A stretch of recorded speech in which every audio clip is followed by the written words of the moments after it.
Hi everyone and welcome to day 2 of the Italian National Championship 2024 in Forlì. We are back and we are gonna have a blast today as we go through the remaining 2 rounds of Swiss followed by top 64.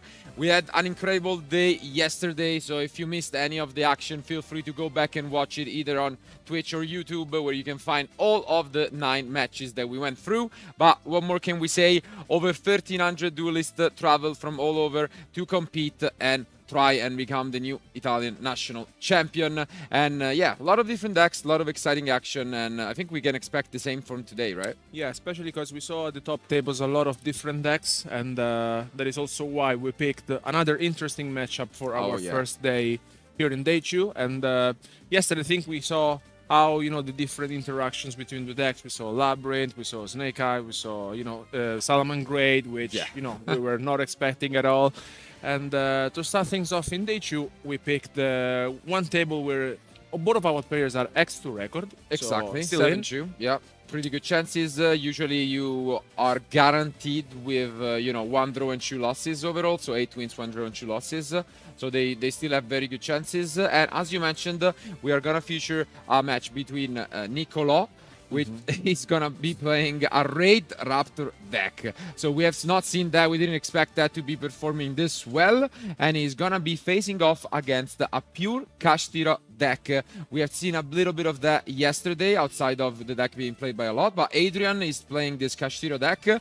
I think he will be the one quite surprised by his opponent's strategy. But I think without further ado, our players are ready. So let's start things off here in day 2.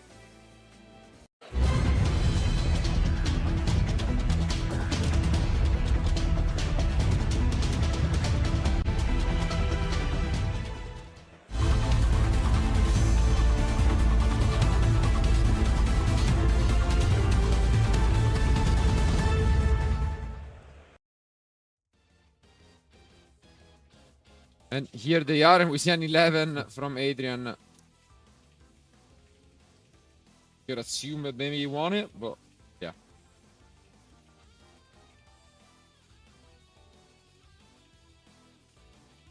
It's gonna be a big one. Obviously,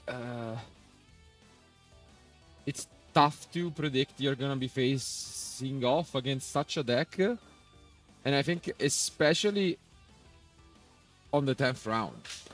Yeah, I mean, the thing is, bringing a deck like Raid Raptor, of course, like your opponent may not know where to activate their cards against you, but in general, sitting with a Kashtira deck, we saw it yesterday. I think the deck is still very consistent and causes a lot of problems, especially with the Kashtira Birth. But yeah, I think like in general, it will be surprised when Raid Raptor cards will be revealed. But in the meantime, the Pot of Prosperity gets activated. We see the Shifter. Unfortunately, that's no longer an option. So we could just go for a Fenrir if he's looking for some engine. Goes for the Rysart instead. Maybe he already has access to either Unicorn or Fenrir. I think, his opponent is not playing that many Entrops in the deck. It's quite a unique one. Which, can go for a lot of different combos thanks to some rank up spells. But usually the idea is that you can put on the field a lot of very big monsters which are unaffected. The main one being Ultimate Falcon, which is obviously something that we know. They're in Falco. But also Rebellion Falcon, which is similar to the card. And here comes the Unicorn being summoned, and we said this yesterday. Not only the Kashtira cards bring a lot of good addition to the Snake Eye deck, or we also saw yesterday the last future match with Antonio. He was playing the Snake Eye, Farking, Kashtira, deck, and they're still very powerful and. I think in general, entering into a tournament like a national, a very long tournament, I think the deck is consistent. Yeah. Plays well against all the top tier decks. And I'm really curious to see now against Raid Raptor how how they're gonna face up against each other. again, unless they were sitting close by and he somehow remembers El Panunzio, yeah, he's probably gonna go for an opening that should be safe against the most popular decks. And this could go all the way from what we have seen with like the Dragosack opening. This might be what he goes for. Yeah, it does. Makes sense. He's also playing Lizard though.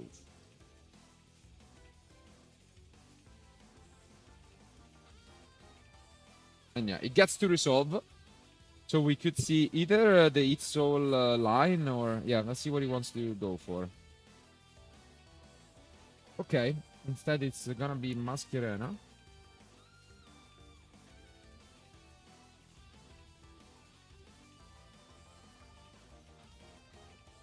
Still potentially has access to Shangri-La later on if he wants, but... No, passes back. So played it a little bit more conservatively. And... yeah, just passes back to his opponent. And now we want to see what the Raid Raptor is capable of. And we start things off immediately with Swallow Carry. A card that we have seen yesterday in Fluanderies, and that is pretty much able to just search your deck for any wind speed monsters.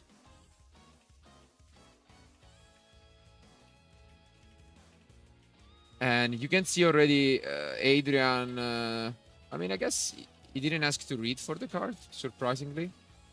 But I would be shocked if he was super familiar with the deck.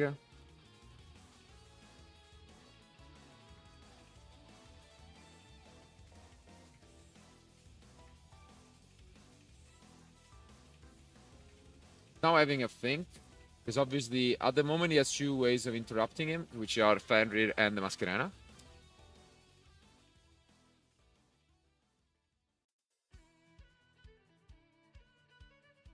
And yeah, we are gonna use the Fenrir, and only one line of defense is left, which is this Mascherena. Could pull the trigger and go for like an Appaloosa, but for now he is still waiting. And we get to keep extending with the Raider Wing. And yeah, now he finally activates the Mascherena. What is he gonna go for? It is just the SP. Makes sense. Gets rid of the Raid Wing. And now he has one more line of protection. But his opponent is not stopping anytime soon, and now follows it up with Tribute Lanius.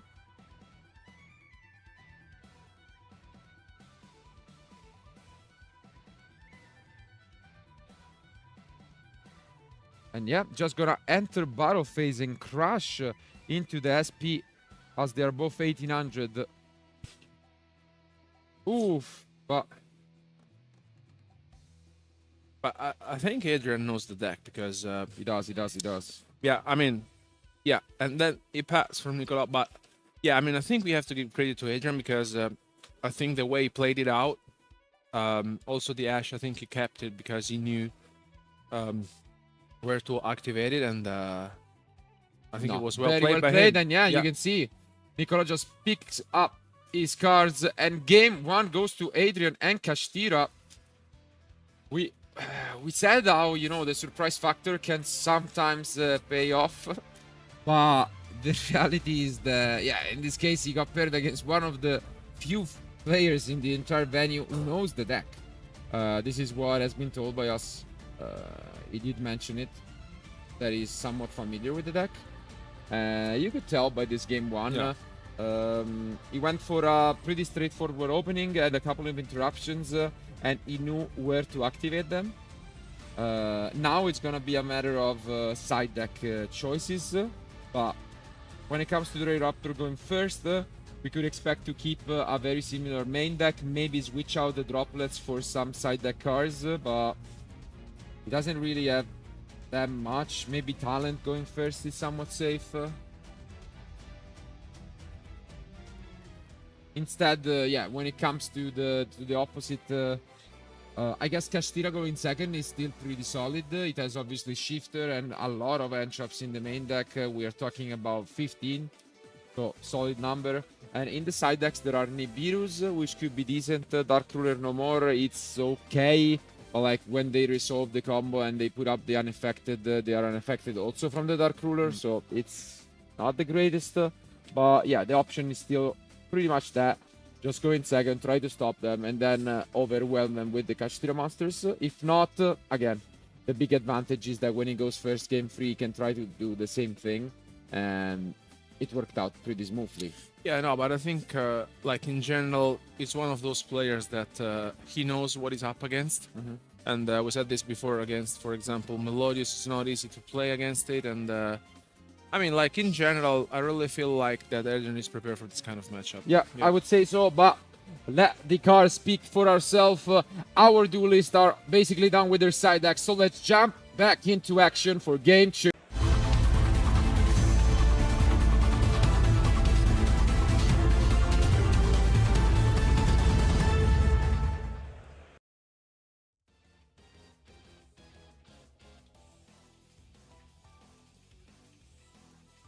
And we're back, so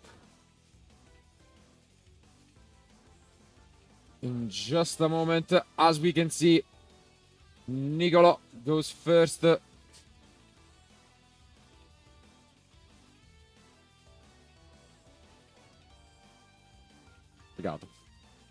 And yeah, just our solid. Adrian seems like he's not gonna interact, so we could see one of the OGs, which is the Force Strix. Is that gonna be the case? No, he goes instead for Raiders Knight.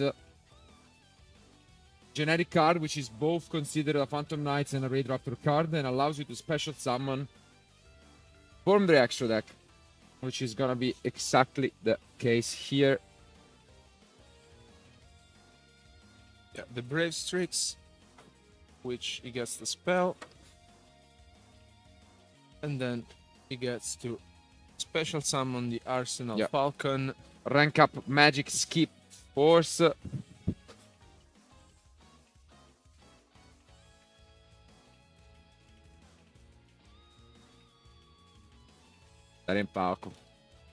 And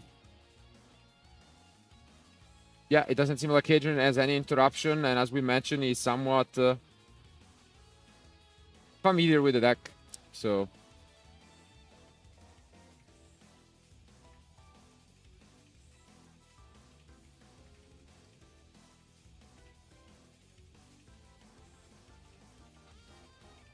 okay, follow it up. Now, finally, we get... Ooh, we had to see the impermanence on the Y Strix. Waited patiently. But this doesn't stop from having a huge threat in Ultimate Falcon, which was one of those cards that was used alongside Waking the Dragon, I remember back in the day, just because it's so tough to get rid of. And I'm still wondering, is there any out in the deck for his opponent? Because there might not just be it. So if that is the case, we might just have a very quick game. And you can see Adrian just kind of like shaking his head. Yeah. This is huge. It's almost impossible for decks nowadays to get rid of such a Is huge there an out in threat. Adrian's deck? Because also he summoned it with material. Yeah, I'm trying to look at the deck. Because the Fuse spell can boost attack, but just by 100. So you would need to summon a lot of different monsters. Because outside of that, I don't think there is. Yeah. I think the only way would probably be, thanks to Pressure Planet, getting a lot of different monsters just to boost each by 100 and then make enough. But like, it's not like your opponent is gonna just watch you. What I'm hoping, because now here with the rank up, he gets to summon the Rebellion Falcon.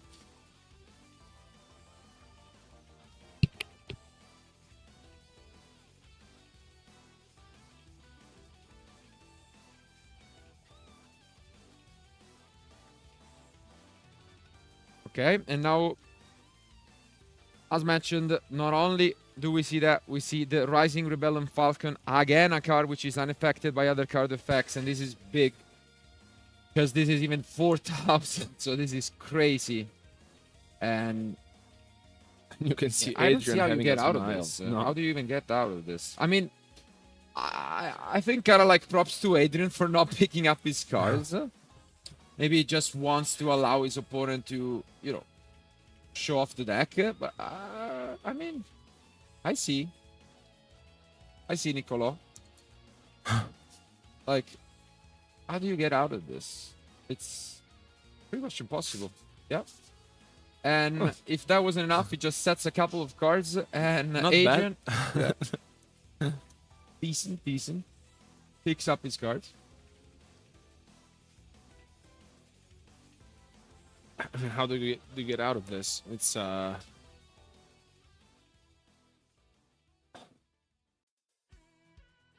yeah, I think exactly. He's looking at this extra deck, just figuring out whether he has anything that could attack over these, and the answer is no.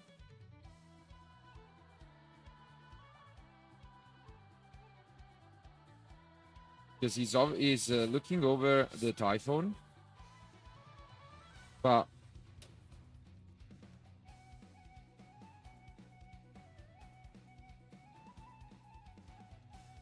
yeah, the problem is that it's not like it's a Mystic Mind kind of effect, although they cannot use the, like, they can still attack.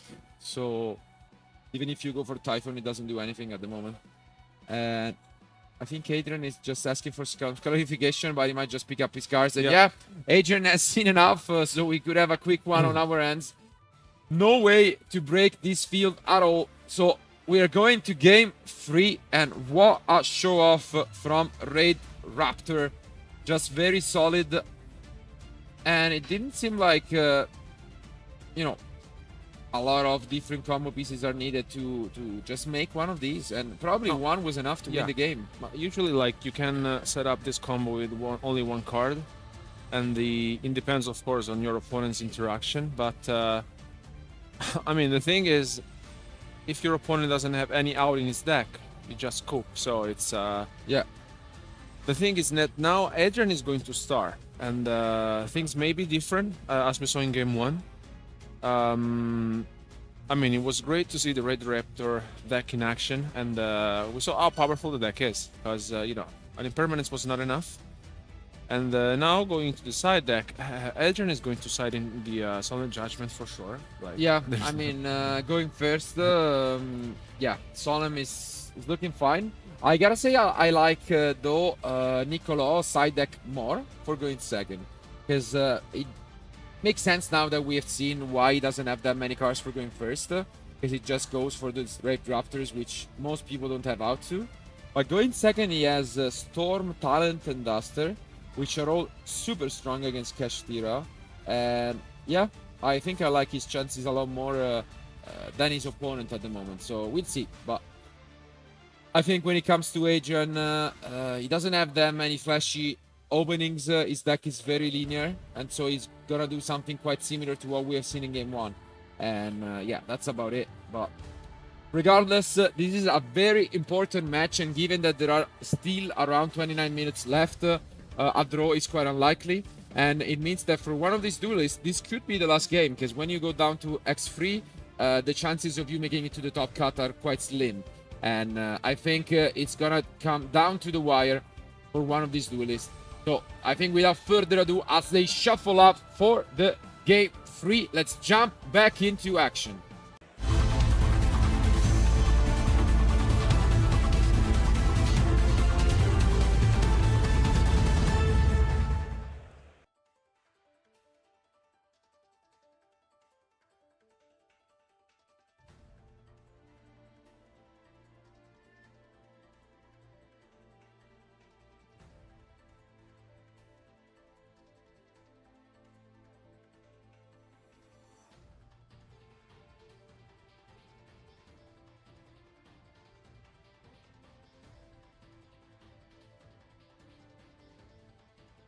here they are. And let's see what Adrian is gonna go for.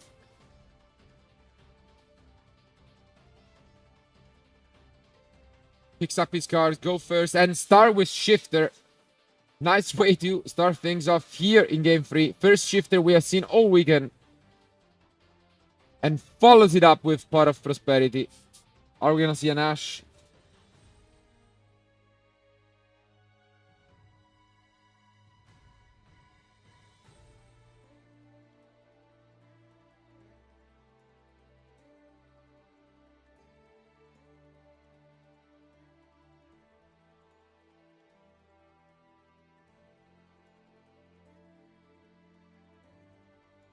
Debating how many cards to banish. Goes for 6, it seems. And we see some good option, but no one card combo, let's say. And you can see Adrian, I'm not sure if he's happy or not about it. But yeah, even Dimensional Barrier can obviously be quite annoying to stop all the XYZs for coming down, limiting significantly what the deck can do. It all comes down to whether he has the Kashtira cards in his hand. Because if he does, I think he has got good chances, maybe with that barrier. Yeah, because like the barrier completely shuts down Nicolo's strategy, so it's I think he's debating. Maybe he has like a Kashtira card in his hand. He's afraid it may not be enough. I don't know.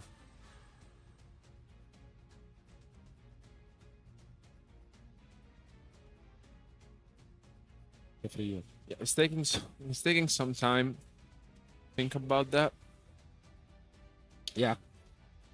Pivotal decision for sure. As mentioned, they both cannot really afford to lose. They fought hard and well throughout the entirety of day one, and now he does take the barrier, and now the question becomes, does he have a way to play the game? He does have the Fenrir, so this is huge. This is a great opener, not only Shifter, but Barrier plus Fenrir too. Wow. What a way to start things off. I think maybe it was that Nicolo was holding an impermanence, right? On the Fenrir, and then he would have passed. It was petrified.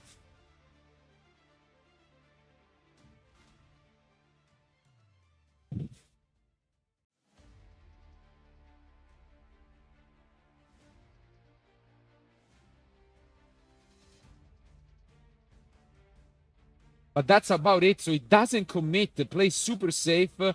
Just a couple of face downs, as you know. And this might give a chance back to Nicolo. He could have gone for Shangri-La just to, commit a little bit more to the field. Instead, playing it super safe. And we are gonna start things off for his opponent with the Bloom Vulture.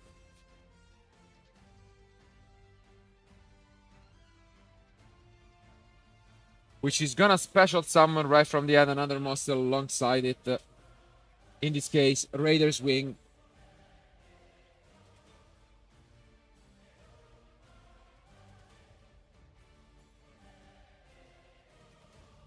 And now comes the question. Are we gonna use the barrier right away, or are we gonna wait? Seems like Adrian allowed it.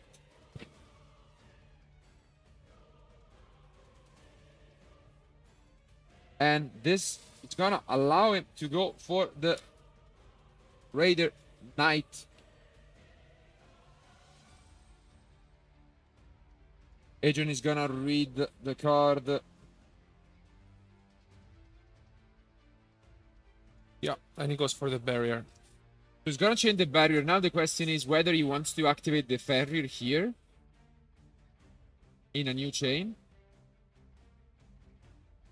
or if he just wants to wait it out.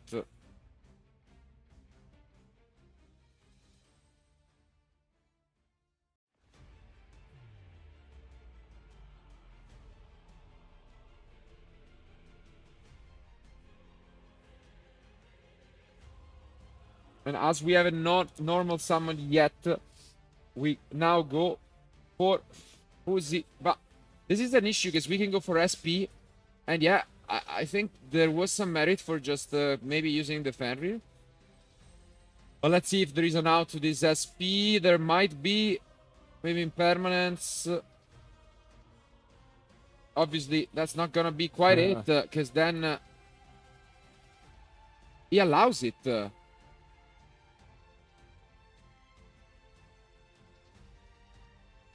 Wow.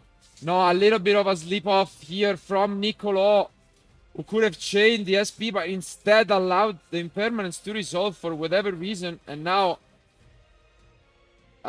this might just hurt him because it's too much advantage. And yeah, with just one face down, I mean, the hope was grim regardless, but it seems that although we saw an incredible show off in Game 2, Adrian is gonna be the one with the lead.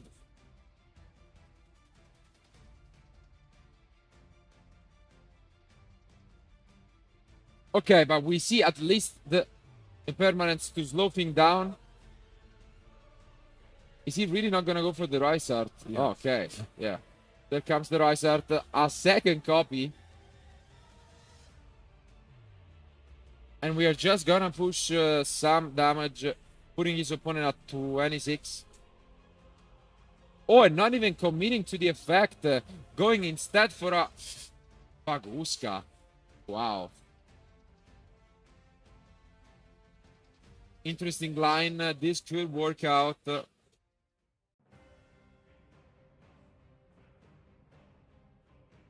But it's also a risky play, guys. This could stall it out. And we see a pickup of Foolish Burial, which was completely useless due to the shifter.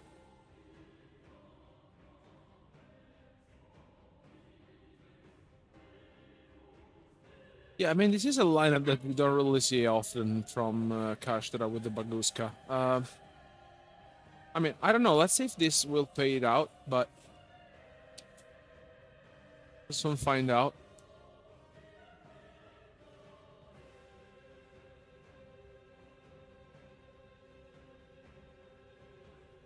Yeah, this allows you to just banish it from the graveyard to add any Raid Raptor card.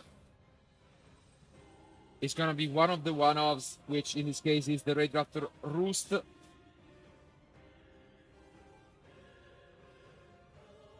Which is gonna use to shuffle back 3 and draw a card. Does he pick up anything?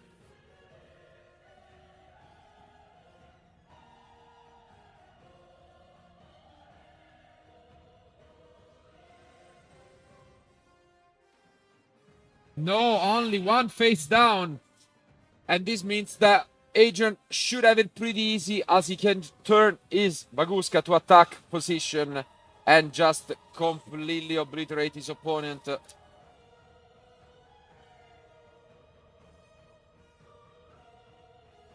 And yeah, that's what he does. Switches to attack, uses the Fenrir. Can search either for a Scarecrow, Kashtira, or for the third copy of Rise Art. It is the third copy.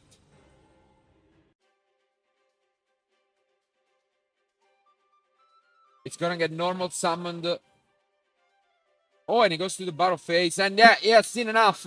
It is Adrian who takes round 10. What a win. What a match. Let's go back to us. Yeah, congratulations to Adrian. Very well fought duel on both sides. You gotta be impressed by, you know, turn 1 from the Raid Raptor player in Game 2. It really showed that with just a couple of cards, you can put up a field that I think most duelists this weekend will not be able to break. It requires cards like Lava Golem, Sphere Mode, and otherwise you're just doomed. And that's what happened. Adrian just completely conceded Game 1, Game 2, because yeah, he couldn't do much. I also like the strategy, you know, like bringing a deck like this at Italian National Championship, like a very long tournament, and I mean, it showed up how the deck is strong and can play and navigate through hand traps. So and yeah, obviously it's a gut feeling losing the first round in day 2, but still 7-2 score back in day 1. It's an impressive result. And not everything is lost. Obviously, he's gonna try to just win the last round, end with an 8-3 score, and then pray that he gets into the top 64. On the other end, though, Adrian has almost half a foot in. He only needs a draw out of the last round to make it through. And obviously, we're going to wish both duelists good luck for it. But without further ado, I think we want to hear it from Adrian himself and how does he feel after winning on stream. So don't go anywhere, keep watching, and we'll be back soon with the interview from Adrian.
And we are back with the winner of round 10, Adrian. First of all, congratulations for the match. Thank you. Great one and great start of day 2 for us.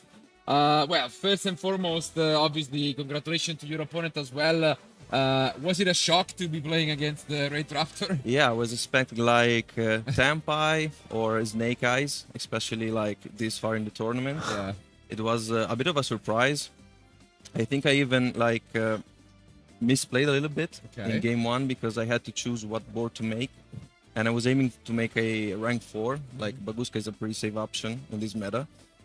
But in the end, I opted to go like with Masquerina Fenrir because I had 2 hand traps. So I said like, maybe that's enough.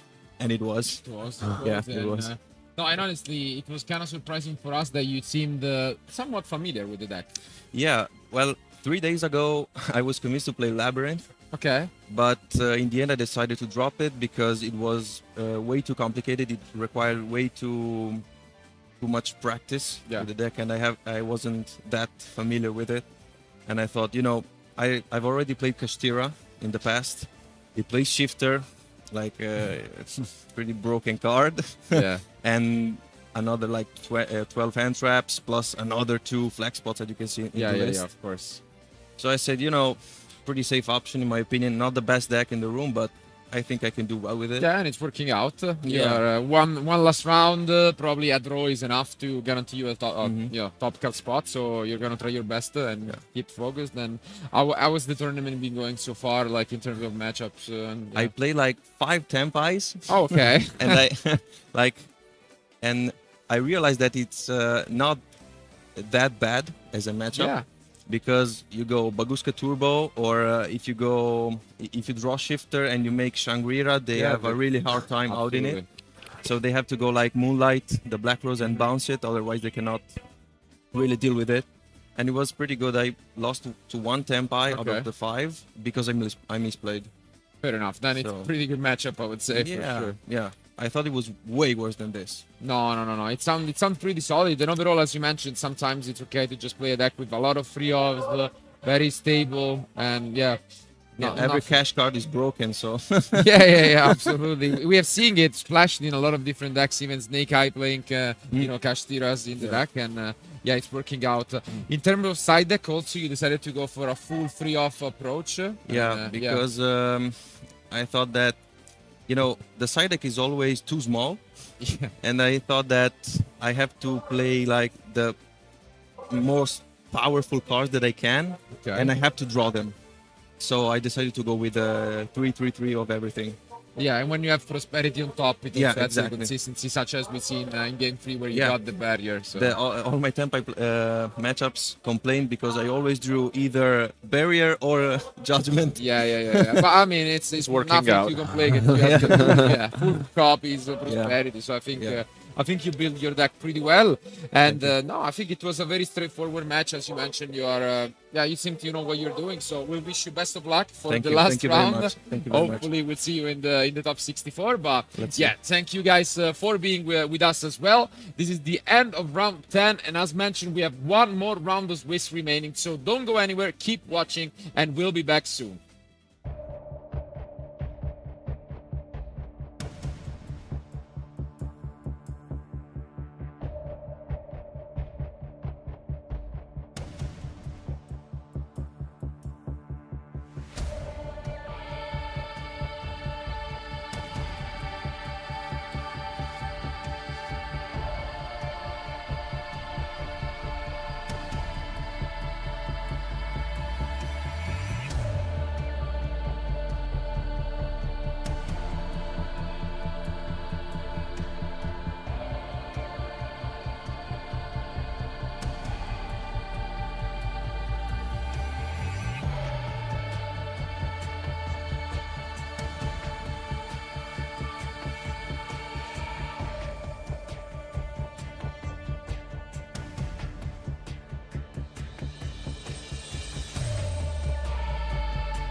Hi everyone and welcome back to the Italian National Championship 2024. We are now down to the last round of Swiss for the entire event, round 11. And after these incredible duels from yesterday and today, we are down to the one to decide it all, to the one that is gonna set the top 64 players who will advance to the bracket to find out who the champion is gonna be. And of course we had to pick a bubble match because that is where all the tension is, because overall we went through and it should be guaranteed to make it to the top cut with an X2 and 1 draw score, and both of these players are on X2, so 8-2, very solid score, but it's down to the last deciding match to crown it all. And well, we also have a pretty known player, because it's a former World Championship participant in Francesco Simoncelli, who is gonna play Tenpai, and he's gonna be actually the deciding factor, because yesterday we talked about how we saw 3 Tenpai decks on stream, and only the last one redeemed the deck, because up until there, Tenpai was 0-4 in games, it didn't win even a single game, but Francesco is set on the deck. But what's interesting to me is his opponent is a deck that we have not yet seen the entire weekend. And I mean, it's just fitting of the diversity. And it's Lorenzo with this Rescue Ace deck. Straight up, just a Rescue Ace. Nothing fancy. Obviously a small Snake Eye package, but it doesn't play Ash or anything. Just obviously the Dial Star. Seems solid. Yeah, I'm interested as well. And I mean, once again, another different deck in our future match. And we talked about this before, and the Open as well. We had like in 9 rounds, 9 different matchups, and this is the case as well in this tournament. This has been the trend, and I mean, let's see if now Tenpai can even the score. And yeah, it will be an interesting one, because obviously Rescue Ace plays very, very differently, but thankfully for Francesco, he decided to include a couple copies of Lightning Storm in the deck, and that is gonna be the card he looks for against Rescue Ace. But without further ado, our players are ready, so let's start things off in round 11.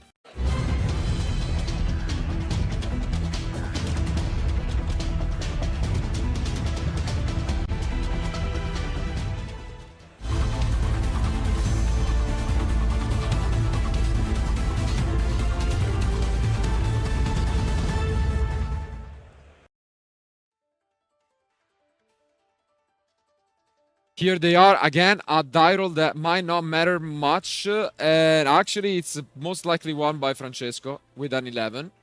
But again, it shouldn't matter because usually Tenpai just wants to go second. So let's see if this is the case once again for this match, and yeah, it is. So it will be Lorenzo starting thing off with Rescue Ace. Can he find his cards? Can he find the 1 copy of Lifter?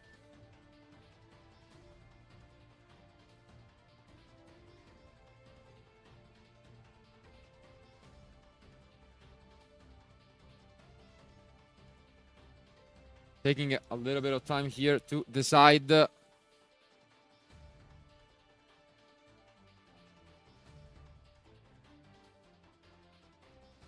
And here it is with Pot of Prosperity. Great consistency card. Obviously, there is a chance that they know what each other is playing, as they have been sitting at the top tables for a while now. Is this going to resolve? We will soon find out. Let's see if there is an Ash to stop it. I think he managed 6, right? Yeah. Let's take a look. Lot of different options, and we see the enemy controller tech in the main deck. Love to see it. It's also the card featured in the judge playmat for the event, so it's a great one if you want to go and check it out. Yeah, I think we will collect it later.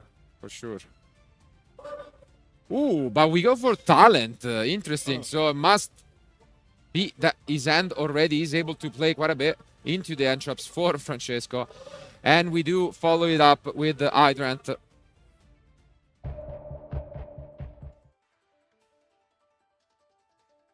Fitting for the temperature here in Forlì. 35 degrees expected.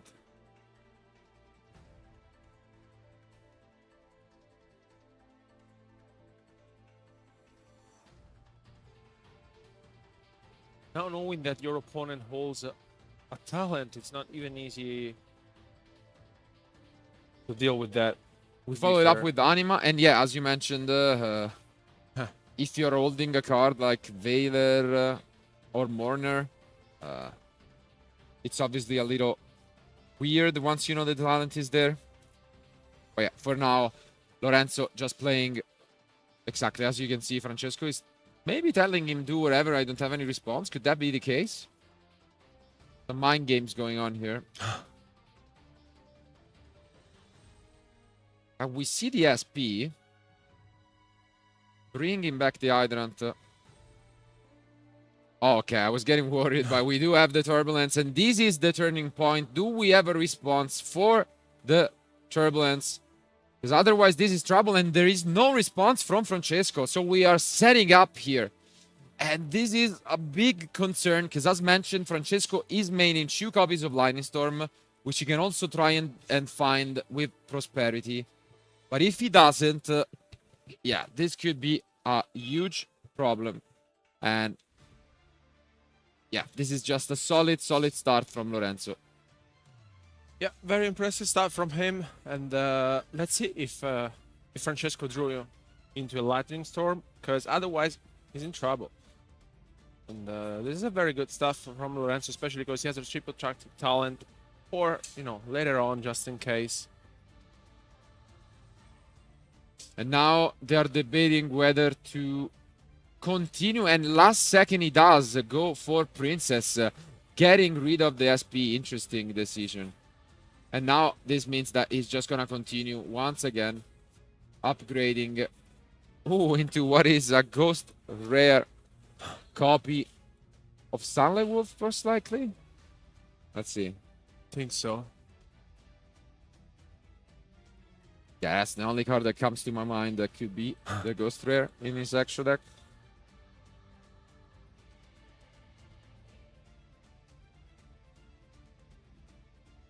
And we are setting up here, and it is the Silent Wolf indeed.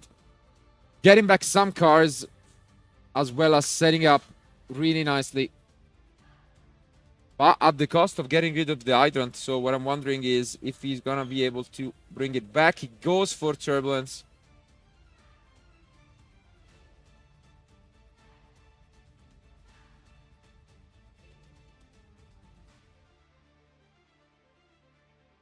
I mean, this is an interesting lineup that we don't really see often from Rescue Ace, but I like it. And I mean, it's not going to be easy for Francesco to navigate through this, but, you know. And he does pass play, so let's take a look. And first of all, let's see if there is this Lightning Storm in the end from Francesco.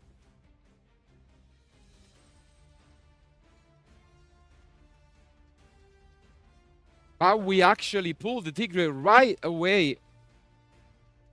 Interesting. Flipping the emergency.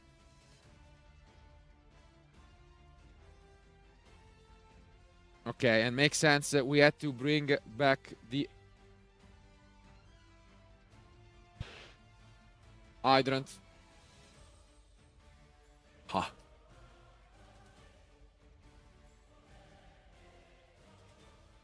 And he's still holding into a couple of cards. But interestingly enough, when we looked at Lorenzo decklist, as opposed to everyone else this weekend, he's only maining 3 copies of an End Trap, and he decided to go for Ghost Ogre out of all of them, which actually is pretty good against Tempai. So maybe if he has that card in the end, yeah, profit over here. Yeah,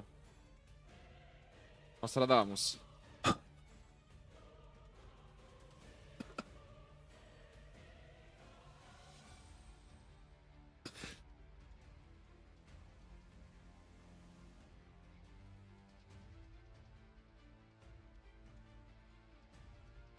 And now we follow it up with his own copy of Prosperity. Lightning Storm looking still really good, but let's see if we can find it.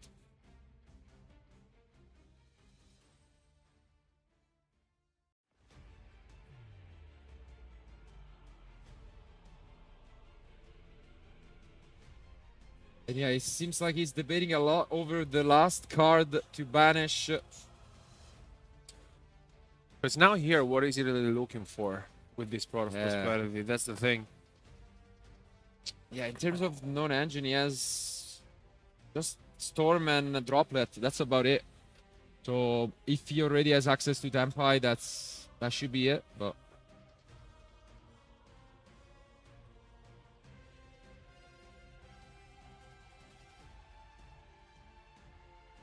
and none of those cards are found. Impermanence is decent, but not really anything you're excited to see.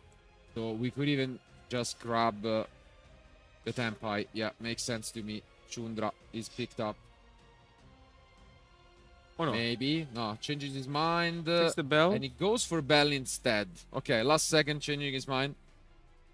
It's one of the unusual cards in the main deck for Francesco.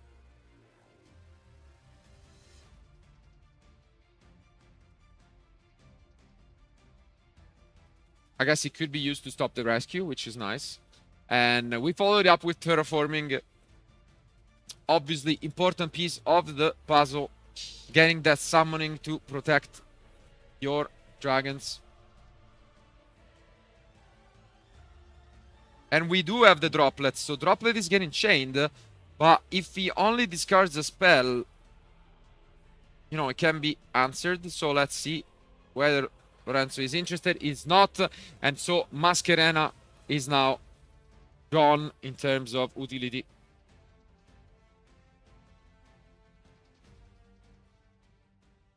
Well, it's good to start things off with. And now with the field spell, yeah, the Ghost Ogre might be very impactful, but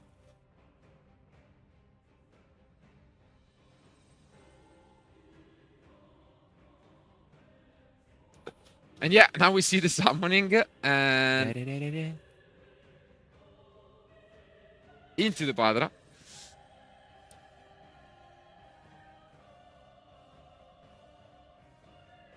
And this is starting to look a little bit complicated, but we do have a response in that of Impulse.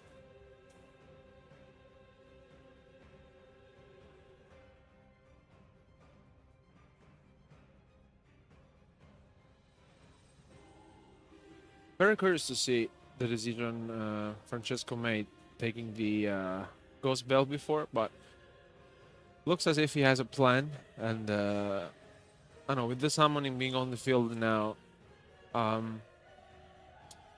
he may try and deal with Lorenzo's field, which looks very promising at the moment. But and now we activate the summoning, which could get him the Shundra. Yep, he does, and he's gonna do and discard Host Ogre. Okay, makes sense.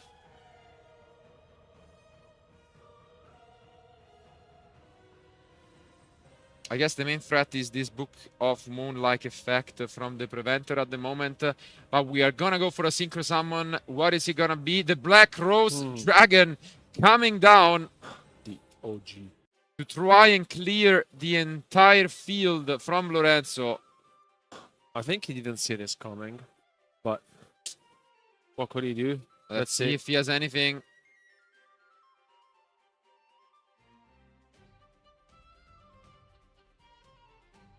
And he does allow it. No response. And the Black Rose clears the entire field. Wow. What a turnaround. And we do have the Fenrir to follow it up. Very well played by Francesco. Well done. Because also now he has... I think Lorenzo's left with the triple tactic talents and one card, right? Which we don't know. So it's... Oh, wow. And yeah, he had... the Kaiman, as we knew, and now he's gonna go and push for so much damage. Is there anything from Lorenzo?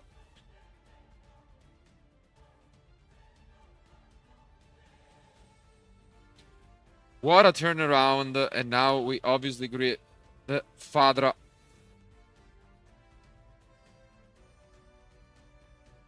Yeah, I mean, he activated Pot of Prosperity, but as we know, this deck can deal so much damage. Even through Prosperity.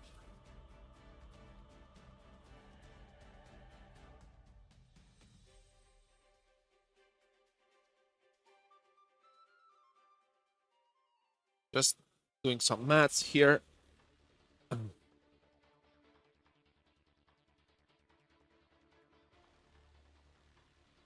Yeah, he should have enough. Just a matter of sequencing and obviously trying to play around possible hand traps from his opponent. But as you can see, this is still so much damage. And yeah, the game 1 goes to Francesco after an incredible opening by Lorenzo. Even without the Lightning Storm, maybe something could have gone differently, but Francesco finds the Black Rose into OTK line, and Tempai is only one game away from securing a spot in the top 64. Great feeling to win this game 1. I mean, well played by him, honestly. For sure. Yeah. I mean, he managed to navigate through Lorenzo's start, and then he had the droplet, and the Black Cross cleared it all, so... impressive. Yeah. And now, as we've mentioned multiple times, the problem is that Tempai really wants to win this game 1. Because there are two things that can go down. If Lorenzo still prefers to go first, he can bring in his Solemn Judgment and maybe Cosmic Cyclones, and that's about it. But instead, if he wants to go second, he pretty much has to deal with the Erratic Sphere and try for that to be enough. But when we look at the deck from Francesco, he has a lot of options, and one of it is Dimension Shifter, which usually is played in a different way in Tempai. It's a card for going first. So when you expect your opponent to let you start, you drop the Shifter so that you cannot try and prevent both players from playing the game and then OTKing during your third turn. That could be the case. Unfortunately, the Koakimeru Drago is not really useful here because everything is just fire. But when it comes to the rest of his side deck, yeah, that seems to be about it. It's mostly the Shifter. He could bring in Nibiru because we have seen his opponent play quite heavily into it. But yeah, I give, I guess, a lot of the advantage to Francesco if he can keep this up. It's just gonna be a matter of mind game, as we've mentioned, with his opponent, whether he wants to start or whether he wants to go second. But our duelists, as you can see, are still debating about the last choices. And Lorenzo, still nice to see that he keeps his smile and that he's ready for game 2. So without further ado, I think we can jump back into action and follow it up.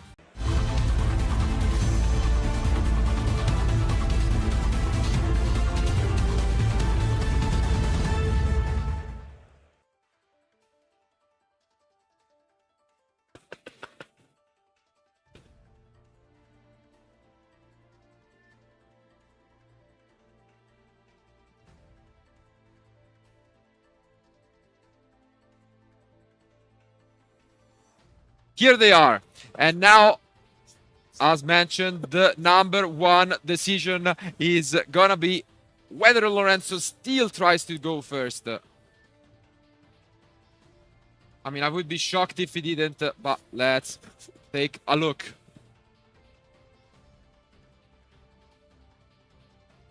And he does make Francesco go first.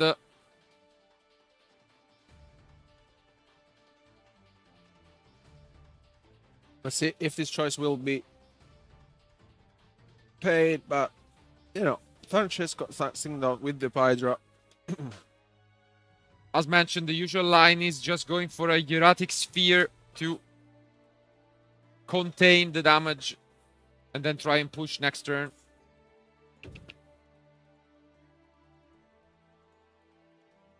And we talked about this before also yesterday that, you know, playing Tempai, you may expect your opponent to let you go first if you win game 1.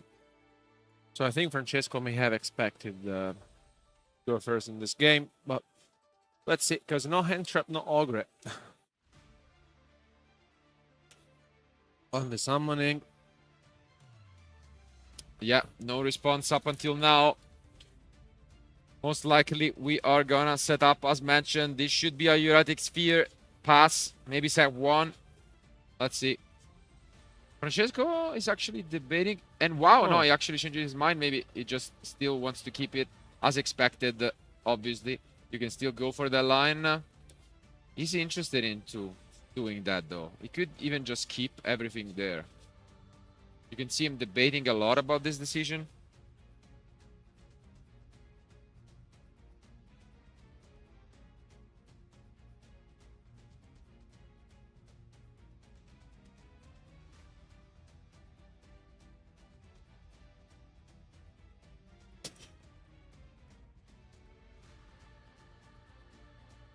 And now, yeah, we do go for the Uriatic Sphere. And pass.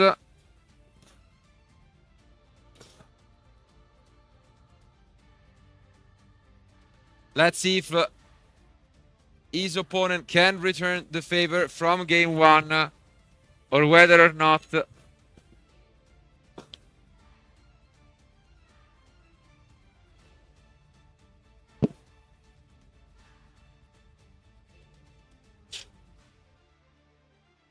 and the first card activated is going to be from Lorenzo.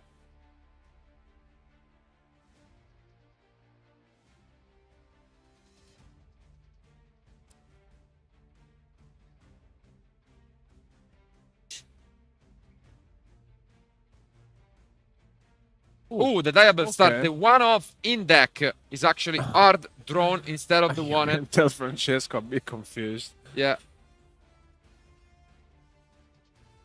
Yeah, I mean, he allows it.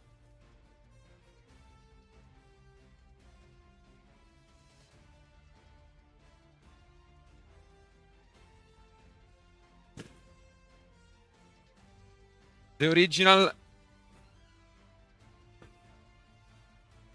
is activated right away. Is there going to be a response? No, Francesco still unfathomed by this. And we get the Hydrant.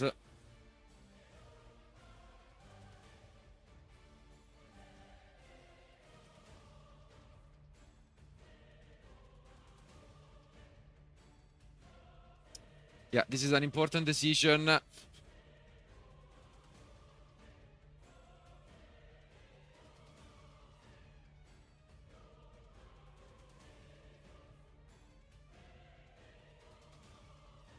Again, 25 minutes down the line. Both of these duelists trying to give it their best to advance to the top 64. A draw should be enough, but they really want to take that win.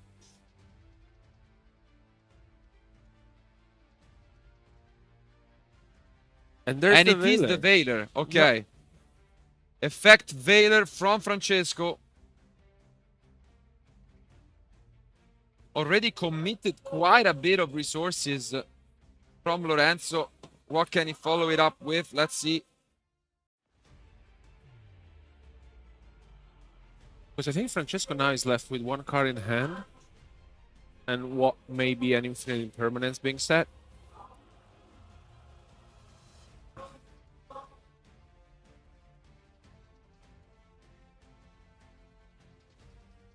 Could also be a droplet, but yeah, let's see.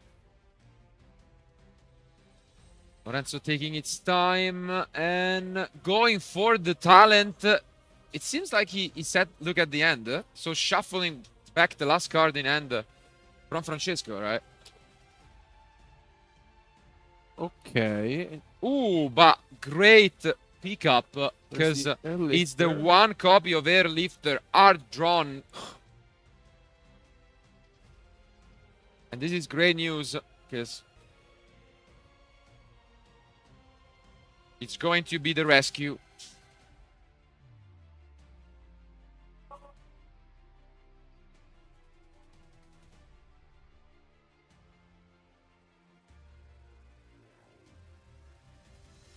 The question is going to be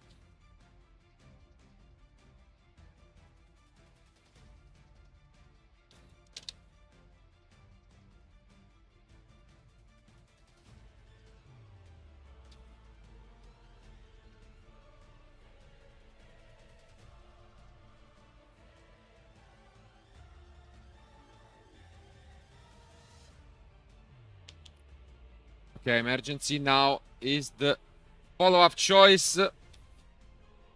Seems like Francesco is just kind of in a passive mode, trying to stay in this as long as he can. Now smiling a little bit.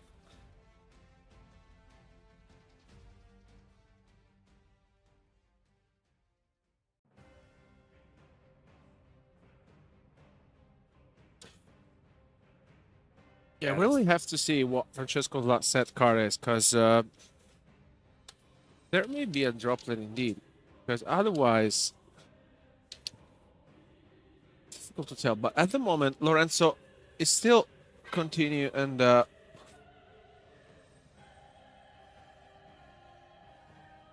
doesn't seem as if Francesco wants to activate anything else. Very good stuff from Lorenzo, by the way, with the Bellstar and the airlifter being drawn.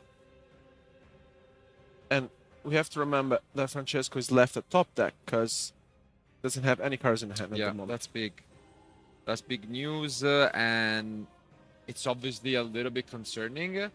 You can have a lot of resources because worst case scenario you can go for the Hydra, but now we see the Ita actually coming down. Francesco could pull the trigger on these erratic spheres right here and there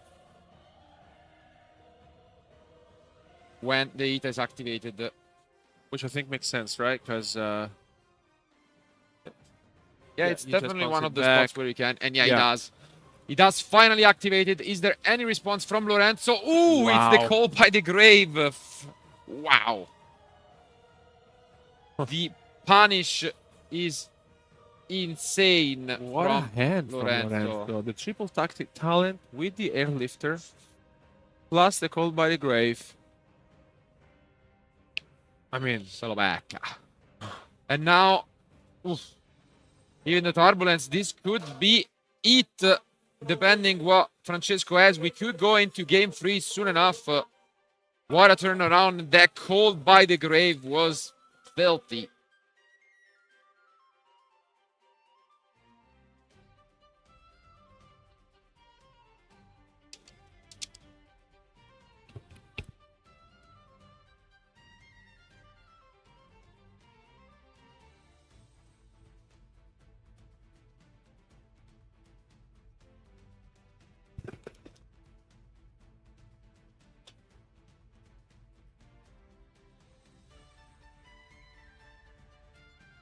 Okay, we are gonna upgrade. Is he just gonna go all in, trying to seal this one out with a Celine? He does. He does. He smells the weakness. Is Francesco gonna have that desperation droplet or impermanence to stay in this? Or are we just gonna witness a swift comeback in game 2 with the access code? No response, it seems. Because if that's the case, this is over. And yeah, there is no response, so we are gonna clear the face down. No car can be activated, and Francesco picks up his cars. We are going to game 3. The decision to go second paid off. Well played by Lorenzo, returning the favor. Wow. what a hand he drew. He had the Bellstar plus the triple tactic called by the airlifter. Incredible Yeah, hand. the one airlifter, but really, the call by the grave was the MVP. And as you can tell, the tension is rising, and Francesco considering whether he could have done anything differently. But at least the good news is that now he's the one in charge. He's the one who gets to decide who is going first. And we could expect him to just repeat game 1. Yeah, I would be shocked. And now the game, it's kind of like reversed. Because if Lorenzo expects that to be the case, then he should be siding into Cosmic and Solemn. Because I would expect Francesco 100% to just go second. Yeah, I mean, no way he's going first. Let's just see, because now here with this turnaround of events, I think Francesco was not expecting at all that call by the grave being activated, and the set card, it may have been Sangjin, for example, because otherwise it would have activated, you know, if it was something else. Sangha. But yeah, looking into this game 3, because both of our players are really looking, you know, to win this one out, to guarantee their spot in the top 64. Absolutely, we mentioned it. The stakes are as high as possible. One last game in the Swiss rounds to decide what is it gonna be. And it seems like Francesco was not yet ready with his side deck. So, without further ado, as mentioned, one more game remains to find the winner of round 11, a guaranteed top 64 contender. Let's go to the table.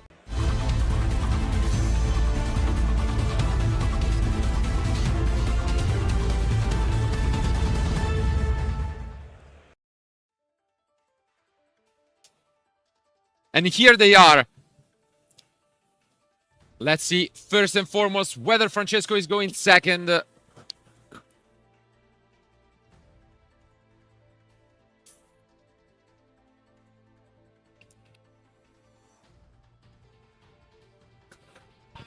And we start with the wanted.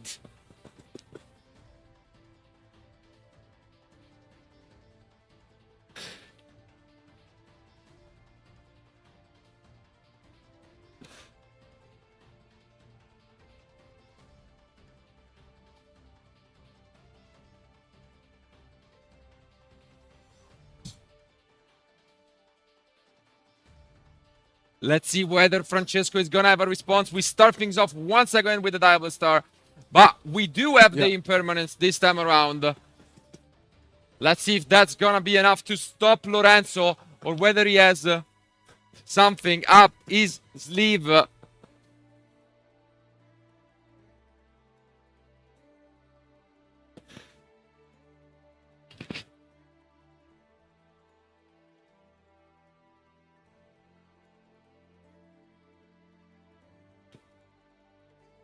This prosperity is huge. Are we gonna see an Ash from Francesco? We might as well if he's holding into it.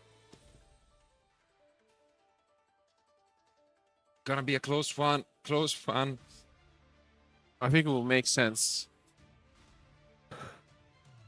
to activate it on the prosperity if Francesco has it. And you can see there is some thinking. But he does go for it. He does go for the Ash Blossom. Is there gonna be a talent or any way to punish him? Because this could be the only play that Lorenzo has. And if that is the case, good read from Francesco. But I think it made sense. Overall, you just activated it, and sometimes you just pray that your opponent is done. Because that may be the case. So we will soon find out. And yeah, he does. Wow. In the end, it paid off, and Lorenzo is forced just to set a face down, and immediately is met by the summoning.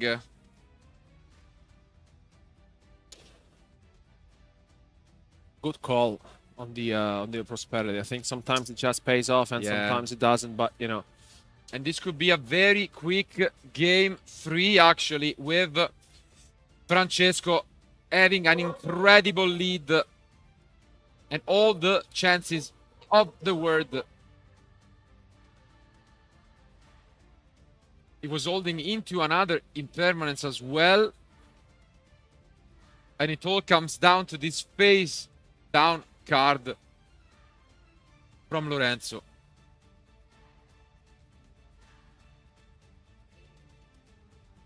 Yeah, Francesco not impressed with the set card at all.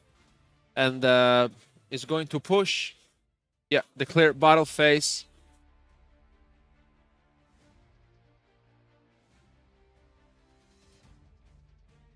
And yeah, we do get the Hydra, and this is so much damage. We could have the round 11 winner ready here and there with Francesco.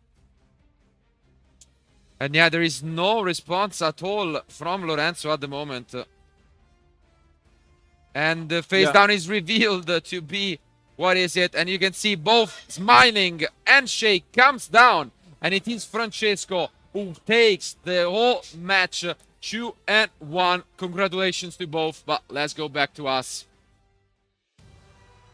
Well, what a match and what a way to end the Swiss rounds of the event. a deck that we did not see in action yet, that is Rescue Ace, which still proved to be quite powerful. Overall, in game one, it gets to go first, gets to set up, but Francesco, mainly thanks to the Black Rose Dragon, is able to take it.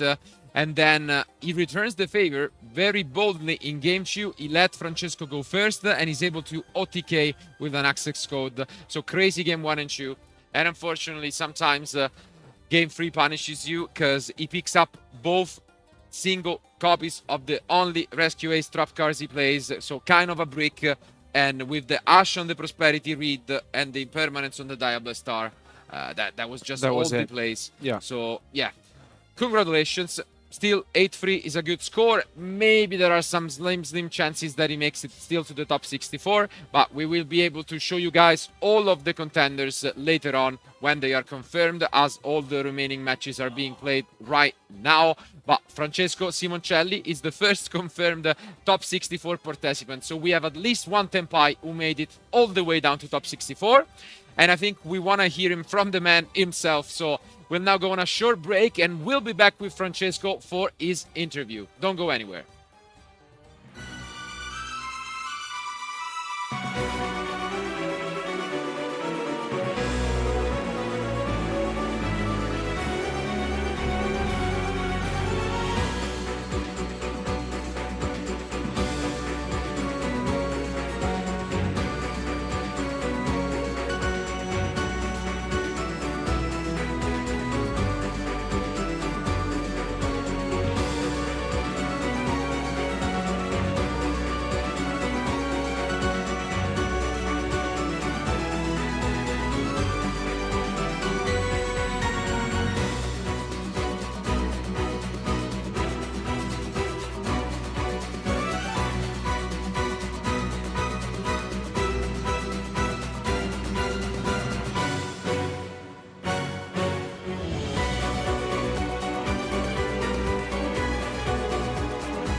And we are back with the winner of round 11, Francesco, our first confirmed top 64 participant. So congratulations.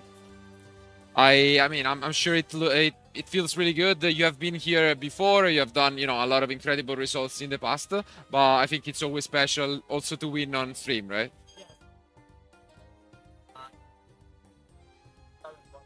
Yeah. Sorry, yeah? Yes. Okay. This was a very important game because win this match make me the top cut. Exactly. So now it's another tournament. And the start of And the, a new of the one new begins. one, exactly. And no, it's great. We mentioned that yesterday. Senpai on streaming was kind of shaky. It didn't look that good, so we are happy that you can redeem also the deck. And why did you bring it? So why do you like it? Senpai, it's for me one of the best deck in this format. Snake Eye, I think it's more strong and it's the best deck for this meta. But I don't have so much time to test it.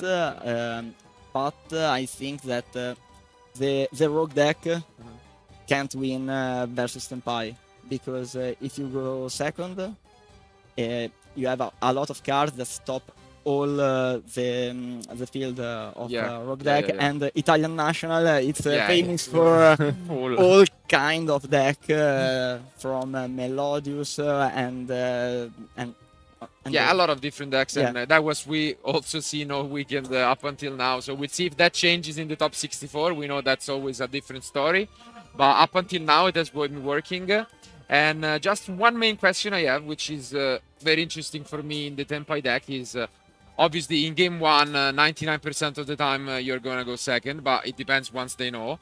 In the side deck, after you win game one, do you always expect them to let you start, or like how do you approach it? I decided to not. I don't want. No. Without Without talking about the side decks, just if you think and then you side according to it without naming cards. Yeah, you must play a mind game with your opponent, but you can't lose a game because you lose the mind game. Exactly. So you must play a side deck that somewhat safe. And it seems like that's the approach you had. In the end, it was an interesting game because obviously he let you start, but I think it was mostly to him drawing an insane end with the Call by the Grave, especially. I tried to use Veiler, but just pray. Yes. But obviously, in the end, it was a little bit too much. But in the games, you got to go second. Obviously, pretty smooth. MVP Black Rose. Black Rose versus Rogue deck like Rescue 8 is too strong. Made the job. Absolutely. No. And again, congratulations. Thank you for being with us. We'll wish you best of luck and Black Rose against a lot of people. So we'll see if that is going to be the case. But thank you guys for being with us. Just as a final reminder, the 11 rounds of Swiss are now done. So we'll go on a short break. But once we're back, we'll be able to announce for you who the top 64 contenders are and finally jump into the most exciting part of the event to find out who will be the Italian national champion. So keep watching and we'll be back soon.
Welcome back, everyone. After 11 amazing rounds of Swiss, we are finally down to the 64 players remaining to find out who is gonna be the 2024 Italian national champion. And well, we have a lot of different decks and a lot of really good players here who made it all the way here in Forlì. And well, we chose I think a pretty good match for you guys, but before we do that, I think it's only fitting that we show who these 64 players are, so we can try and bring a lot of really good names, which are, for example, starting from some of the favorites and some of the players that we have. First and foremost, as we can see, the current champion on seed number 4, Lorenzo Muselli, made it. We saw him all the way down in round 1, so there could be a back-to-back champion. And most importantly, as you can see, all the way up to the 31, Diego Ganzerli also made it. So they are both the 2 former champions in contention, as well as Marco Parenti on seed number 3, which is the finalist who lost to Diego back 2 years ago. But yeah, a lot of amazing players, a lot of, for example, there's also another finalist on the 20th place, Flavio Palumbo. Absolutely, Flavio. Francesco Simoncelli, which we have seen in the last round, Gianluca Vagnoni, another Italian player that has been showing a lot of success. And I think also number 28, Antonio Papa, made it. He made it. He didn't lose. He didn't have to lose. He couldn't lose anymore, but he made it all the way. But if we look at the other side of the bracket, again, a lot of other really good names. Andrea Nusca, another player that we have seen on stream this past weekend, and a lot of the different decks that, again, we have featured. So a lot of... Also Molin, we saw him yesterday on action. Yeah, no. It seems like the future match really brought luck even to the players that we have featured in the earlier rounds. And this is always great news. But now we can focus on what it's gonna be the round that we have picked, and we have already mentioned it's gonna be the 3rd seed undefeated player with 9 wins and 2 draws, Marco Parenti, trying to redeem himself after he lost in the finals 2 years ago, and he's gonna try and do it with a Kashtira Snake Eye strategy. But what's even funnier is that back in the day, he lost the finals with a Salamangreat deck that was not expected back in that meta. It was all about, Despia, branded Despia, and then Floowandereeze. The funny thing is, now he will be playing in top 64 against his opponent, Giuseppe, who is playing Salamangreat. So Salamangreat made it to the top 64, and it's only fitting that it will be a match between Marco and Giuseppe. But without further ado, our players are ready, so let's find out who will be the winner of game 1.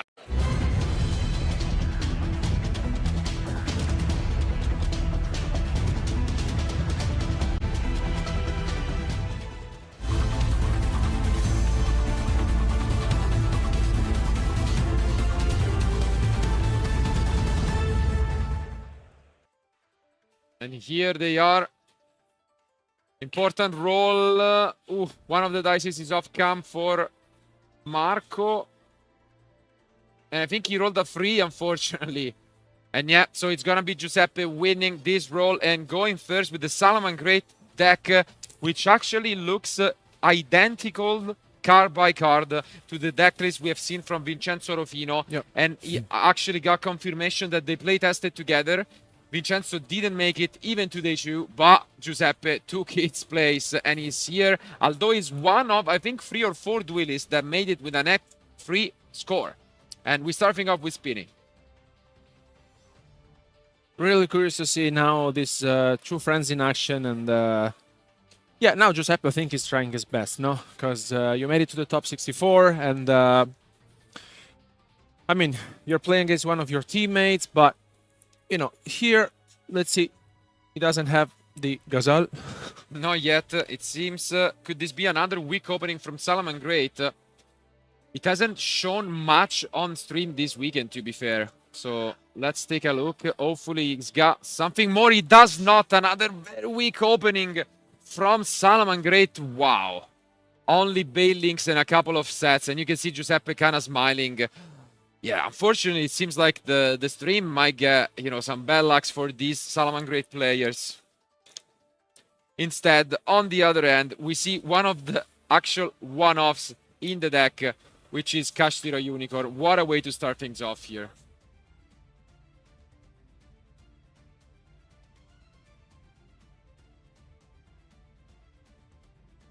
And here also, with the Ash being normal summon, Giuseppe is having a think on this, but maybe he has an impermanence, and he does. Here it activates the Unicorn. I mean, what a end though, yeah. It's on the other end, yeah, absolutely not the greatest of openers.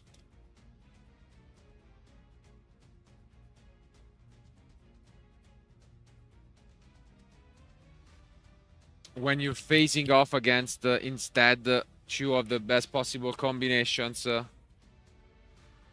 it's tough to stay in this.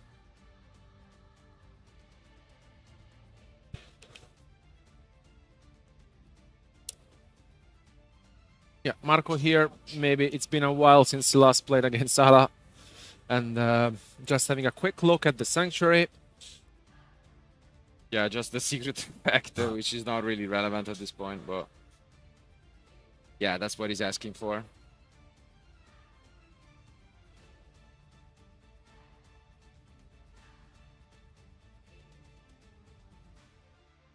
Not quite sure as that is relevant, but let's see if Marco has any follow-up or if he's just going to enter battle phase. Seems like he's considering it. Really unsure, but no. Might just go for Anita as well. A lot of options available to him. He's playing a very small Kashtira engine with only 4 cards in the entire deck. So definitely an interesting approach to the deck list. And I mean, it's working out for him. We've mentioned it. Still technically undefeated at the event. So doesn't get much better than this. And Giuseppe is going to have a think about this Ita and goes for the impermanence. Not the greatest, because now we can still move on with the birth, bringing back the Unicorn. And yeah, seems like that's what we are going to go for.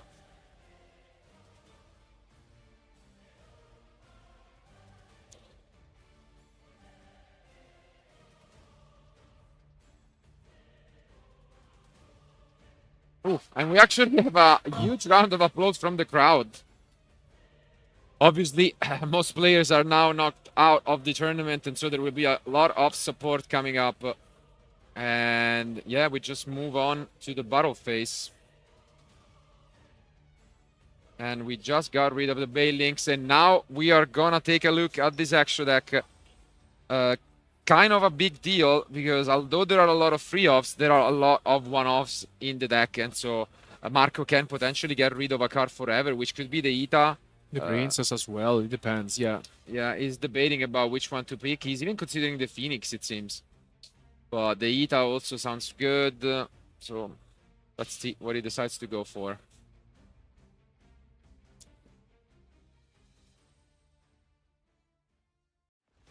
Obviously, they know each other. They have been playing a little bit, so you can see that the friendly atmosphere is there. And he decides to get rid of the Princess, the only copy in the deck. And now in Memphis 2, let's see if he has any way to keep on pushing.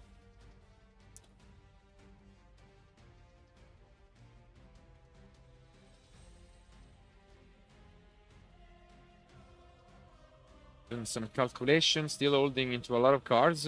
Is Giuseppe playing Nibiru? I don't remember if Vincenzo was. No, right? No, no. Okay. Is Giuseppe? No, Giuseppe is playing. No, if you ask okay. Marco. Yeah, no, yeah. Mm-hmm. No, Giuseppe is playing, the same deck list, which is really, really focused on a lot of entraps. And he's playing 45, which is the reason why he's able to main that many. I think they are at least 18. Yeah, I think they are 18. Yeah. So, crazy number. Okay, fortunately for him, one turn possibly too late, he picks up the circle, but to be fair, the field is not too scary from Marco. The only concern about this circle is that you can use the birth, which we have not seen yet. But it's actually gonna be quite relevant because you get rid of both the Bailings and the Spinny. And yeah, this is exactly what's going to happen.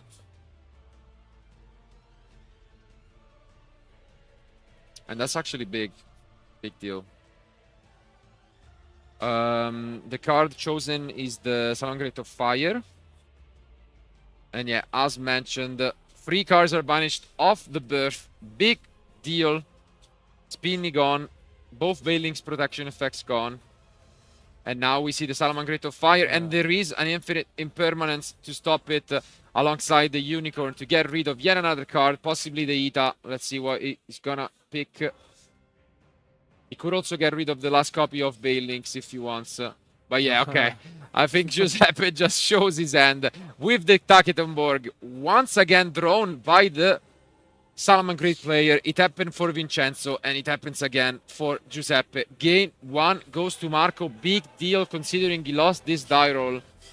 Wow. That's unfortunate. We talked about this even yesterday while Salamangreat players. And it can happen. Unfortunately, the deck, although it's consistent, sometimes it has problems of, seeing the right cards. And yeah, now the pressure is on Giuseppe. He will try once again to go first and put some pressure onto Marco, which won this game 1 very swiftly. What do you think about the side deck here? So, I mean, the deck is really combo heavy. When it goes first, it has a lot of options. For example, you can side in the cross out if you expect your opponent to be on entraps. And alongside those, you have Solemns, Anti-Spell, and Rivalry. So, looking really good when going first. When it comes to Marco, instead, he has a mix of cards in the main deck. Seems like he kind of went for a, middle approach because he's playing 9 entraps and then he's playing Droplet and Talent. Actually, 11 entraps. In the side deck, though, the scariest card comes in the form of Nibiru. And Nibiru is the #1 enemy for Salamangreat. Therefore, I think that's the card that we should be concerned about. But at least we're going to have the cross out. So it's going to be a close one. And that's why you should expect once you get into the top cut phases, all of the players have been battling it out, and now they really don't want to be knocked out, especially when you're Marco, because it's quite the opposite road. Giuseppe dropped 3 matches and was one of the lucky players who managed to still qualify. The opposite is for Marco. He hasn't dropped a single match, only 2 draws, and you really don't want to be knocked out here.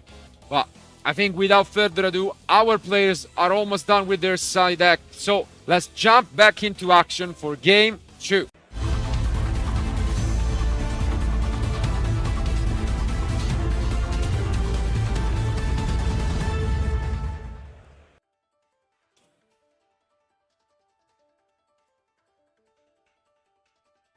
And hopefully we are gonna to finally see some Salamangreat combos. We have been waiting a lot, although my concern is that after siding there are a lot more answers to it.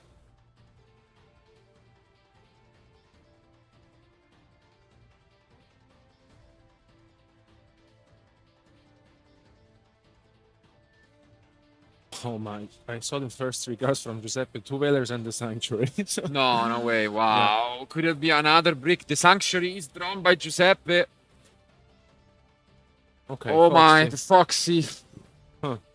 This is also how it went for Vincenzo with just the Foxy and then he kind of bricked. Let's hope this will not be the case once again. Okay, Marco. Okay, but the circle is there. At least not a full brick. The circle is there. And unless there is an Ash Blossom to stop it, he will have some plays available to him. And I think the only reason why Giuseppe is considering to add the circle or not, it may be an Ash Blossom from Marco. In case he wants to prevent it. Because if he takes the spin, he can discard it, bring it back, and then do the Stalio. So and that's what he's considering actually going for.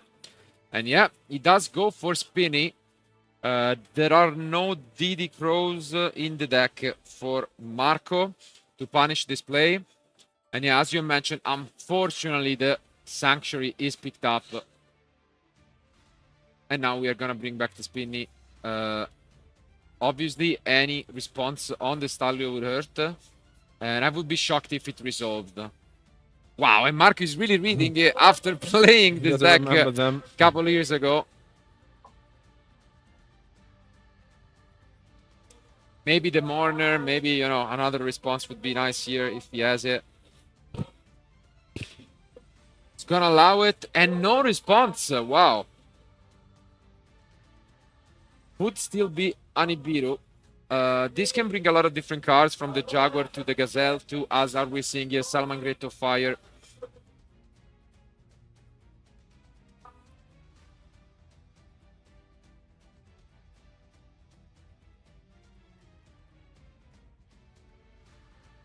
How are you? And here, Marco gets the good news of the Sanctuary being drawn, unfortunately.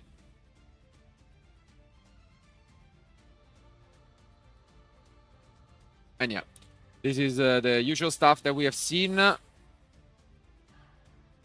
With the Gazelle resolving and the Salamangreat of Fire added back to the end as an additional results for later on. The question is, what are we going to send? Is it going to be a trap card? Is it going to be another extended?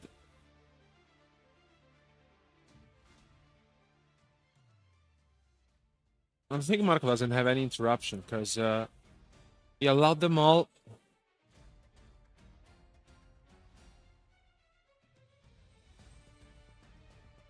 Yeah, but you can see him debating whether to send Roar Rage, you know, or...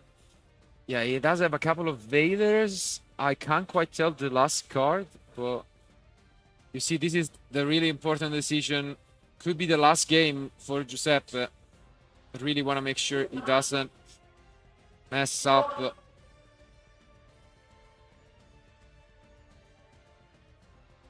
And eventually, yeah, you can see he's changing his mind a lot. And this is kind of a nice feeling for Marco when your opponent, you know, is debating. But eventually the Roar is there. Safe choice.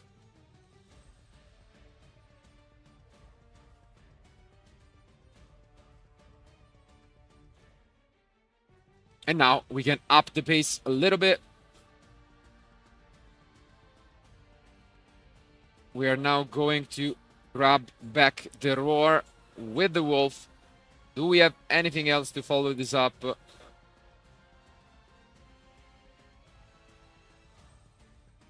Princess should be the play here. Yep. And there is a Ghost Ogre. And he waited up until now, so... Yep. Obviously not that useful against this deck because of Bailings. But Marco decided to keep that in. And yeah, this is fair enough. Not the flashiest of openings from Giuseppe, having drawn the Sanctuary. But with 2 Veilers in his hand and a couple of face-down cards with the Roar, he can still negate a few interactions. So, well, he has 2 Veilers and the Roar, so it's... at least, you know, quite a few. I think the Kashtira cards are gonna be insane here if he picks them up, though. So yeah, just a recap of the cards. And yeah, now play should be back to Marco.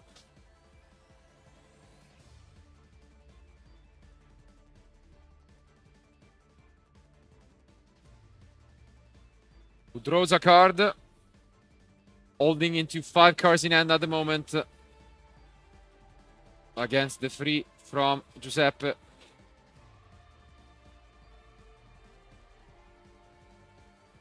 Again, as mentioned, Unicorn and Fenrir would be a nice way to start things off, but he's only playing 1 copy of the card.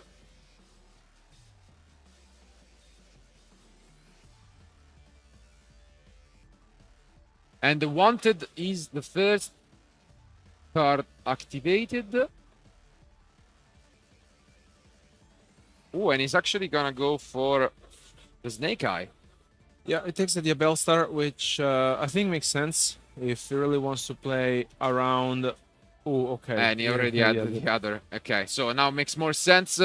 Drops the Snake Eye, Diabell Star to summon the other. And he goes with the Veiler. Yeah. And yeah, the first Veiler is used here.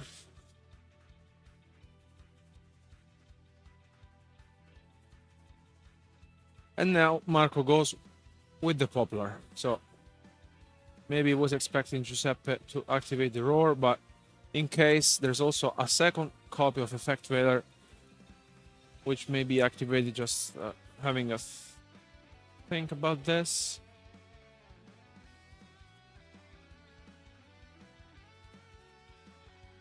Yeah, you can see Giuseppe really focused, trying to figure out what's the best line here.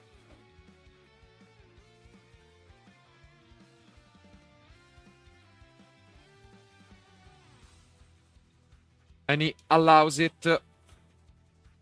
So we could grab the Temple, or let's see if he goes for original.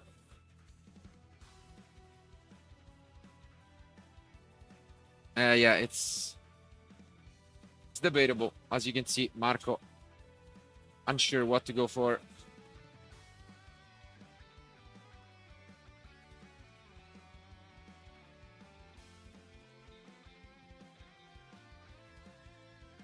Because he knows that the Roar is there, so it's he really needs to find a way to play around this, but it also depends on the remaining two cars. Yeah, and you can see he's still debating about it, but overing over. Because you really want to force out the Roar. And then the other remaining one, maybe an infield impermanence, for example, but yeah, okay. He grabs the field spell, which he then activates.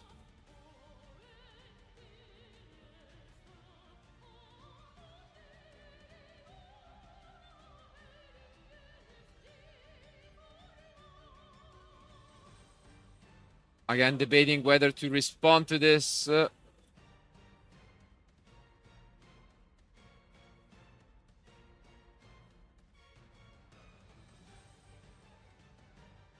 Okay, he decides to go for the Ash, and here is going summon.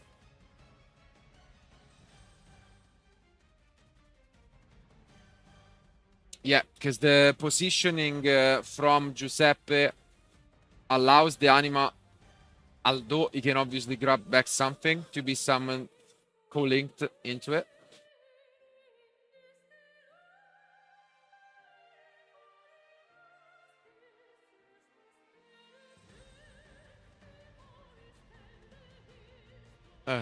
Not easy now, because you may go for Veiler, but yeah. I mean, I would be shocked if Giuseppe didn't do this on purpose. But at the same time, like, this is gonna force out the Roar, so it doesn't seem like the greatest of play to just summon the Wolf there.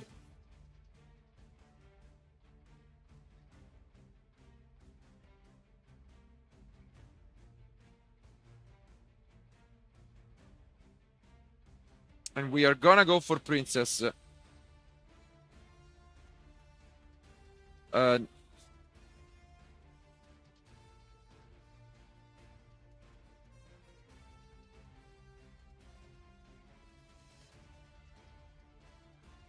yeah, now what they are debating about is the Princess activation, which was used to destroy both the Sunlight Wolf and then protect it with the Bailings.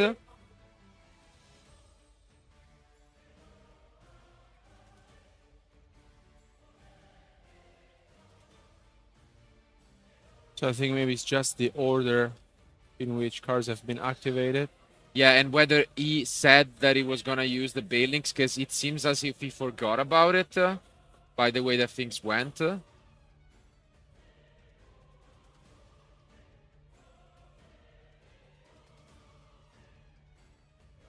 yeah, this is, I think, what they are debating about right now, because obviously it doesn't start a chain, the continuous graveyard effect, but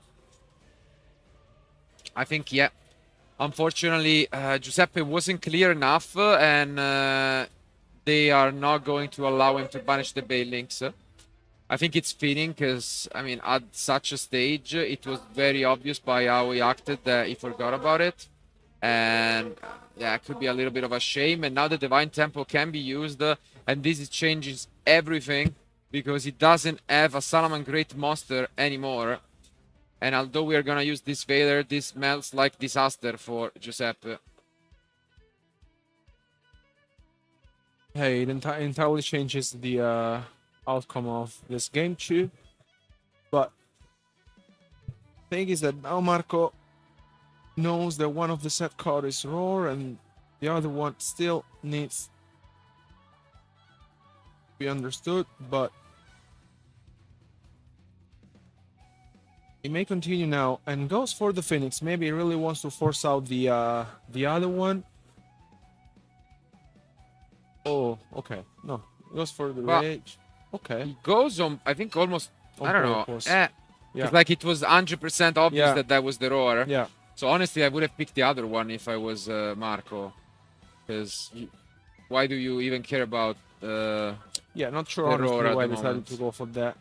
Because he knew that I mean, it was very obvious. But still. And this is a lot of damage potentially coming. Giuseppe way.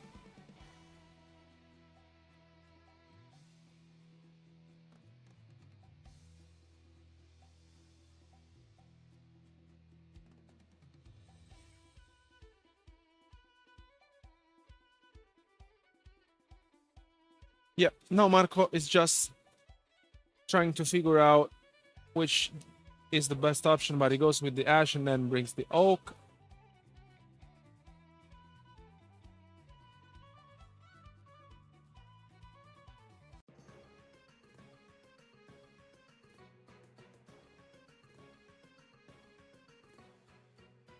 And yeah, we could be moments away from just having of a first player who is advancing to the top 32 in what is Marco.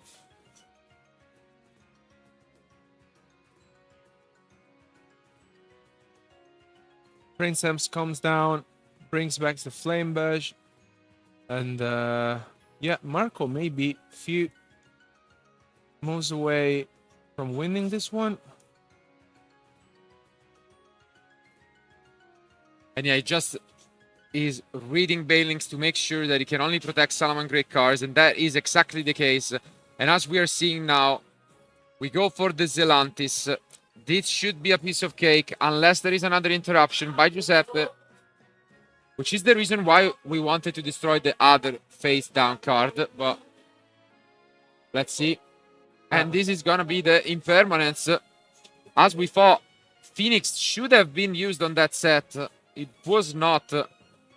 And let's see if now we can still recover from this.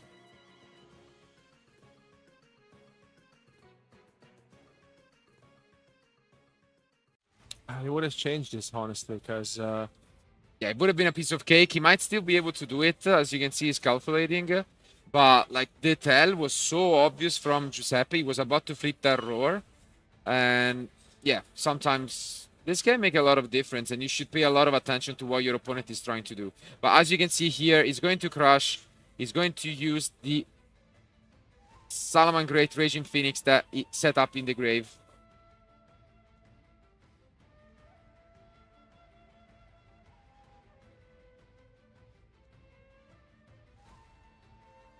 And then he enters the battle phase, swings over, attacks with the rest of his monsters. And yeah, they're just doing some calculations, I think, but this is a lot of damage coming down for Giuseppe.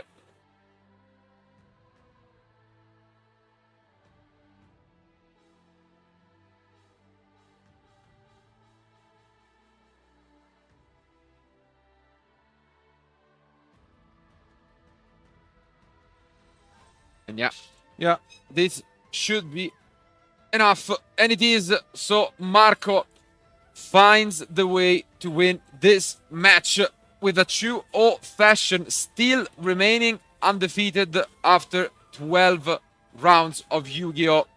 Let's go back to us. What a match, what a way to start things off here in top 64. Now we have our first player who advanced to the top 32, and that is Marco Parenti. We mentioned that the future match just had a lot to offer. Marco, former finalist here at the event 2 years ago with Salaman Great, now faced against his own deck. And I mean, you could tell that he knew something of what to do, even though the deck has changed so much. You gotta feel bad for Giuseppe though, because game 1 he opened almost unplayable, and this is in the end what costed him the game. And in game 2 he opened the Sanctuary. It seemed as if he could have done more, and I'm still a little bit skeptic about the whole sequence, especially the Sunlight Wolf zone. And you know, obviously there was also a situation in which he should have been more clear with the Banelinks and just banish it before the Princess was there. But I mean, sometimes nerves can get to you when you play on stream. Now there is a huge crowd watching and supporting our players. And regardless, congratulations to both. But it is Marco who advances, and I'm sure we will see more of him later on. But before we further ado, thank you guys for being with us and watching the top 64. But don't go anywhere, because we'll be on a super short break, and then we'll hear it from the winner of the top 64 match, Marco Parenti.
And we are back with the winner of Top 64, Marco. First of all, congratulations on the win. Great match. And what a show off. Still undefeated. How does it feel? Very good. First time for me undefeated. And Okay. Nice. It's always a nice feeling. And the most important one is getting at least the first round of cut because you don't want to lose after being undefeated. So now you can take it a little more chill. But no, we've mentioned that you have been close before. So you're a former finalist. Also, it was funny that you played Salaman Great back in the day, and now you're off against it. So, first of all, how do you feel? Why did you bring this deck to the event? because I try a lot of different deck lists. For example, pure and cash version, like my teammate Diego, Muselli, and Sgotti. For me, that bid was a little better than the other one. Than the one they are playing. But I don't know. For me, it's a good ratio of the entraps, good ratio of the board breaker on main deck and side deck, and I have a spicy touch on absolutely. We didn't spoil it. It's my card. We didn't spoil it. My card. We didn't talk about it, so hopefully we'll see it later on. But yeah, it seems like you have a lot of a mix of the good cards, and you can have outs to any scenario. I guess since you're undefeated, we can maybe talk about have there been close matches or like a match where you could have lost or like the draws or no? No, okay, smooth. Oh, probably one draw against Marra. Okay, okay. But, who is also doing really well. But yeah, for the rest, it seems okay. And talking about the rest, in the next round, we will be able to show you guys the breakdown for the top cut. But it seems like it's split 50-50 between Snake Eyes and the rest of decks. Is there a deck that maybe you don't want to play against? Okay. Of course. Of course. Stand. Okay. And the list and of Muselli, Diego, and Sgotti. Because he play Skip Drain on main deck. He's FTK. I can't play against that. He have talent. He droplet and Soulboard Breaker. It's a very interesting approach to the deck. They made it to the top cut, so it seems like it's working. And we'll see later on whether they do. But yeah, there are at least I think a couple of runic stunts in the deck. So hopefully we'll see whether that happens. But no, regardless, again, we want to wish you good luck for the rest of the tournament. Hopefully we will see you later on, and I'm sure the goal is to redeem yourself and make it. But without third time the tower. But yeah, let's not jinx it. And thank you guys for being with us. This is the end of the top 64. But don't go anywhere because we have still a lot of exciting matches to find out who will be the Italian national champion 2024. Keep watching.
Hi everyone and welcome back to the coverage from the Italian National Championship 2024 in Forlì.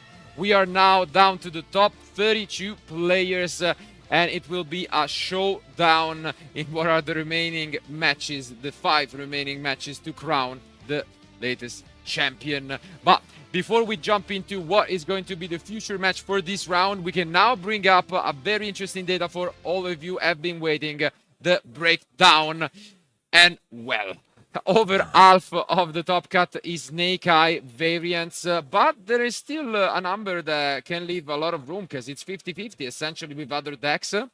Senpai, a close, not so close second, we could say, but still 9 represented. And as we have seen, there are a lot of different decks from branded, melodious, runic variants, and still a lot more to be seen. And I can tell you that the top 32 is also looking similar.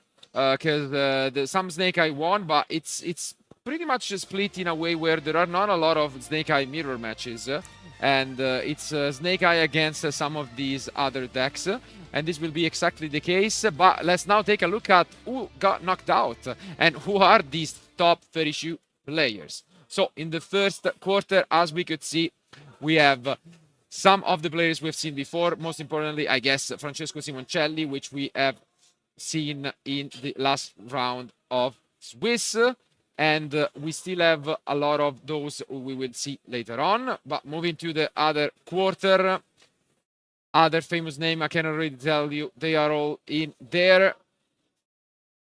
And yeah, look at the champion, he's still there.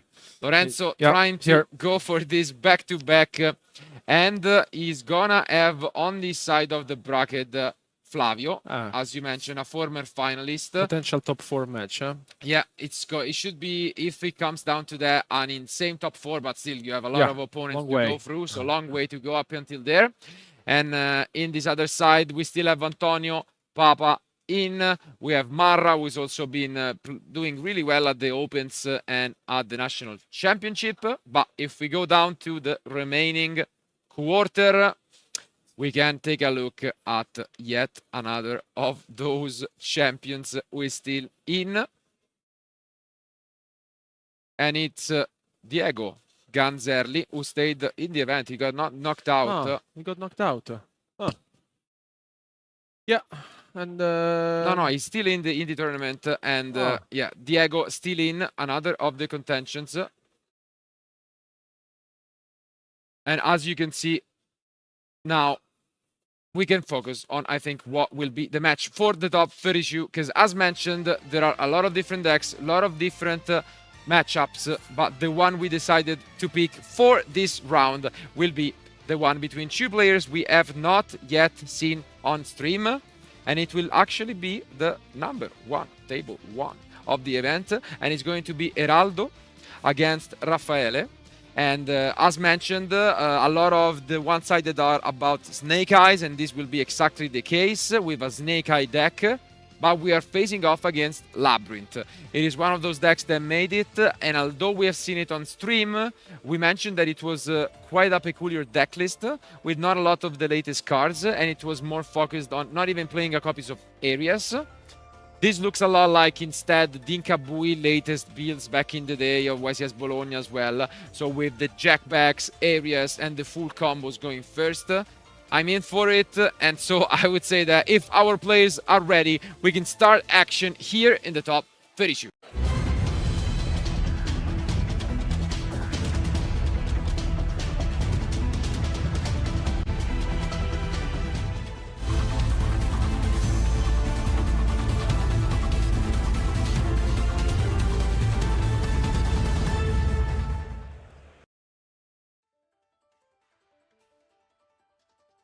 Oof, and an 11 rolled.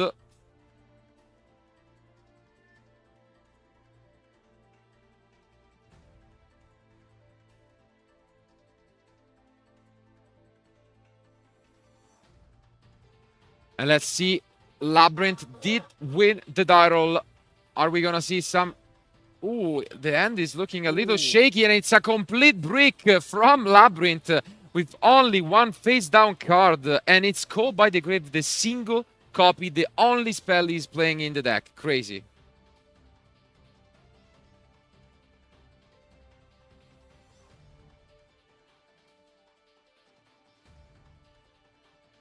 Yeah, it seems as if you gotta feel bad. One labyrinth. Yes, the areas, labyrinth but yes, Nibiru, the I guess. Nibiru. I think he's drawn a full monster plus code by the grave. Wow. Start things off with the Snake Eye Ash, and still to be seen because the Nibiru is there, so he may. Yeah, he may overextend, but it's very tough for a deck like Labyrinth to come back, and you really gotta feel bad for Heraldo. Yeah. What can you do? Gotta keep your composure, and still nothing ensured.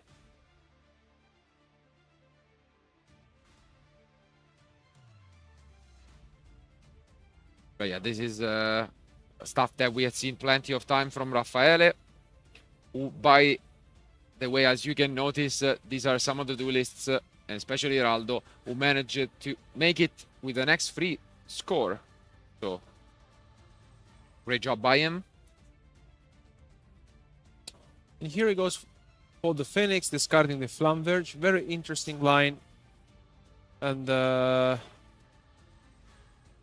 yeah, this is the third summon. Oh, but there's the Cold by the Grave being chained on the Flamverge, which at least can somehow prevent Raffaele to overextend.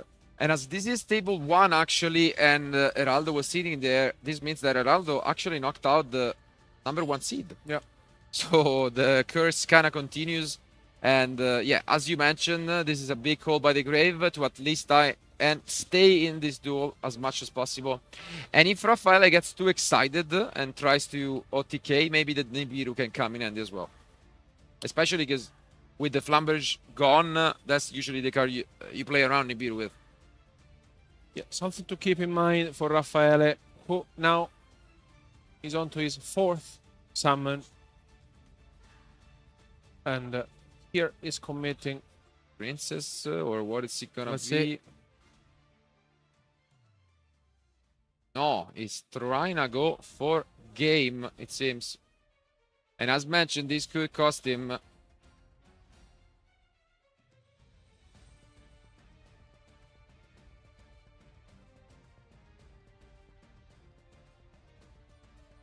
here may be the moment in which the Nibiru may come down, just considering these options, but I think if you stop and think, you gotta go for it. And yeah, he does drop Nibiru, at least trying to stay in this game.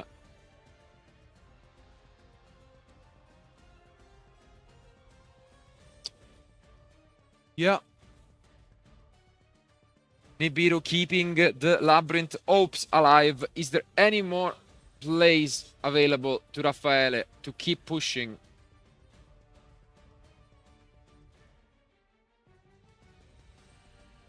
And obviously, there is at least the tempo bringing up the Popular. Can he find anything else to push forward? The graveyard is empty from Heraldo.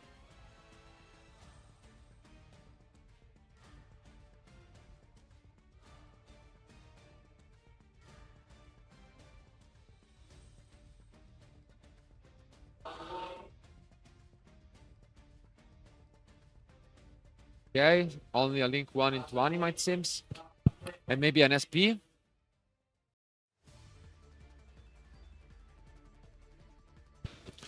Caldo. It could be the line that he goes for. And it instead goes for the original. No response. And this allows him to push forward.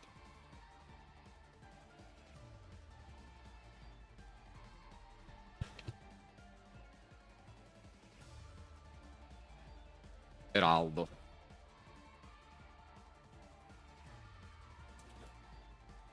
And yeah, with the Nibiru, still trying to find his way.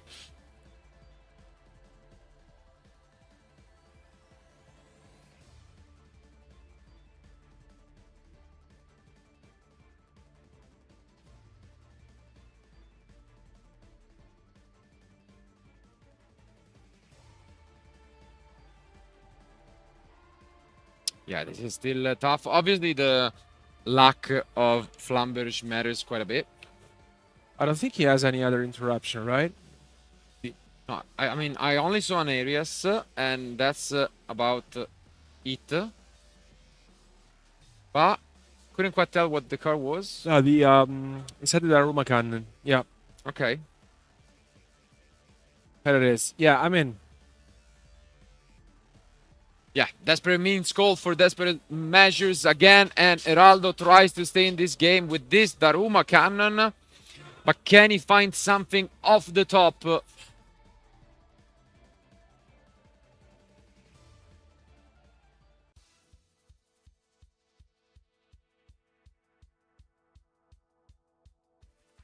Let's see. And it's the jackback, which is actually pretty nice. Because you can use it either to go into the Typhon, or in this case, it's gonna be linked off into the Anima. And he's gonna take a look at the top 3 cards of his decks. Let's see. You can see him debating a little bit.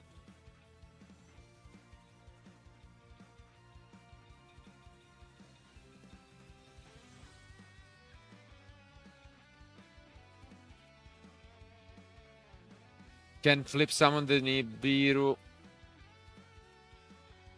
Either attack and go for the SP. He has a few interesting options in the actual deck.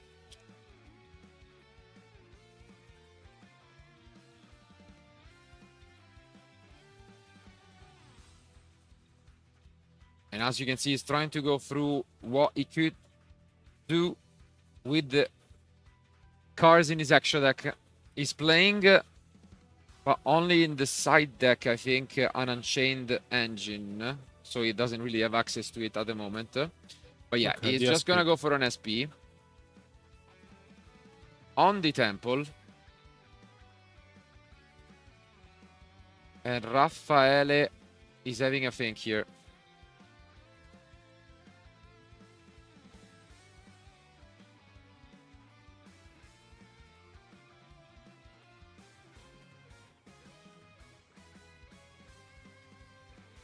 You're gonna allow it, or just gonna use the impermanence here to stop the SP.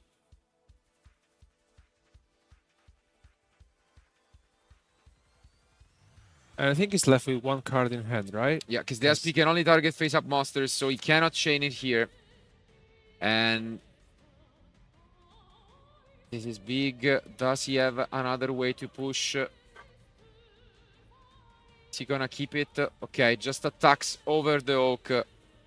Goes to Memphis 2, and the card that he got is going to be the number 1 most important thing. Now he goes into the Typhon.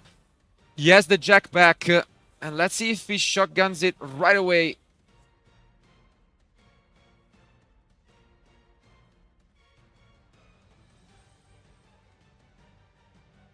Doesn't seem like that is the case, so we start things off with the original.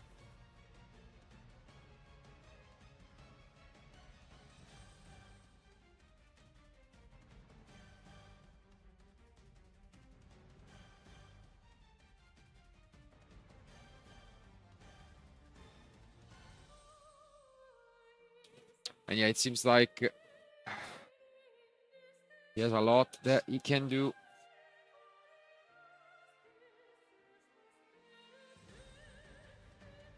Yeah, he got the Ash, and he may be free now to combo off. It seems like it only depends on the trap. But yeah, at the moment, Heraldo is not using it. The jackback, maybe he completely whiffed. That would be absolutely insane, considering the end he opened up with only 1 trap card in a deck that runs an incredible amount.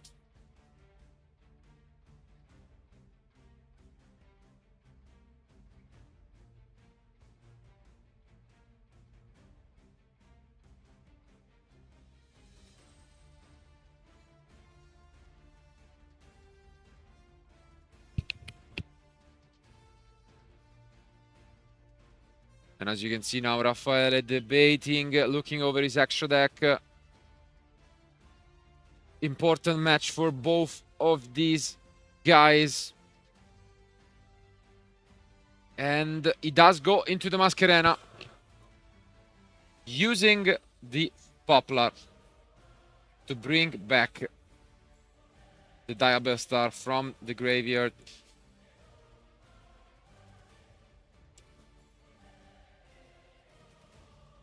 I think he also depends on how much he really wants to push, because, you know, again, his opponent may have missed, or maybe he's just waiting for the right moment to activate the Jack back in the graveyard.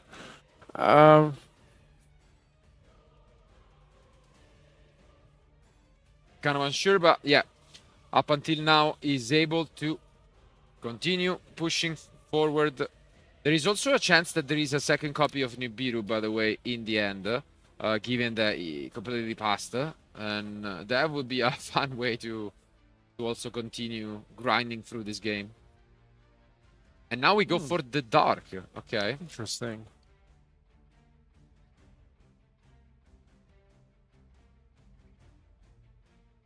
Let's see if there is a response. Gonna go for the areas, it seems, or the Jack back is going to be chained. What is it gonna be? It's a trap trick. Great option. Oh, did he actually select the Jack back to force it out? I think so. Yeah. Interesting. Because it's essentially like losing a lot of tempo to do it. And unfortunately, he doesn't even get something that he can now force, because the drop trick can just be used to get anything.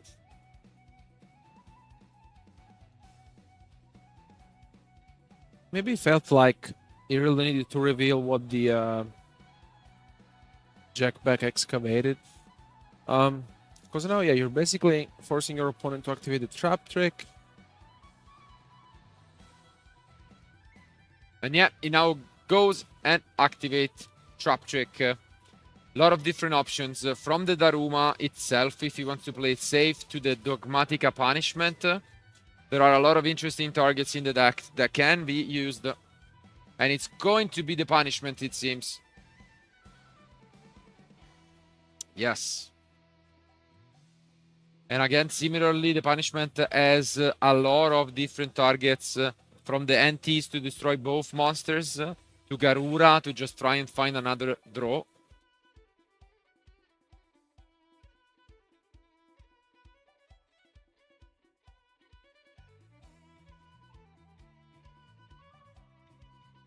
And you can tell that he's debating a bit.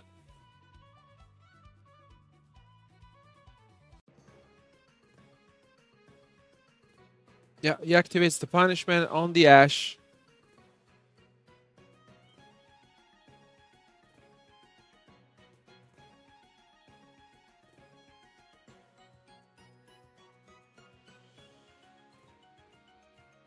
And I think he sent the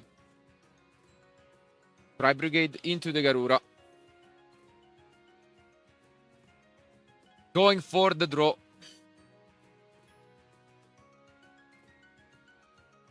But now the Typhons are exchanged. And yeah, this game turns again into a grind.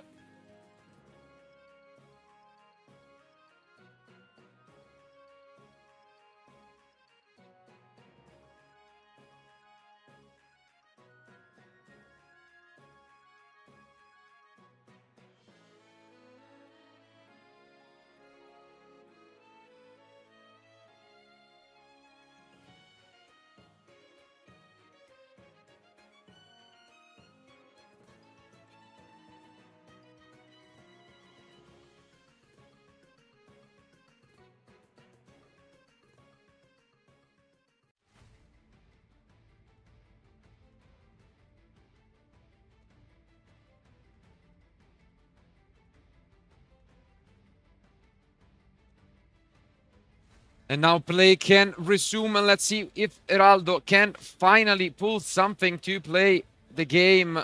Doesn't seem that happy, keeps looking up. Yeah, it seems a little worried.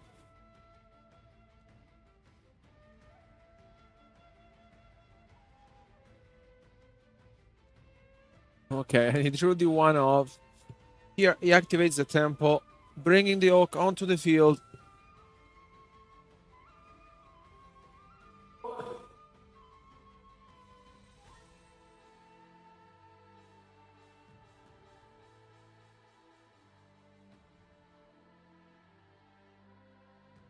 And although Eduardo basically started things off by breaking entirely here, he's still into this game. And yeah, he's trying to stay in this.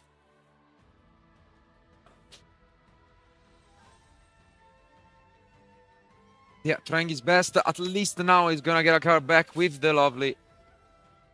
He's going to do the trap trick, and this is actually gonna be closer than we expected, because unless there is an out to whatever card he is going to go for, he could get a 2-for-1 easily, destroying a card with the lovely and using any trap card. Let's see if he wants to go for it right away. But for anyone who missed it, the interaction in the previous turn was due to the fact that he could have sent directly the Garura. Instead, he went for the Bucephalus. And the Typhon negates those effects even in the graveyard, so he couldn't use it to then send the Garura. And maybe a little bit of a slip up, and he missed on a crucial draw. But yeah. Now we do see the SP, which is why I was thinking we could use the trap trick immediately. And I think I would have liked that. Would have been better, yeah. Because now, yeah, it's definitely a bit weaker.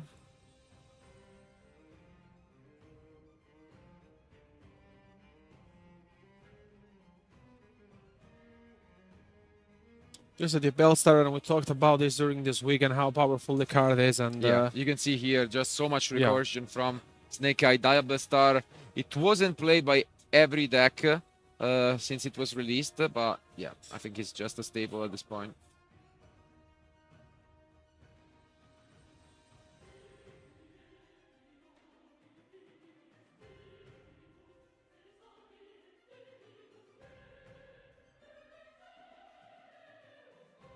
He knows that the last card is a trap trick. And finally the princess comes down. And this is where Heraldo asks for a think, but no, still gonna allow it. And this smells trouble, because you're gonna get a bunch of advantage back.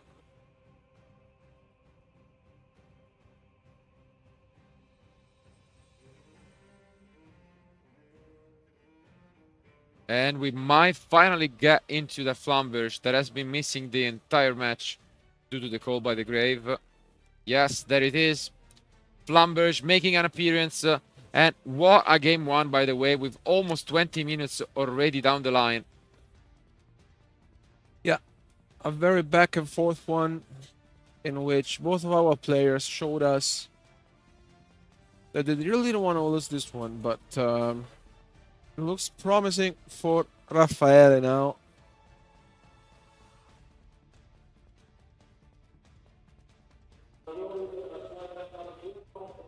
And yeah, the SP is brought back up.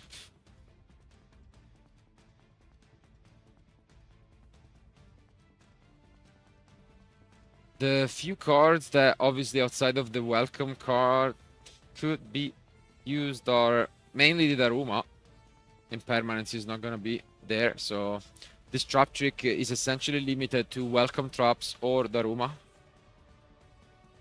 Nothing spicier is in the main deck from Heraldo.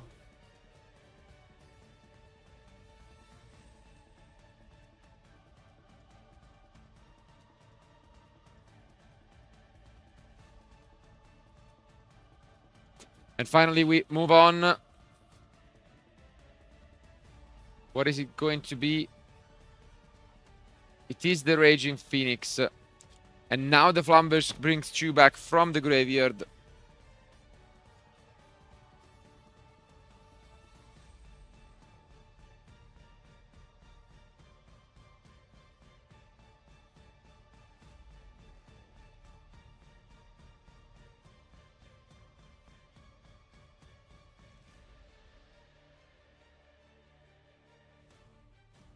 Brings back two pieces, and the extra deck is now, I think, kind of tight because he used a lot of resources yet.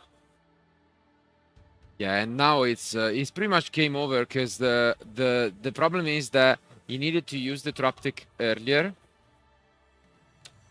and now he cannot use it anymore because there is no more Fiend on his side of the field. And since he said it with Lovely, he can only use it while he controls a Fiend, and that should be it. So I'm not sure if Rafael is familiar with it, but I'm sure the judge will catch it if that is the case. And I think, yeah, Heraldo knows, as you can see looking up, that he cannot go for this trap trick.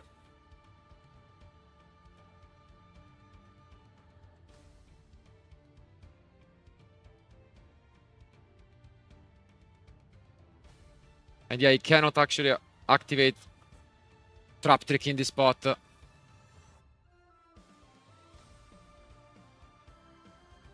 And this is exactly what the judge is gonna tell him. And yeah, as you can see here, unfortunately, the trap tick is not available, and this will pretty much seals the game. Neither players knew about it, or like at least remembered about it. And yeah, this is the pivotal moment. And yeah, he picks up his cards, and it is Raffaele who takes game 1.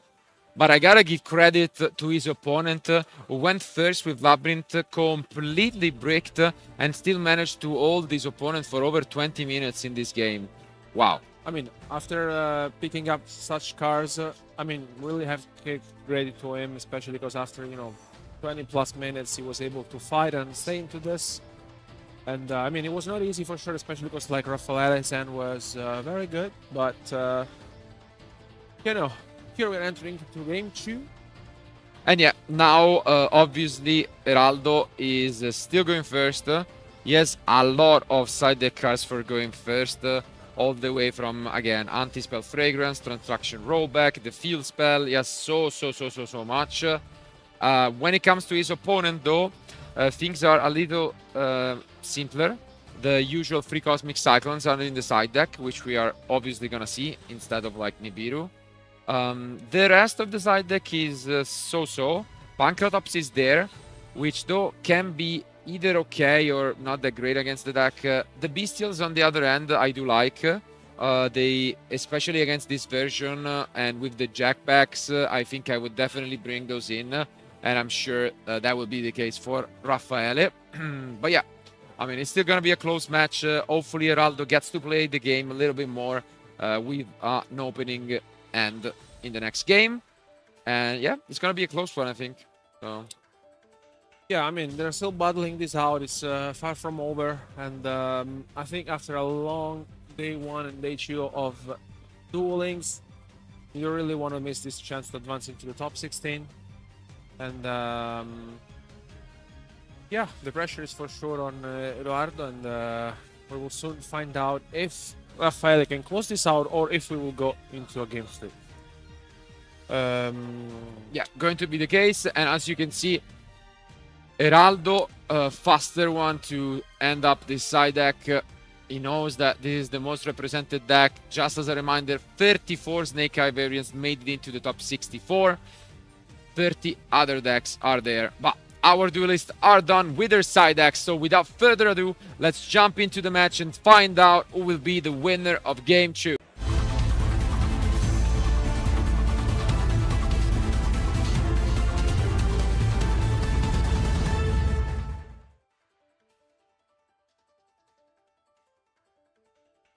And here they are.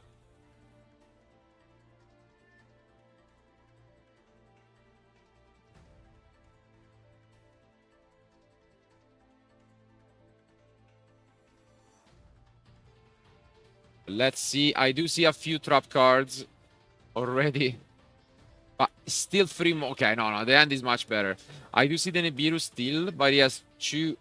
I think both the Stovey and the Chandelier. Yeah. And the rollback as well, which works incredibly well with them. The Roma Cannon as well. Yeah, no, this is a solid end. Yeah.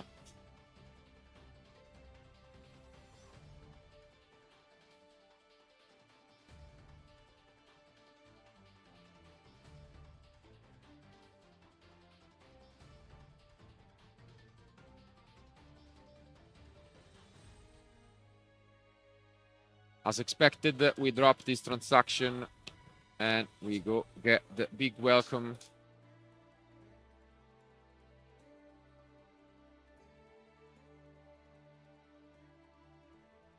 Yeah, I guess the big welcome may... Okay.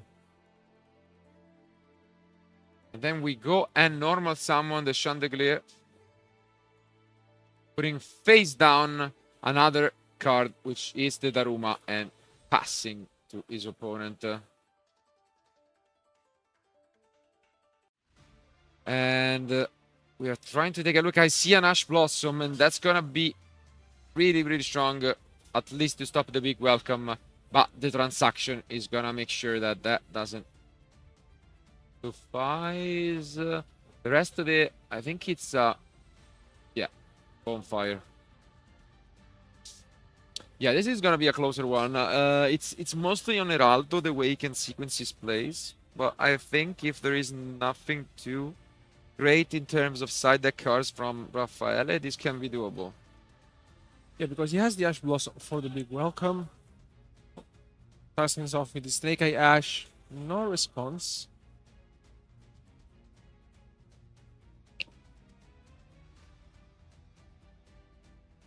And yeah, for now, he doesn't really need to act. Let's see if we are grabbing the temple. Yeah, that is the case. Makes sense.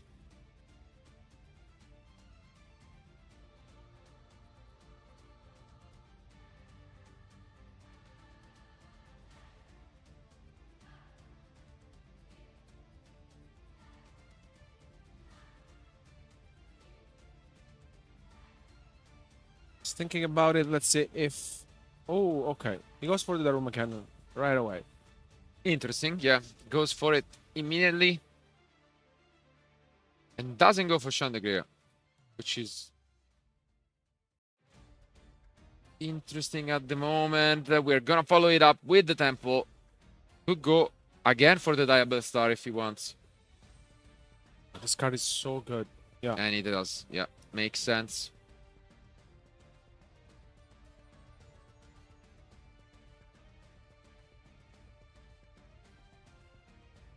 I think he might have had a wanted, I'm not sure though. And okay, similar, I guess. We can go for the Black Witch, discarding the Flamberge. No interruption. He knows that the last card face down is the big welcome. This is good news for Raffaele. Yeah, and it seems like Heraldo is not interested. I'm pretty sure he had the Nibiru, right? Which is also why he would summon the Chandelier to me. Because the Nibiru plus Chandelier works really well.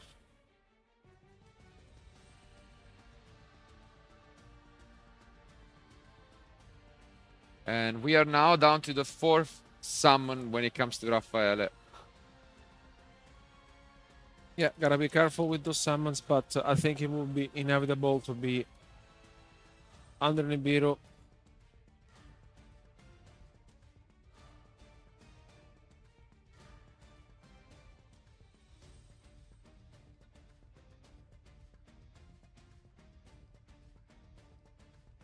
Tense match for sure. Now down to the remaining 15 minutes to see who is going to advance to the top 16.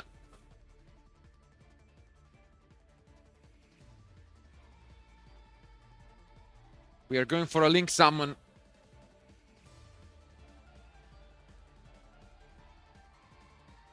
Gonna check the graveyard. Goes for a Dark. Asking for a response.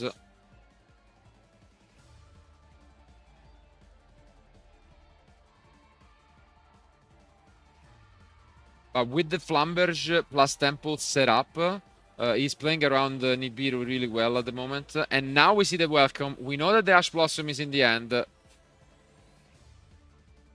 And yeah, it's going to be activated. And this is big. Because now the only line of defense in a way is this transaction rollback. And it's costly for sure. Because he's going to be down to 4,000 life points. Yeah. And he goes and copy the big welcome and well, I mean, still very close. Yeah, at least now he can get back his monster. Makes sense. So now that he has the combo in hand with the Nibiru, he can go and pop a card.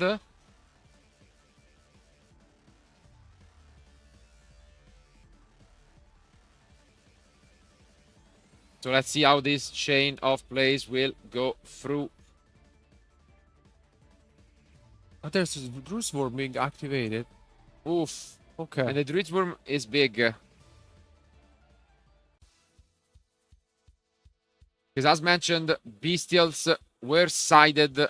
They are really, really good in this against this version of Labyrinth. And yeah, this is looking scary for Heraldo. We might have a quick 2-0. The Druid Swarm as well is huge. Yeah.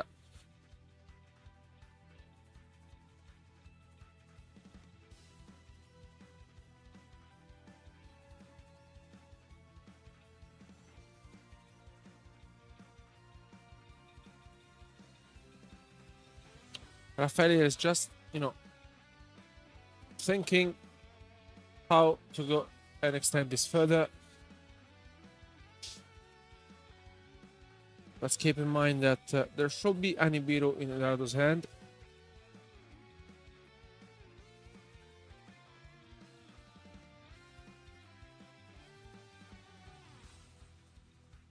Here comes the Selene, then the Druid Swarm on the lady.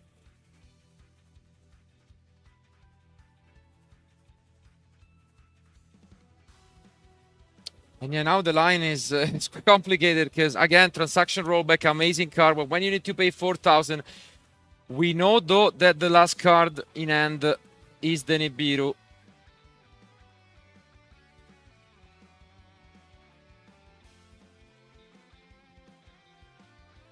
Yeah, and it is. And there comes the Nibiru with the Chain of the Chandelier, keeping the hopes of this duel at least a little bit longer there.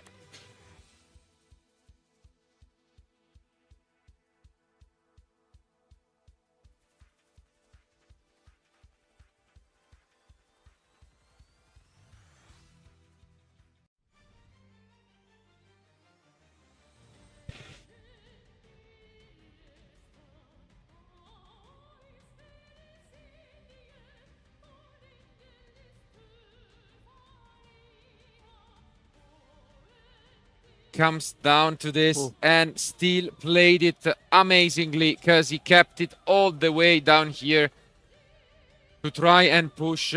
But the only problem is that the Daruma kept the level once at the beginning face down, so we need to look at the graveyard to see if there is anything else that he can bring back. But what a match. They're really trying their best to stay in this. Yeah, this is a very close one, very well played by both of our players. Still, Raffaele trying to navigate through all the responses from his opponent, but yeah, it's not quite enough. So as you can see, I'm not sure if he remembered that the graveyard was empty with the original, and now there is a chance to fight back for Heraldo. As you can see, looking up in the sky, he knows that there is an opening, and this is it. What is he gonna go for? Ariane, is there a response to the effect?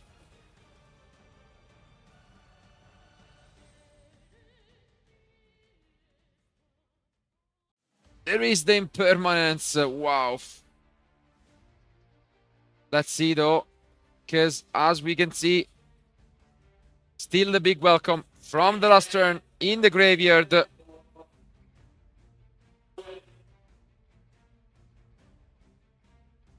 Very well played by Heraldo, trying his best to come back. And has been successful in doing so up until now in what seemed like an unwinnable game. He now has some favorable chances to actually make it back.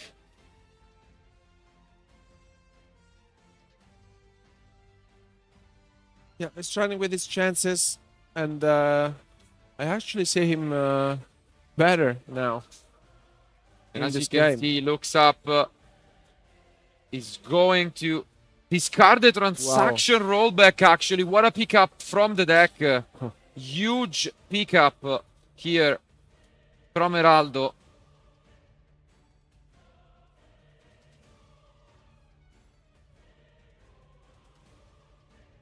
And now he goes for the lady. Only one copy in the deck, by the way. Very interesting approach.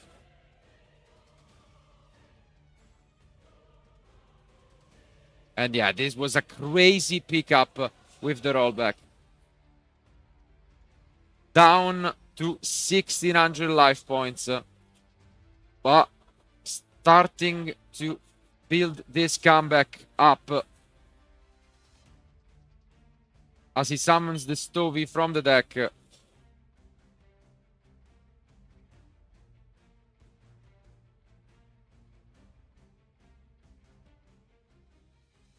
And now we go for the Chaos Angel, getting rid of a Poplar for once and for all.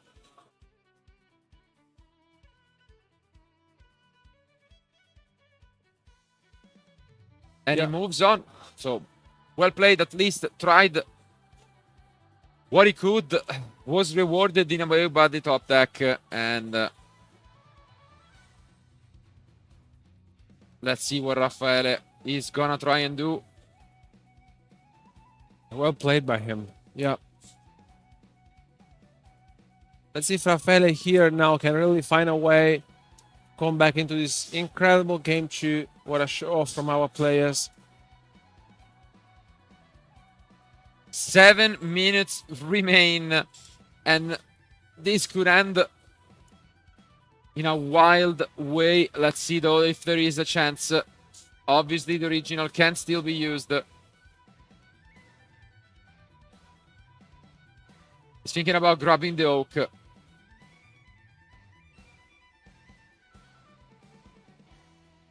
Not much time. He's ahead in life.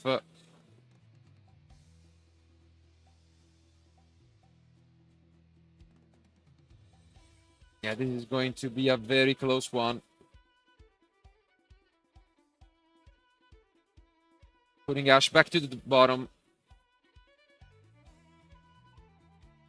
Ooh, he picked up a Cosmic Cyclone. Yeah, but we know that the last face down was the welcome, and Yeah, yet it it's is. activated now. No Ash.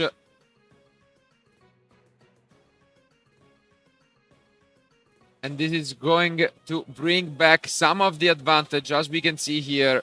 A lot of recursion, but this snipe might be what it comes down to. Is it going to be the oak? It's not, and this is the handshake. Wow, what a way to end the top 32 match. Wild finish. Congratulations to both, but in the end, it is Raffaele winning 2-0. Let's go back to us. Wow, What a match. what a match. What a match and what a show by both amazing duelists. I mean, not surprised by that. We are down to the last 32 remaining players, and what was an amazing tournament. Over 1,300 competitors, and yeah, it's getting down to the best. And what a match it was. Labyrinth tried his best. You gotta feel bad for Heraldo in game 1 because he completely bricked. Game 2 was closer. I think he had some openings. Both ends were actually really good, and they tried their best to battle it out. Maybe there was just a moment where with the trap trick, even in game 1, I know there was a little bit of a confusion to activate it with the lovely, and there might have been an opening there even. But yeah, Raffaele just hanging there. He really wanted it, and he's now our contender in top 16. 4 matches away from being crowned Italian national champion. But regardless, I think we can hear him quickly from the man himself, the winner of the top 32. So don't go anywhere, and we'll be back with Raffaele.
Welcome back to the coverage of the Italian National Championship 2024 live from Forlì. We are here with the winner of the top 32, Raffaele, and we will just be having a little bit of conversation in Italian. I will translate for you guys. So, innanzitutto congratulazioni. Grazie, grazie. Direi che è andata bene. Benissimo. 2-0.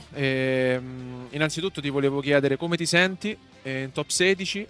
Pronto per vincere. So I just asked Raffaele how does it feel now that he's in top 16, and he answered me that he's ready to win it. So I guess that's a good answer.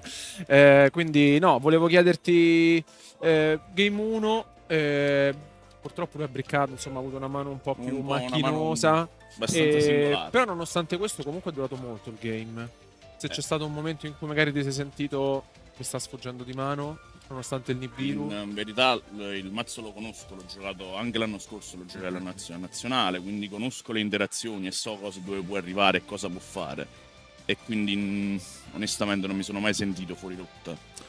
Well, about game 1, basically, he never felt like he could have lost the game, although his opponent kind of have, kind of brick hand. And you know the deck because last year he played it at the Nationals, so he's familiar with the deck. Volevo chiederti invece per quanto riguarda game 2, abbiamo detto che comunque te la sei giocata molto bene, si vedeva che comunque sapevi le interruzioni, anche come gestirle, e anche con Original comunque alla fine dopo che ti ha fatto Nibiru sei riuscito a gestirti anche il Daruma, quindi anche lì penso sia alla fine c'è stato un 50 e 50 con l'Ozzy. È stato anche un colpo di fortuna, onesto, anche quella.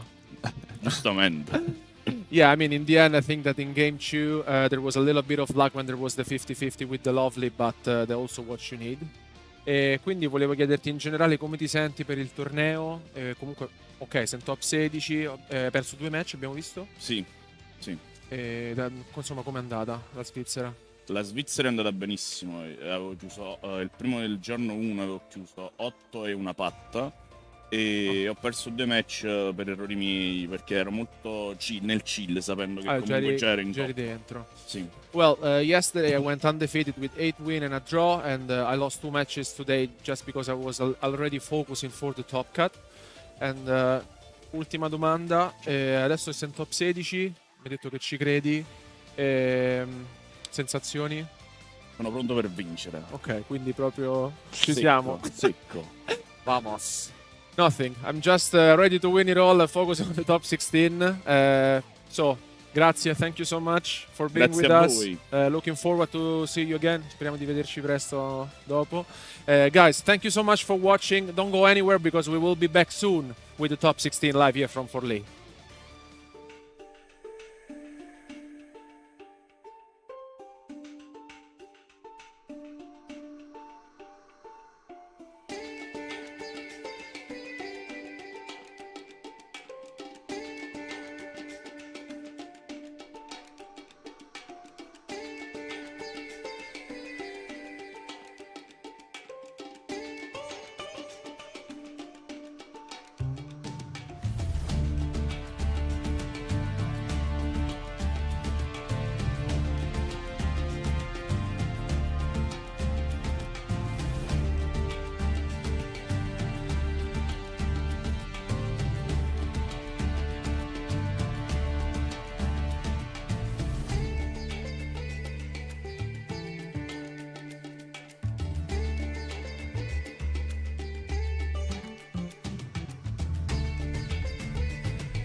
Hi everyone and welcome back to the coverage of the Italian National Championship 2024. We are down to the 4 remaining matches to crown the champion. Top 16 is under the way, and well, we have so many amazing players still in competition. A lot of different decks, a lot of different players, and I think they are gonna try their best to just close this one out. But most importantly, outside of the variety of decks and players that we have mentioned, we have some really special ones still in contention. And all the way back from round 1, Lorenzo Muselli, the current Italian national champion, is still alive, is still here, and will actually be the match that we are going to see for this round, as he is facing off against a teammate of his, Flavio Palumbo, former finalist at the Italian National Championship. So both really want to get to another final. It would be the second for each of them. And, well, I think we can also bring up the bracket for you guys to just see what we are sitting at the moment. And as the players progress here, we have some names, some players that actually have been knocked out. As we have seen, Raffaele obviously at the top, now on the number 1 seed, we could say, after knocking out Heraldo. But still a lot of great players that we have witnessed. And on the other way, another Italian national champion is still in competition, because that is Diego Gazzerli. But this is the match, as mentioned, that we are going to watch, the one between Muselli and Palumbo. And on the other end, also, we have, unfortunately, Antonio Papa, who has been knocked out of the competition. Really good show, but we have another players we have not seen this weekend. Gianluca De Luigi still there. And this, as you can see, is Diego Gazzerli, another former Italian national champion, still in the event, still with a chance to walk into the top 8. Crazy consistency from all of these players throughout the season. And yeah, finally the last of the participants for the event. Again, Marco Parenti, another finalist. No, so insane. At the moment, it's a crazy consistency. crazy what a top lineup 16 that is. Yeah, unfortunately, again, Il Nuschevole has been knocked out. But just to recap, we have 2 former Italian national champions, 2 former Italian national finalists still in the top 16. That's crazy. But as mentioned, the match we are going to witness is the one between Flavio and Lorenzo. For anyone who missed it, we saw Lorenzo back in the first round of the Italian National Championship yesterday. And we talked about how he's playing Castillo Snake Eye, but he's playing the most unique version of the deck we have seen all weekend, because there are no Entrops at all in the deck, just a lot of going second cards, and most importantly 3 copies of Skill Drain in the main deck. What a bold move. It's paying off, because spoiler alert, I think Diego is playing exact same list, so it's really working out for them. But his opponent, again, teammate, he knows what Diego is and what also Lorenzo are using, but he decided to go for a more traditional approach. So this, if I'm not mistaken, will be the first Snake Eye Mirror match we see all weekend long. It was due at some point, but it's the one between 2 amazing players, 2 very interesting deck lists, and I can't wait anymore to have them here. So if our players are ready, we can jump into action and find out who will be the winner of Game 1.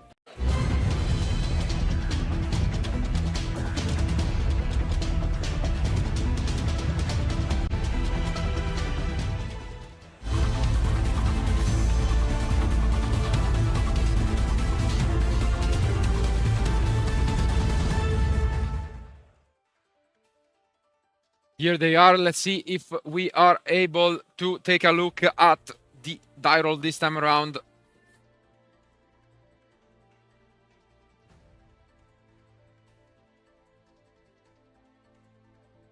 It's a 5 for Flavio.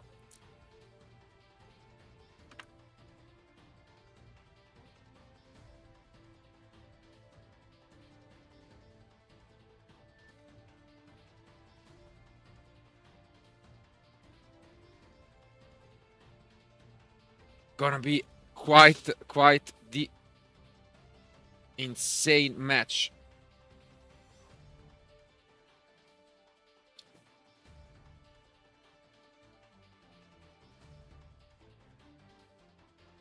Let's see.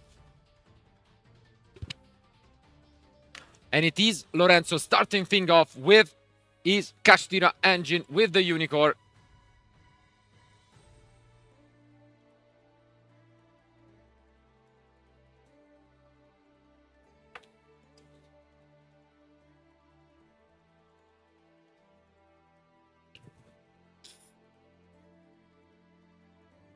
I'm really curious to see, by the way, because we were talking to Marco before in our interview, and he said that he didn't really want to play against this type of deck, and Flavio may have the same feeling, because he is basically on the same deck that Marco is playing with the hand traps, while on the other side, Lorenzo is sitting with a very more, let's say, rogue approach with the skill drain without playing any hand traps, which is something that we discussed with him yesterday, let's say, in general, without spoiling so much about his deck.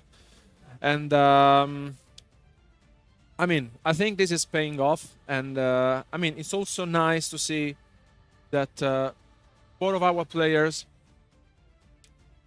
are in the top cut, and I think at this point in the tournament, you really want to prove who has the best deck.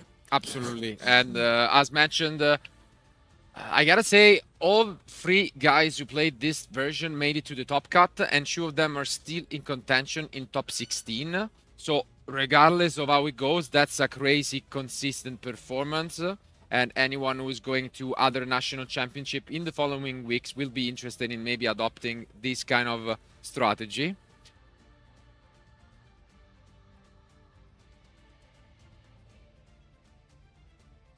And yeah, sometimes it's also nice to go all in and see if that will be the case for our players this weekend, because we have on one hand Lorenzo and Diego playing the same list. And here we see the difference as compared to other deck lists. He's playing the Dragosak just like the Cash Tiro decks that we have seen.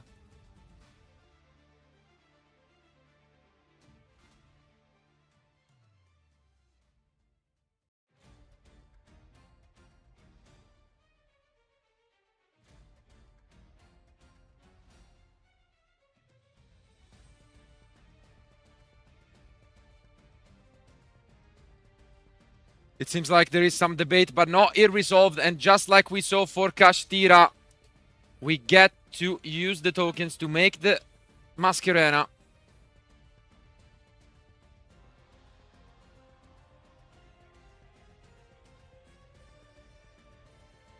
And now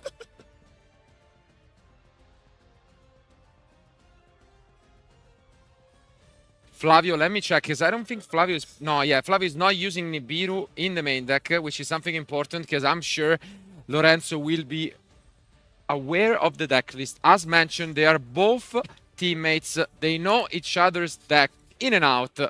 And this changes significantly the way that you approach the match. But play is back, and this could mean that maybe there is even the skill drain. We never know. We'll find out, but very interesting opening from Lorenzo. I mean, different approaches to this tournament, but in the end, at the moment, equal result, more or less, from our players, and the impermanence being activated on the Fenrir from Flavio.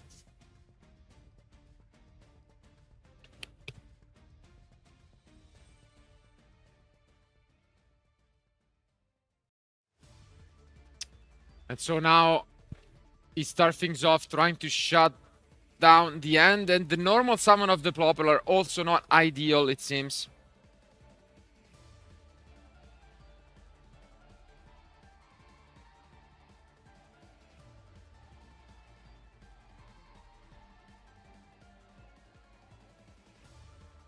Flavio really patient with his responses. We cannot know if he top tacked into the impermanence, but definitely even if he did, that is okay. Is there really gonna be a skill drain face down from Lorenzo in the main deck? Not quite. It's going to be the droplet. Used right away. Very interesting.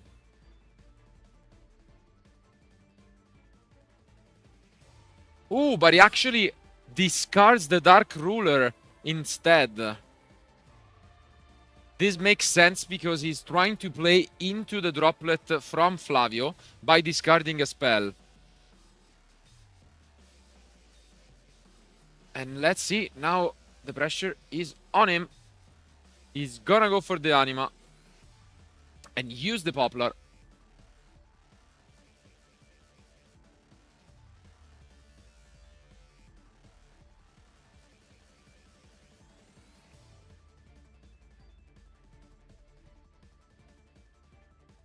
Very tense match. You can tell that both players are really experienced, have been at this stage, have been playing on stream a lot of times.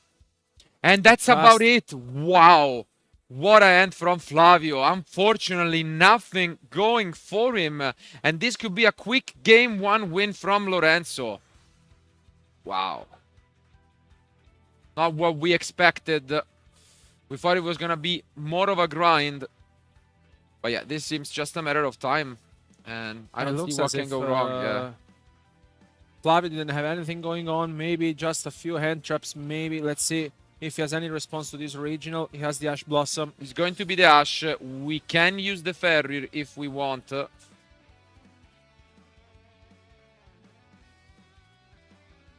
Let's see.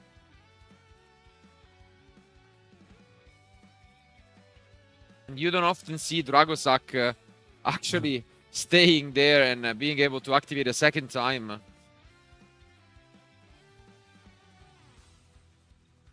And yeah, you can see Lorenzo now trying to do some math to see how much damage he has. He goes for a second Ferry, switches everything to attack. And just double check again, that's 5,074. And it is enough. Lorenzo takes game 1 and is now only 1 game away from advancing to the top 8 for the second year in a row. Yeah, you can see them smiling at each other and probably Flavio saying, yeah, my hand was complete garbage. But on the other hand, you see Lorenzo, not even a smile on his face. He has that killer instinct in him. Really tough to break mentally. And yeah, it's just showing. When it comes to Flavio, now he's gonna try and go first. He has what you would expect. So he's also siding the skill drains and crossout. So those are usually cards that come in when you go first. For the rest, we have mentioned Lorenzo's approach is completely different. He has no end traps at all. Just playing, as we have also seen, Dark Ruler no more in the main deck. And in the side decks, he keeps on adding up to this strategy. Still no end traps, but he adds with the Trust, Lightning Storm, Change of Heart, a lot of going second cards. And this will be a very interesting show, I think. I mean, yeah, we said this already. It's very nice to see that both teammates that studied the deck in and out decided to bring it with different approaches, right? And it's paying off because basically 4 team members now, 2 of them are playing the same list, and the other ones are playing a very similar list with hand traps. Yeah, I gotta be honest. There is a universe, and if I was, you know, a teammate of Lorenzo, and I knew the way that his deck was built, I'm not even lying. I think 99% I'm picking second in this game too, because he has so many cards that do nothing. He's probably gonna, he should side out the skill drains, and he's gonna have Dark Ruler, Talent, Droplet, Trust, Lightning Storm, Change of Heart, all of these cards which are completely useless. He has no end traps. You have everything you got. I don't see why you shouldn't go second and just completely overwhelm him. Like, it does make so much sense to me, because he's gonna have just no defenses, and you just try and push the OTK. So I don't know, Flavio might have a read into this, but I think it just makes so much sense to me. But let's see.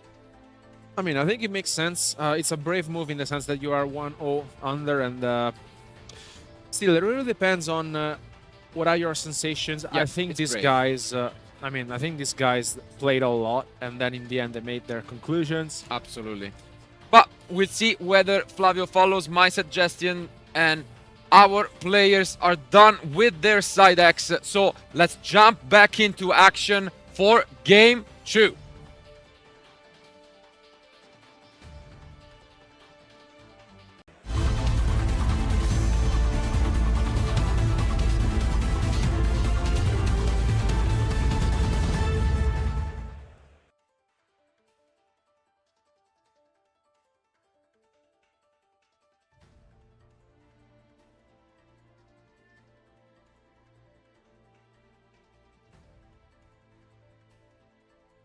And now let's see what Flavio is going to decide. The pressure is on him to stay in this top 16 match and come back against one of the best Italian players on the scene at the moment. Super consistent in the past couple of years.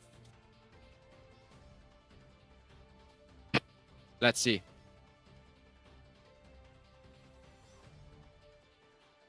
We take a look at the ends. Is it gonna be Flavio? Yes, Flavio doesn't go for the plan. He sticks with going first. And let's see if he's gonna get punished for it. Doesn't go with the plan, but with a planet. Takes the unicorn. And really curious to see now how he will play this out against his teammate. Goes with the unicorn effect. Lorenzo allows it. Yeah, we expected it. He's only siding Ash. Most likely not even for this matchup. So I think he's gonna allow Flavio to do whatever he wants. So it's only with the spells that he's fighting back. And I think Flavio main hope is that one copy of Anti-Spell Fragrance. That's the card that would be by far, like, not even close, the best in his deck at the moment.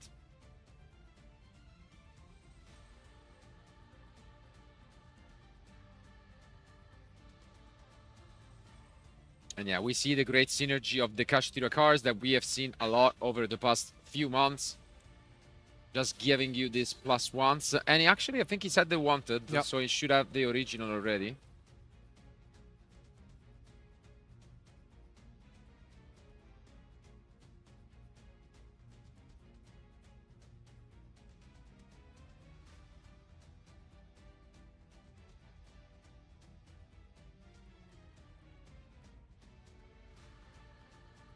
And we then move on into the Dragosak of his own. Yep. And again, no responses are gonna be there for Lorenzo. Flavio knows it and can play quickly. And yeah, Mascherena hits the field.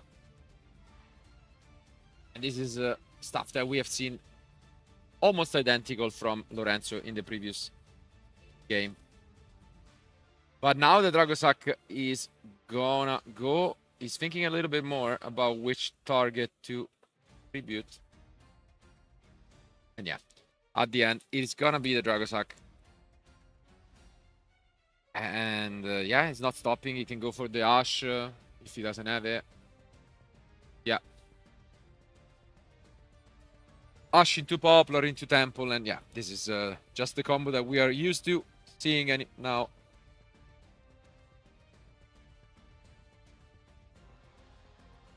I don't know. We'll see how the game goes, but I really want to see what happens. Because I think depending on what Lorenzo has, if he picks up a lot of these going second cars and end up winning with them, maybe there is some room for consideration.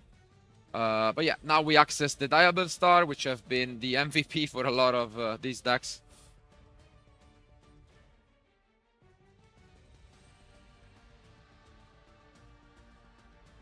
You can see Flavio has done this a lot of times. He's one of those players who try to bring in as many hours of testing and just going to WCQ events, OTSs, as many events as he can.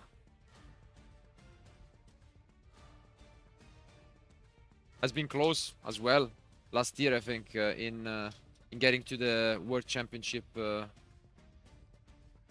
playoffs. So yeah, I think he missed it maybe by a place or two. Yeah, even so just a place or two. Yeah. He's very consistent as well again, and he's one of those youngsters, we could say.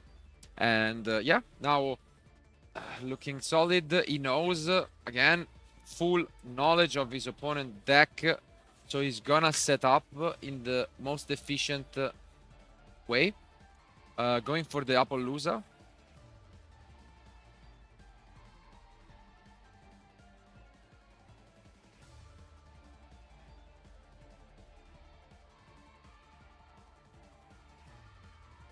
And now finally we are going to access soon enough the Oak, the Flamberge, the whole package.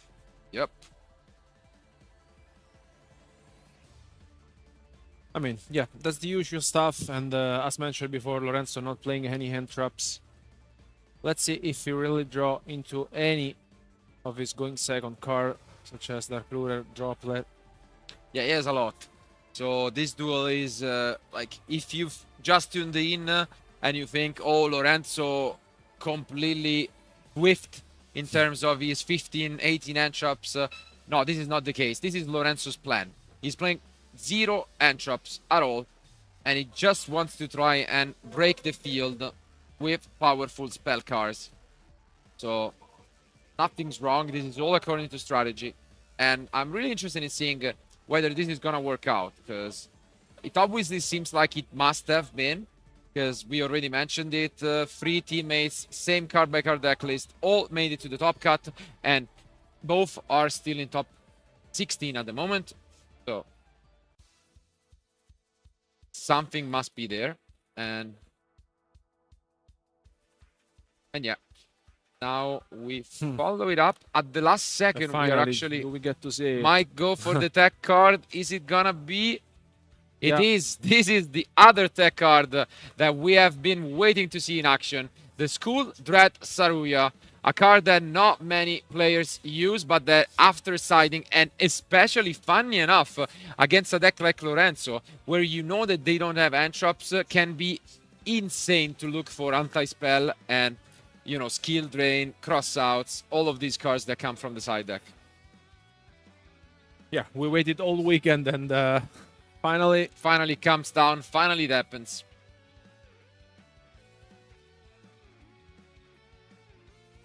Yeah, it really helps you out seeing the important pieces to stop your opponent playing. Full of pieces. With a hand like this, honestly, it looks very promising for Flavio. He also going to use the effect of SHUEISHA to special summon a monster, let's see what which he is the picks up. Fenrir. So look at this hand. Yeah, this opening is crazy, but most importantly, drawing 4 is so much after siding. Like, you get to those cards. If you don't get to those cards, that's really unlucky. And maybe the School Dread is the reason why he still preferred to go first. That's the only thing that I think really justifies it. And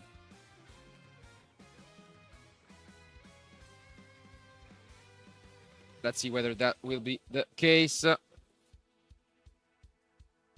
Still continuing. And now actually goes into a co-linked Phoenix. Interesting. Maybe wants to keep it there to protect the Appaloosa. And yeah, it seems like that's all. So play is back to his opponent. And let's see whether Lorenzo can find a way. The unfortunate part is Flavio did not pick up any card to set, even through the Saruya. And now we see the Fenrir. Great way to start things off.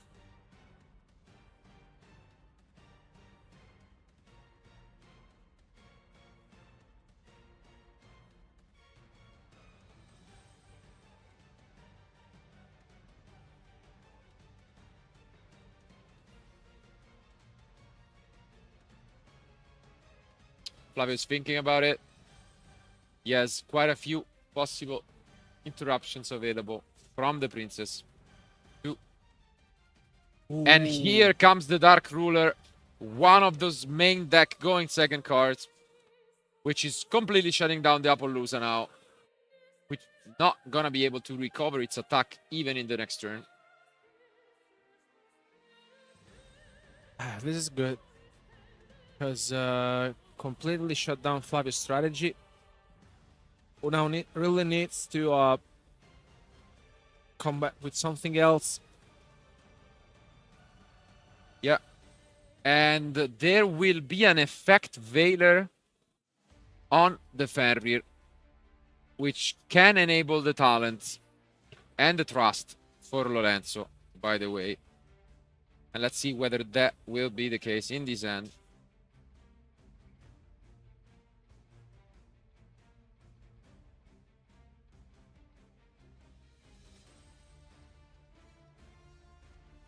Seems like a spell is on the way, and it's going to be a prosperity. So many good cards that he can get this. As mentioned, a lot of copies of talent and trust in the deck, as well as cards such as Feather Duster, which could be there.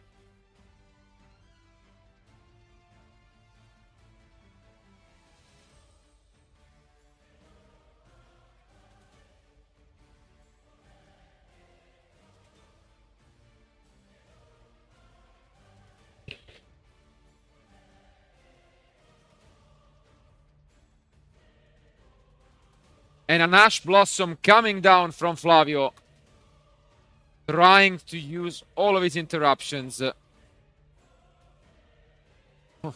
Bonfire to follow it up.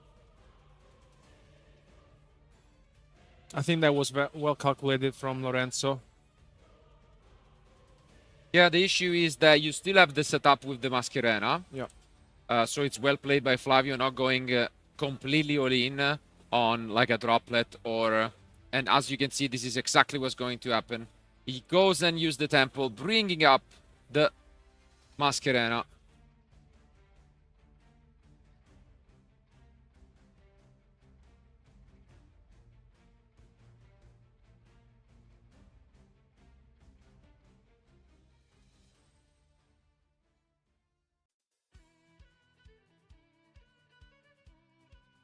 We couldn't quite see what Lorenzo added between the temple and the original, but yeah, now we get to use it, and there is gonna be a response, the droplet as well, to negate the Mascherena. Wow. What a end from Lorenzo. And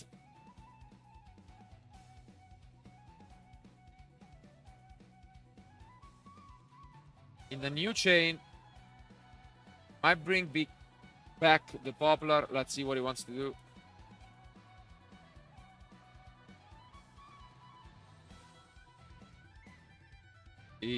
I don't think he used it. And yeah, he doesn't. And as expected, he did grab the temple. A lot of options available from the Diable Star. Depending what he has in his hand. Yeah, because he's left with one card, right? So it's depends on that card as well. But yeah, makes sense. Diable Star is chosen, and will probably switch places if he wants. Oof! But the last card is the Oak. You can tell Flavio's having a smile. Yeah, Flavio definitely not happy about it. We'll now think whether the princess time has come.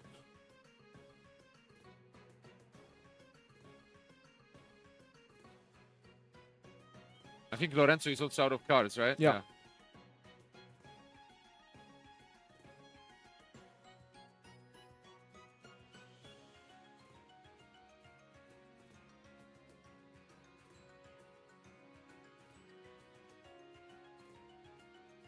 Yeah, very tense moment. As you can see, Flavio not happy at the moment. Yeah, he's really considering his options.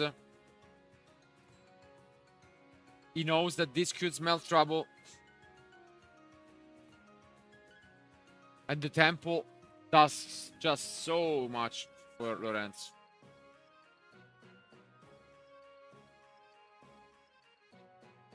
And as you can see, it now goes and activate the Oak.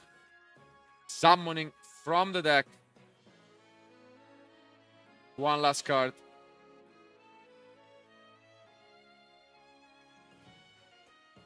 And it's gonna be the Ash.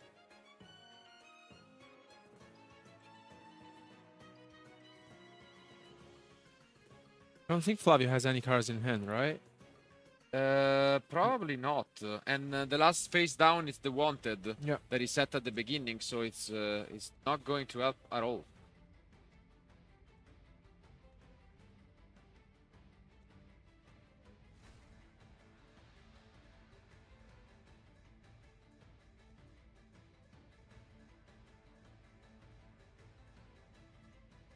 As you can see, he's thinking about this.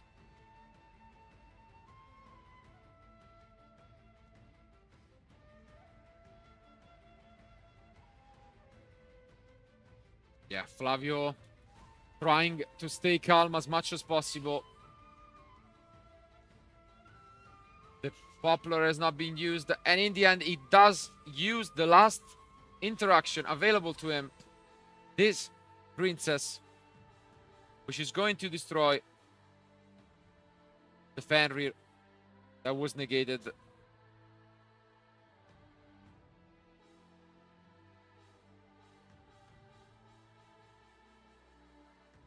Now, thanks to the Flamberge, he can bring back some resources, trying to stay in this as much as he can.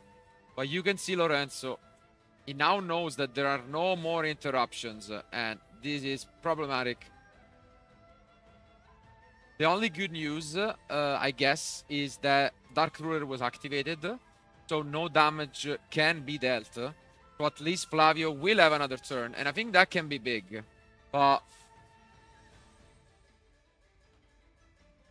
out of targets? No. I think he searched, but we can't really tell from the camera. Okay. Yeah. Yeah, I think he did. Okay. Gladly he did. Yeah, now back to 2 cards in hand. And yeah, I think the Dark Ruler might be the only way is to get to a very comfortable position here if you're Lorenzo. But no damage, so you need to find another way to close this game out.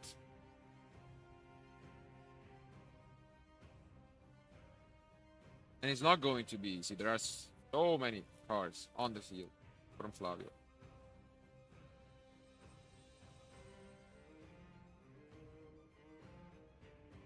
Yeah, it's now going with the Ash, brings the Flamberge.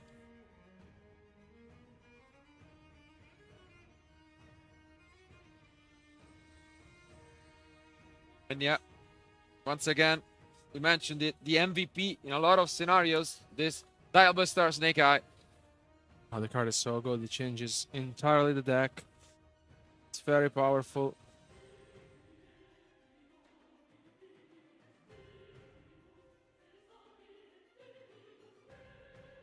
One more play for Lorenzo when we are about to approach the 30 minutes mark of this amazing match.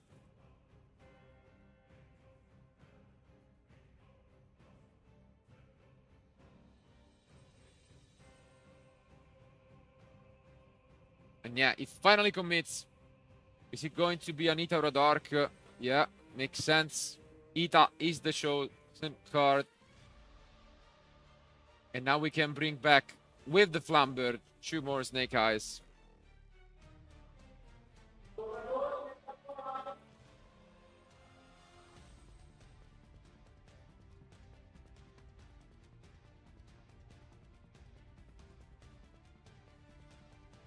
Goes for the Ita, you can tell that they're really battling this out.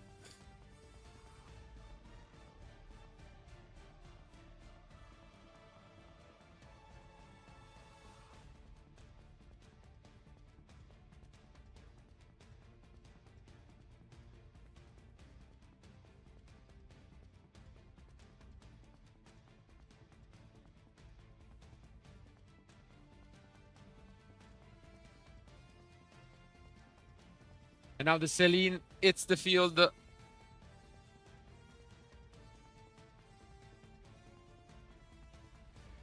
As mentioned, he needs to find a way to destroy most of it, and it's going to be the access code.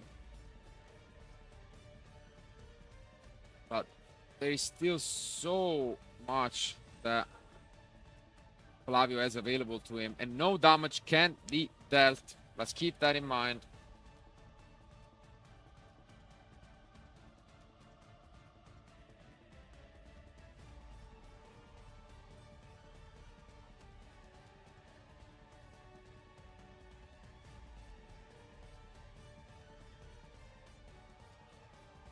And yeah, as mentioned, the last face down card was the Wanted,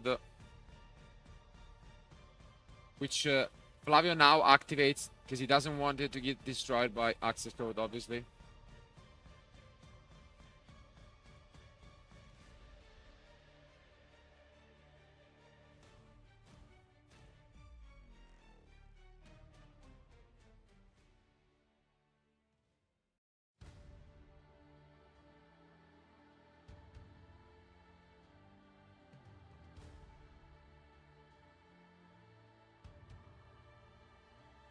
Okay, now we enter battle phase. Again, no damage, but we are gonna and try to clear as many monsters as possible.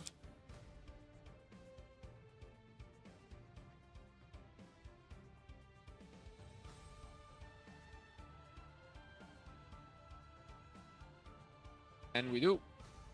And now back to main phase 2. We are gonna destroy a couple of cars, but I'm not sure if this is going to be enough, and Flavio might just have an opening he needs next turn.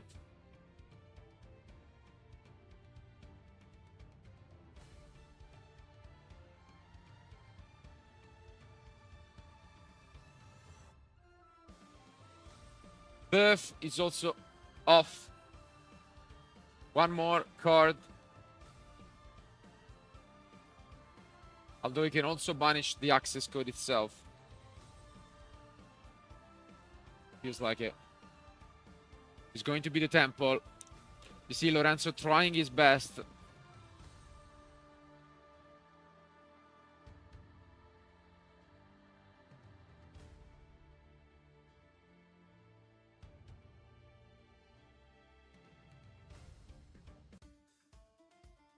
Very tense match.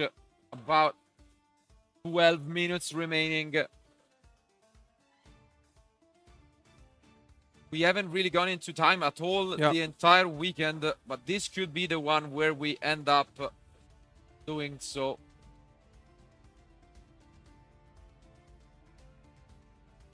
And now the SP comes down.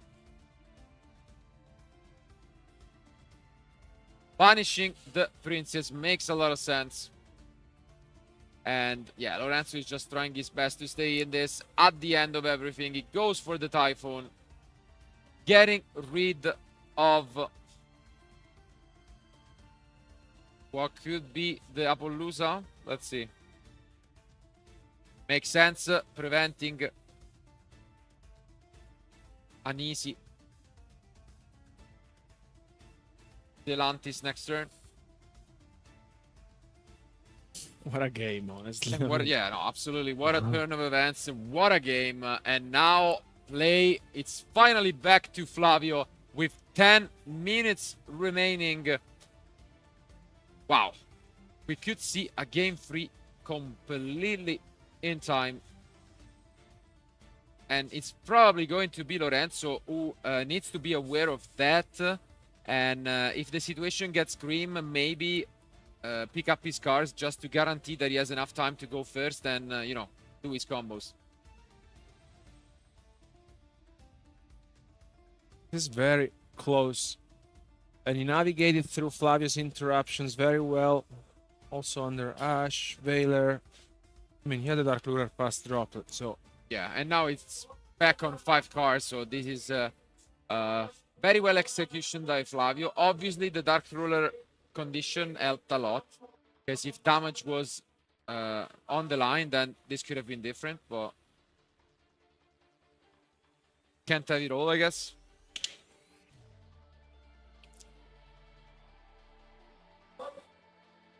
Flavio here just taking some time to figure out how deal with this. Let's see if he finds a way.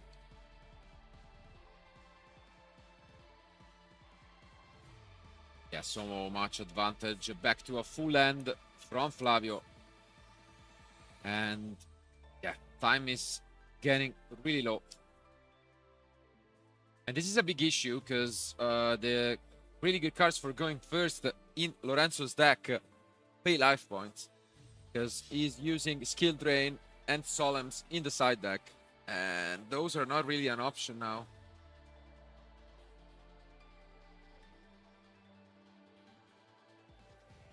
We are just dealing a little bit of dive.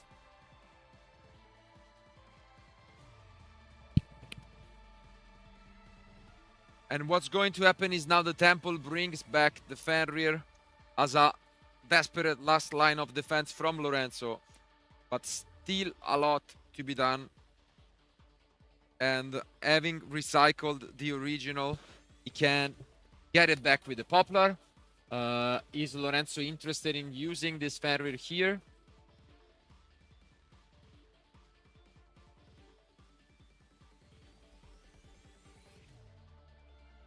And he does. Getting rid of the Ash.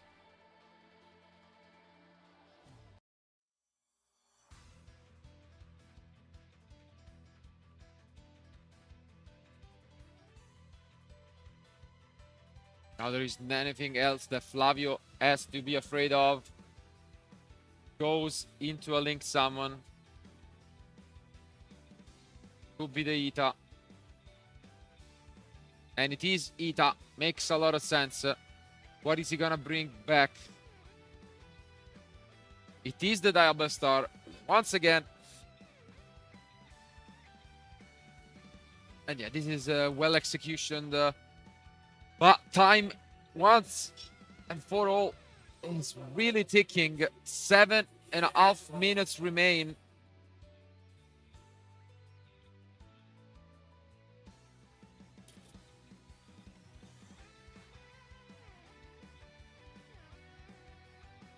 Flavio considering what to bring back on the field with the Hida. And yeah, once again the Bellstar comes in after having switched with the Poplar.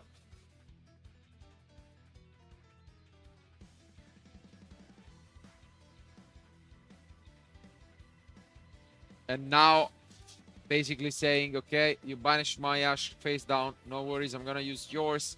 And here comes the second Flamberge.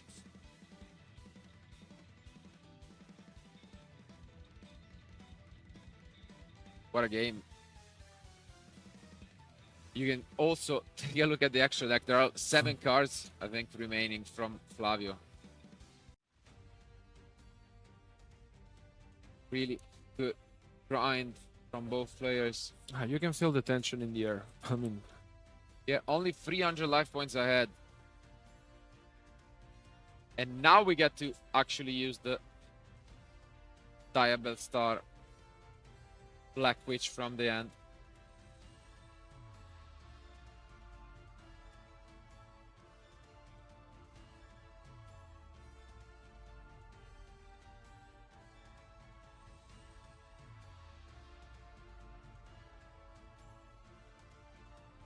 considering going for his own copies of access code, but he needs to be careful about this Typhon.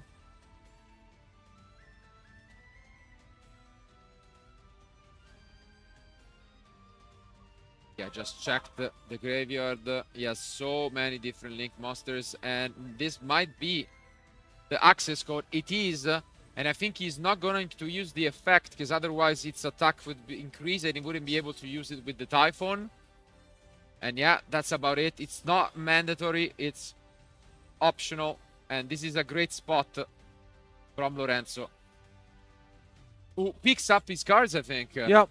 Lorenzo has seen enough, and with 5 minutes remaining, he picks up his card after what have been 40 incredible minutes of Yu-Gi-Oh!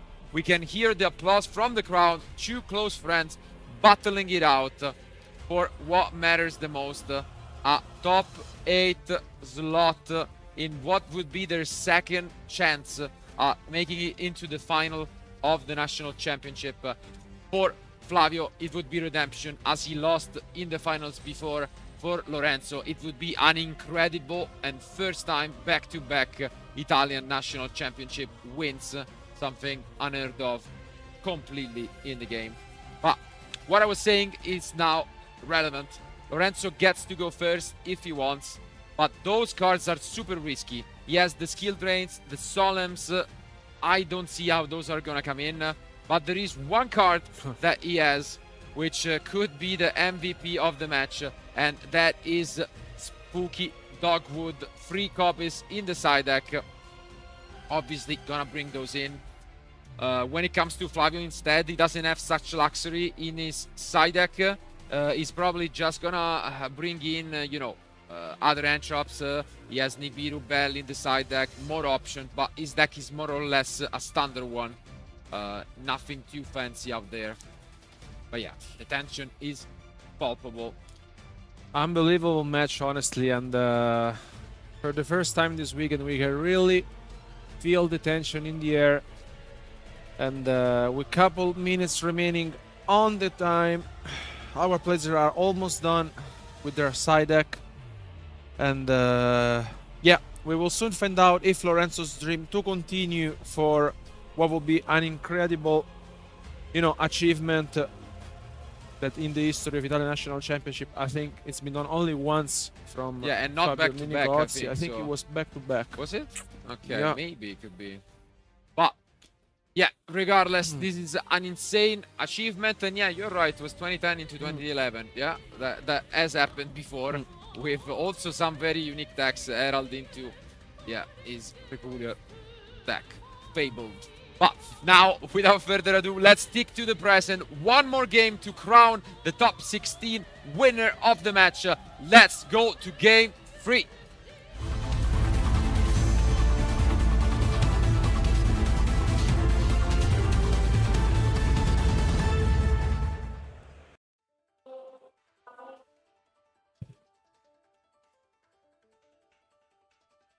Here we are with 2 minutes remaining. Flavio, I think, just change a last-minute card.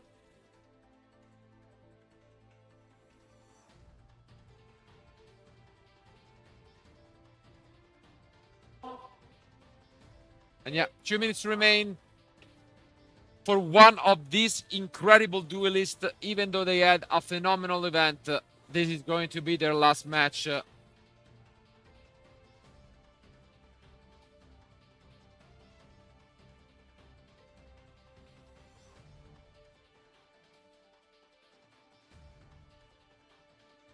Five last cards.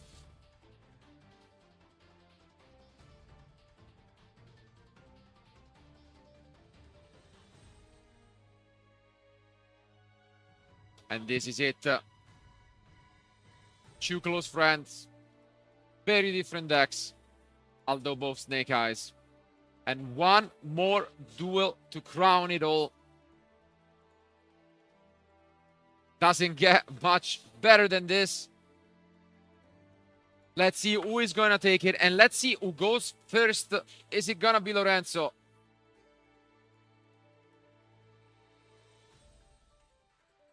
Seems like it. We take a look at the opening hands.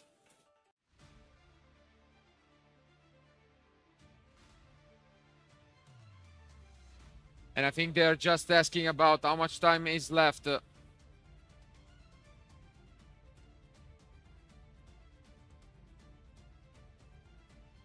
And essentially, they might have been asking about the rules, because the way it works in Top Cut, obviously, as there cannot be a draw, is that it still works the same as during the Swiss round. So if time is over...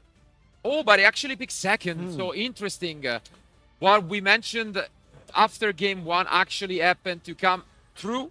Lorenzo is going second. He knows that the aggression should be there, and probably knows that his opponent is not playing any card that I think, if I'm not mistaken, that can deal any damage. I don't think so. So,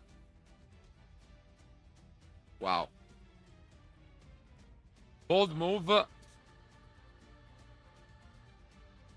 And now we see the birth.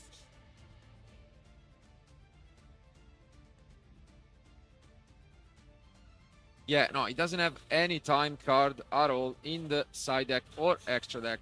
And as we also know, Lorenzo doesn't play Anthrops. So this could be a long one. Or rather, well, he played a very important one, which we have mentioned already, which is the Spooky Dogwood. And this could be the way it ends. But if not, what I was saying is that the way it works in Top Cut, in this specific situation, will be that we will go on a turn-by-turn basis, essentially. And, yeah, if Flavio, as we know, is not going to deal any damage, then Lorenzo will have his chance to deal the damage. But there is the Spooky Dogwood. He drew and it. this might just be it. Wow. Lorenzo throws the card. And I don't think there is much that his opponent can do. What a way to end it. This would be for Flavio.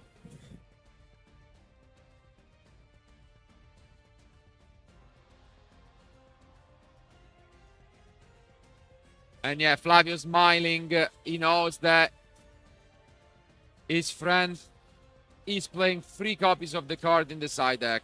And yeah, unfortunately, tough to accept. But I don't think he has anything he can do. And he extends the handshakes. Lorenzo Muselli advances to the top 8. Wow. Let's go back to us.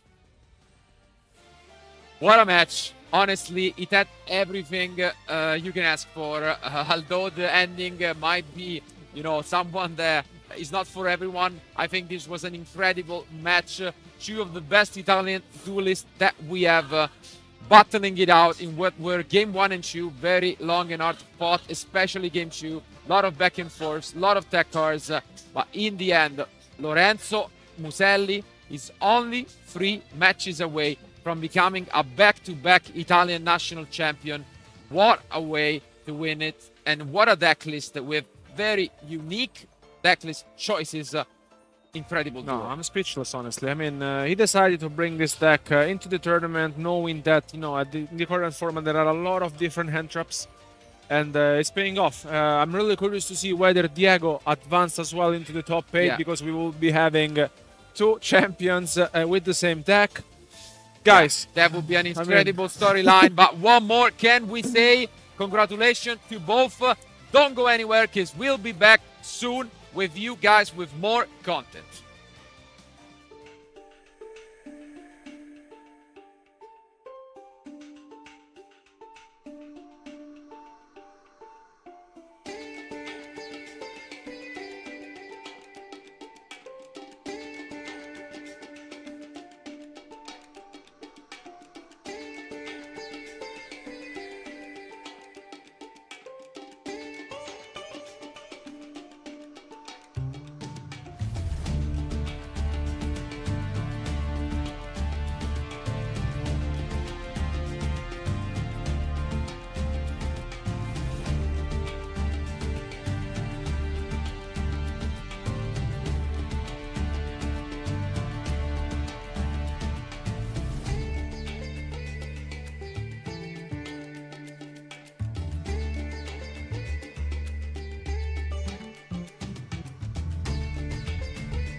Welcome back, everyone, to the coverage of the Italian National Championship 2024. We are now down to the last 8 remaining duelists in the top 8 to find who will be the national champion. It's an amazing event that we have been through, and now I'm glad to announce you who these top 8 players are, starting from a familiar face, winner of a future match with Labyrinth. Let's give it up for Raffaele Sirica.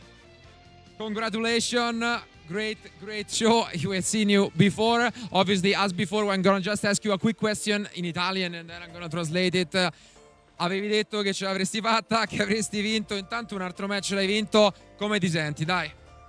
Ti ho detto già che sono pronto a vincere, cioè se mi poni sempre gli stessi quesiti non so come risponderti. E direi che ce lo stai dimostrando con i fatti. He keeps on being super confident. He says he's gonna take it all, and I don't think we should keep him much around because he's just got all of what it takes. So one last thing. Saluto a chiunque ti voglia supportare da casa così che ti sentano il calore. Devo salutare 2 persone.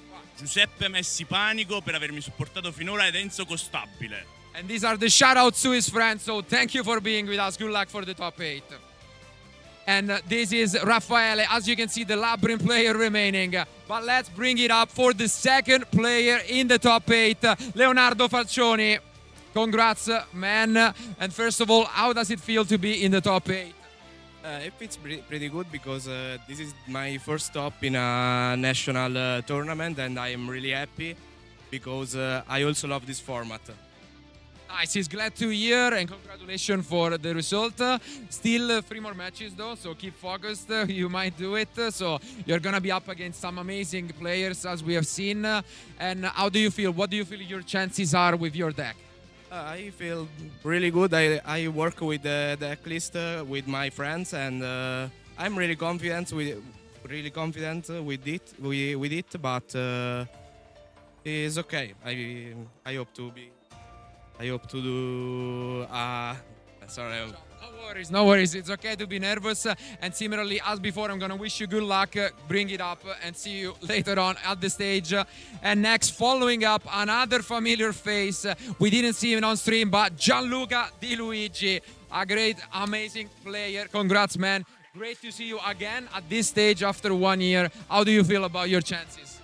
I'm very confident. I won the event.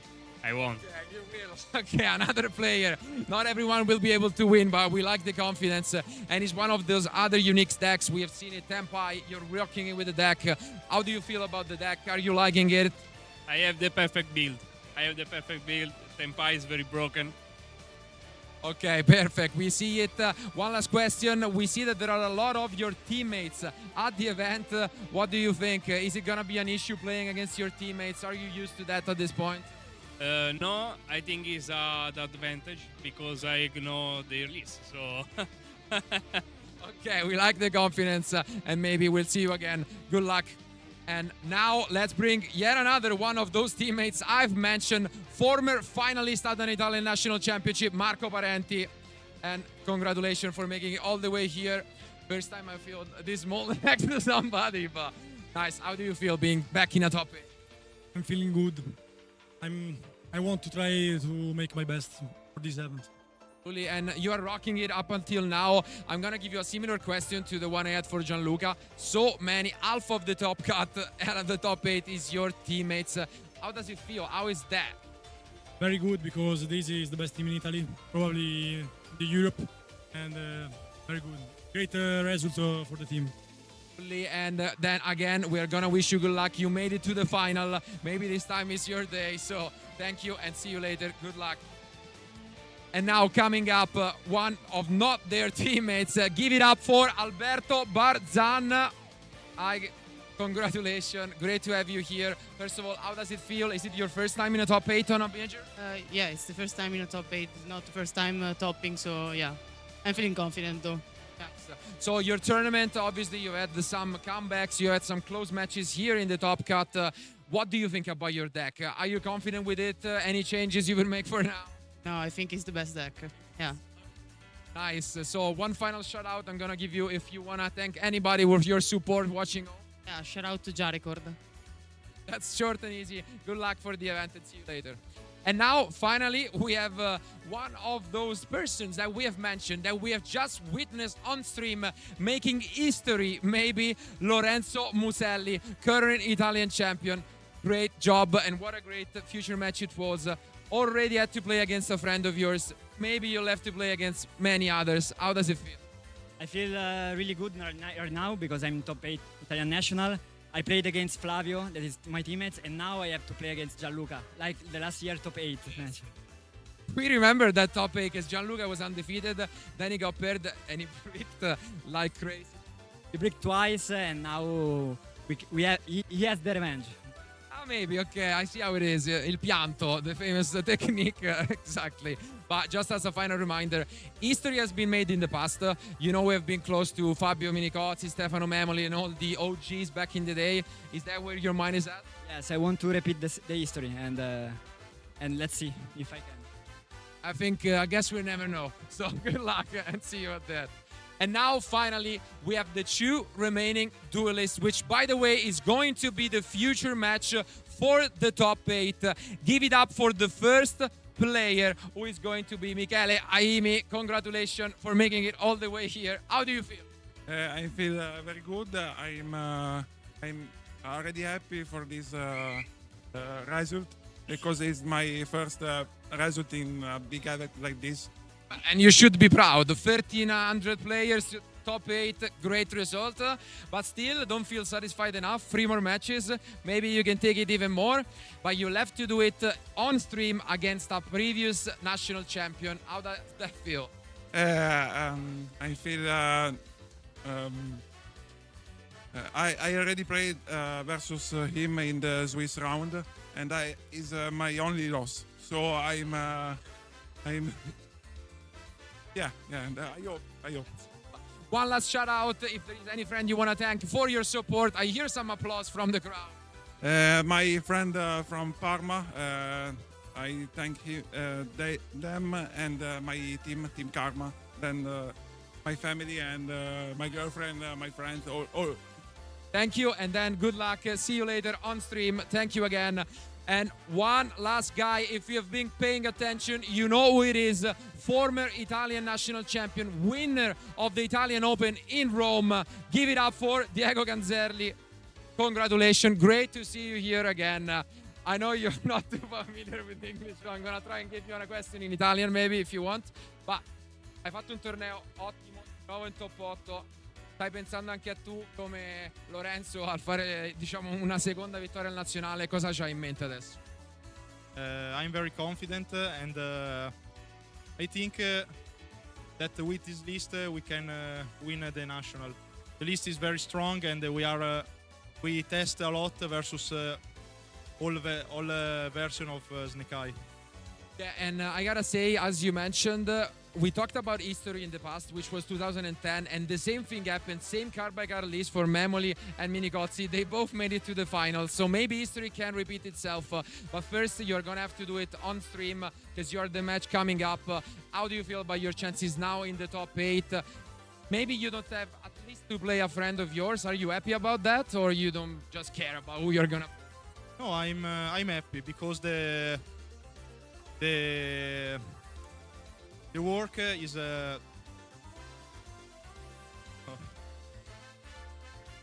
We're gonna wish you good luck for the event. Good luck for the event again. And now, this is the 2 guys that we are seeing coming up. So don't go anywhere. These are the top 8 of the Italian National Championship 2024.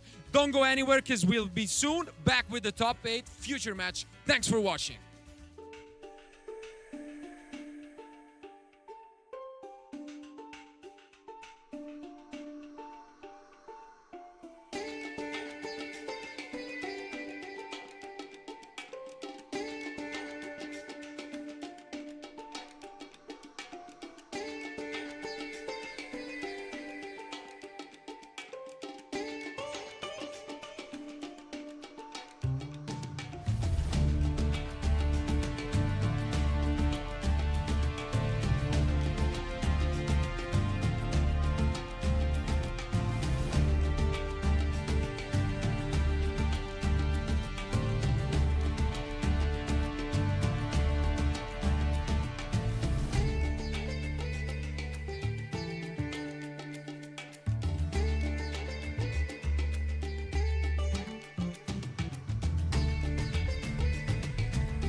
Welcome back to the coverage for the Italian National Championship 2024.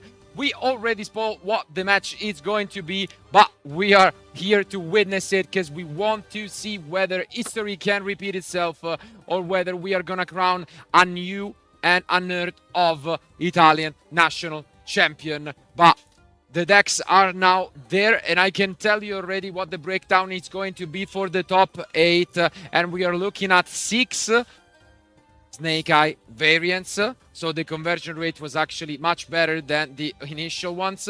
Only one Fire King out of them, and then the 2 remaining decks are Tenpai and Labyrinth.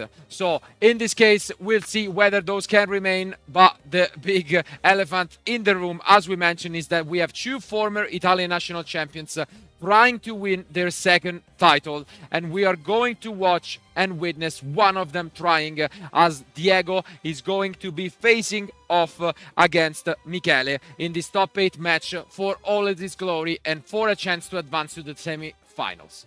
Our duelists are ready. Let's see who will be the one to prevail.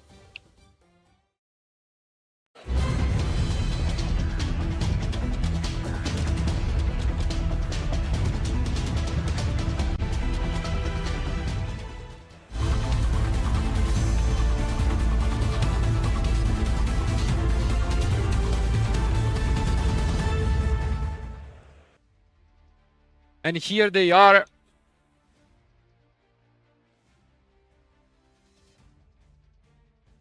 Obviously, as mentioned, complete different experience. Michele, first top cut of his life, facing off against the former champion. But sometimes this does not matter. And what's even funnier is that in his interview, Michele revealed to us that the only loss of the entire event was at the expense of Diego. So he really wants to redeem himself, but the pressure is palpable. I mean, we talked about this before and how the different matchups have been shaped throughout the weekend. And here, once again, as we saw previously in our future match in the top 16, Diego is basically playing Lorenzo's exact same list. Yeah.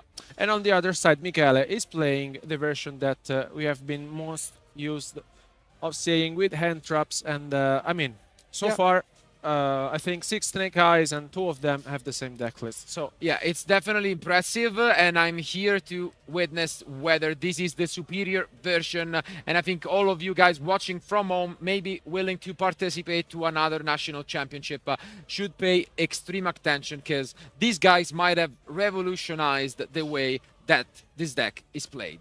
So let's first of all see, and it's going to be Diego starting thing off with the Unicorn. And a bonfire as well. Nice start, and yeah, I mean, so there's plenty of times during this weekend, and we also see the lineup that Lorenzo went for during his previous matchup, and let's see if Diego will be of the same advice. Does Michele play the Nibiru in his deck, or? Nope, not at all, not even in the side deck actually. So yeah, that's not going to be something that we need to keep in mind. Neither of these players are using Nibiru at all, so no love for the rock. First interruption impermanence being activated on the Snake Eye Ash from Michele. Let's see how Diego here will continue.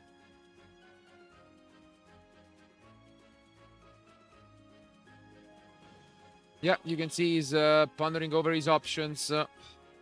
Only plays one target. And going to use it. Did he activate the Unicorn previously on? Because I've missed it. Maybe no, not. I think he didn't. No. He has the one copy of Burf in the end then. Yeah, he must have R-drew it, because otherwise we would have seen the activation of Unicorn. And here comes the hit from Diego. And the birth, yeah, exactly. As expected, the birth is drawn. Kind of an unfortunate pickup here. The only copy that he could have searched. And wow, what a weak opener by Diego in the top 8. Only 2 face-down cards. And you can feel Michele's excitement, but don't forget, Diego is maining 3 copies of Skill Drain, and that could be a card that changes the matchup significantly. So, I mean, if one of those set cards is a Skill Drain, that will be a total different game. But if it's not, then Michele may be an advantage. We will soon find out. Now the Bonfire gets activated and the Snake Eye Ash. Do we have the Skill Drain? It makes a lot of sense to me given the ETA. And we do see the Skill Drain in the main deck from Diego. Wow.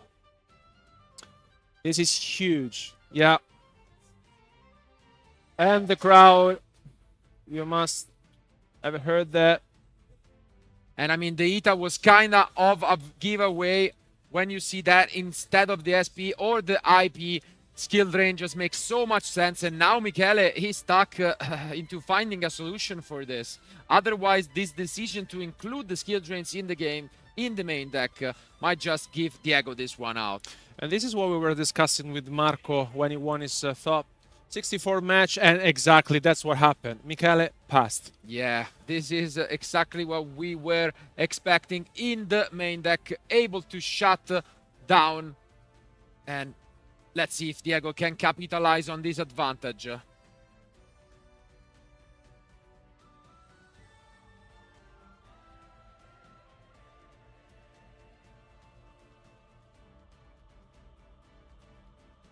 Plays back to him. He really needs to push as much as possible.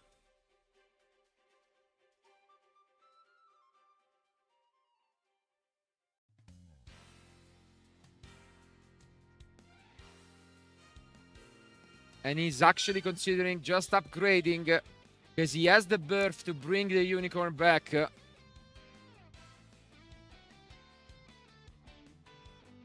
Well, Michele is obviously kind of stuck, but no, at the last second he changes his mind. He's like, ETA is more valuable. I'm just gonna push damage and call it a day, maybe.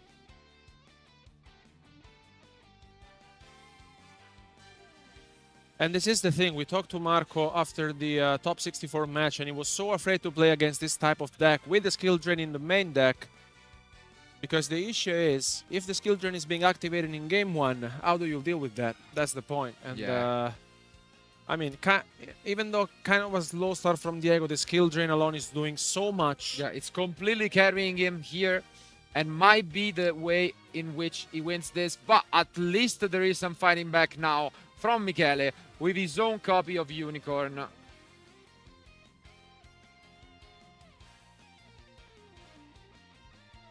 Taking a think here.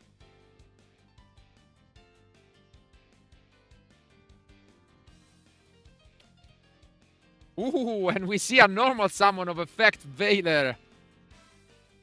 Would be funny if he had a level 8 Synchro in the deck, but this is not quite gonna be it. Instead, he goes on and activates the original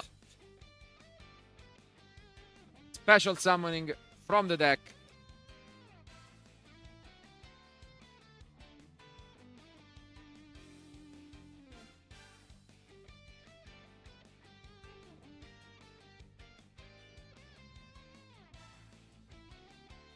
And here comes the Ash.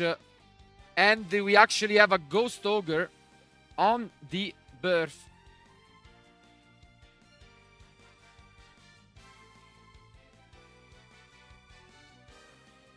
Michele really trying his best to stay in this. Doesn't want to give up. And now goes on and move to his extra deck. Summoning a Phoenix. And goes to activate his cost, getting rid of... What is the last card in his hand, maybe? It doesn't seem like he has anything else. Yeah. I'm pretty sure that's the case. Yeah. No more cards in the hand from Michele, but able to special summon with the Flamberge, chew back from the graveyard. Can he find a way out?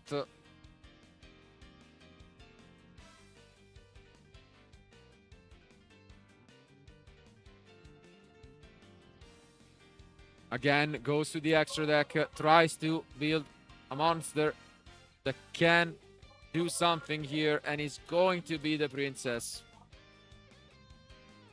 Into the effect of Ash. And the second Flamberge is here. Makes a lot of sense. 3000 attack monster and goes and destroys this unicorn.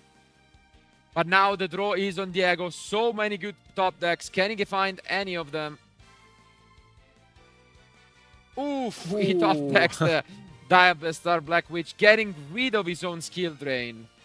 And now we can get to play the game, and this seems like an upfield battle with just the princess as an interruption from Michele. And this is why skill drain is so good, this deck. And now this game one is looking so promising for Diego. He may be steps away from closing this out. He revives it back with the Hita, and this is it actually. He has seen enough. So with what seemed like a skill drain match, now it is Diego who is only one game away from advancing to the top 4. Incredible stuff from this build that him and Lorenzo have come up together. Wow. Solid stuff from Diego, and here the pressure now is to Michele.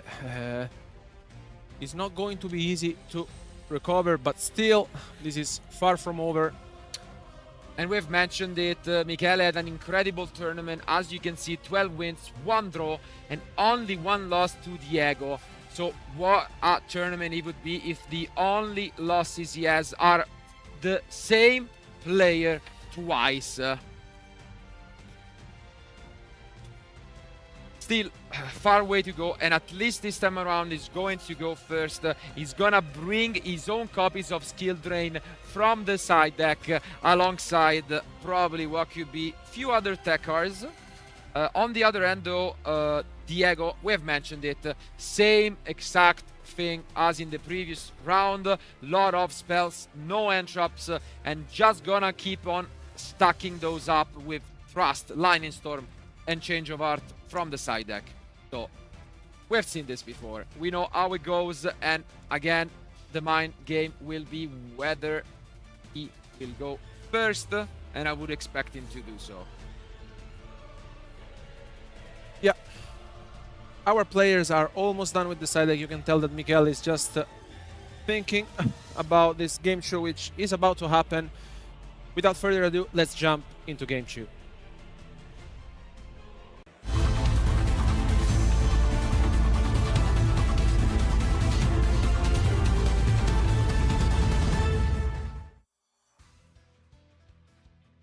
And here they are. Again, the tension is there. The crowd is here watching us live and applauding for these players who are giving their best to make it to the top 4. But can Michele fight back? Can he find some confidence to stay in this?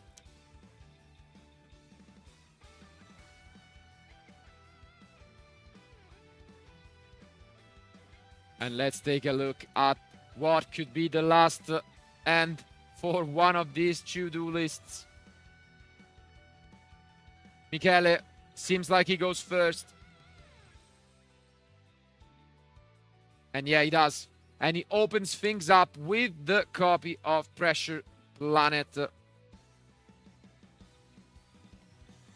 We've mentioned a lot of different builds, but the Cash Tira cards really are working well for our participants. I see an effect Valor in the end, not quite sure about the rest.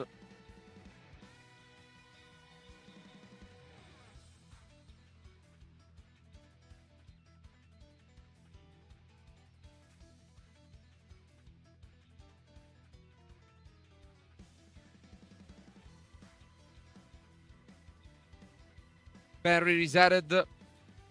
As we have mentioned multiple times, we should not expect any interaction from Diego. Michele is free to do whatever he wants, and then when we go to Diego's turn, we can talk. And a really good news, as compared to the previous round, is that there is no anti-spell fragrance here in the side deck, which is probably the card that they are most afraid of. Yeah, I mean, with a deck like that, honestly, it's... I mean, of course you can be afraid of the cut, but that's not the case. So, but Wow, Michele passed. No, no way. This is... Oh, wow. Gotta feel bad for him. All he has got was this Fenrir double field spell opening. And this is surely not enough. Maybe at least the only hope is that he's holding into a lot of entraps to try and slow things down. But what a great start from Diego instead. I think he grabbed the unicorn. Yeah. Here it comes. This is very unlikely because there may be an infinite impermanence being set. Maybe a couple of hand traps, but we will soon find out.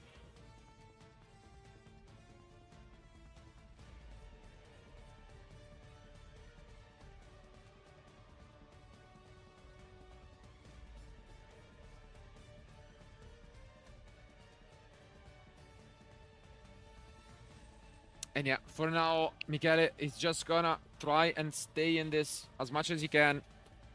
Wanted is played by Diego. What a end.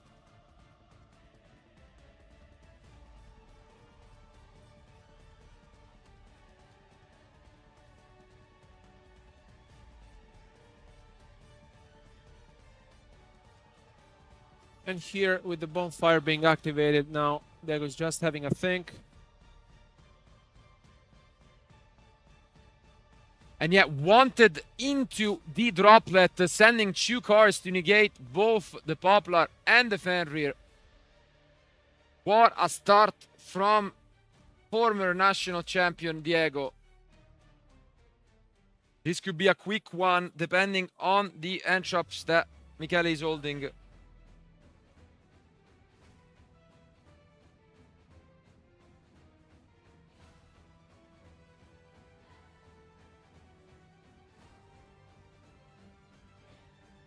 Yeah, here comes the effect Veiler. I mean, we mentioned this, and it was very likely that Michele was holding into a hand trap. He may be holding another one.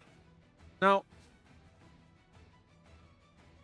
plays back to Diego. Let's see if...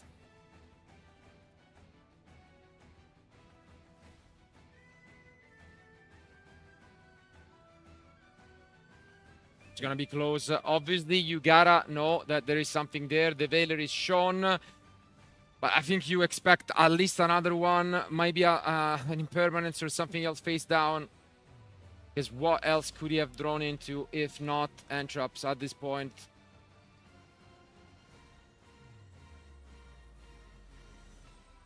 And let's see what Diego follows this up with.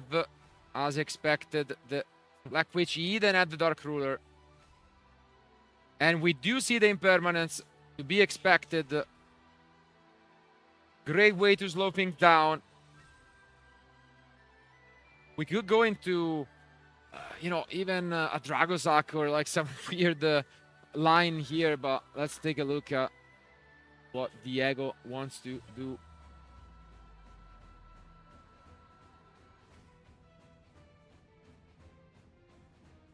Yeah, he's shaking his hand, but I think he considered that Michele had an impermanence, right? Because, you know, that would have been very likely.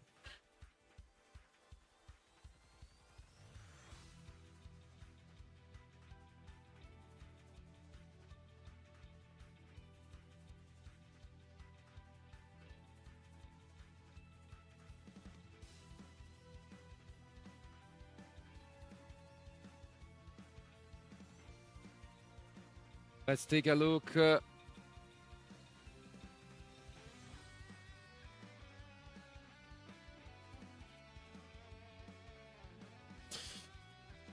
Let's take a look. And yeah, that's the handshake. That's it. Diego brings it home with a 2-0 swift victory over Michele. Wow, wow. You can hear the crowd exploding. Crowd goes crazy. And in what seems like it could have been a closer match, instead it's Diego who is completely dominated his top 8. Let's go back to us. What a match and what a way to end this top 8. Swift and quick, sheer dominance by Diego. maybe this is the way that the build is supposed to be taken, or at least for this tournament.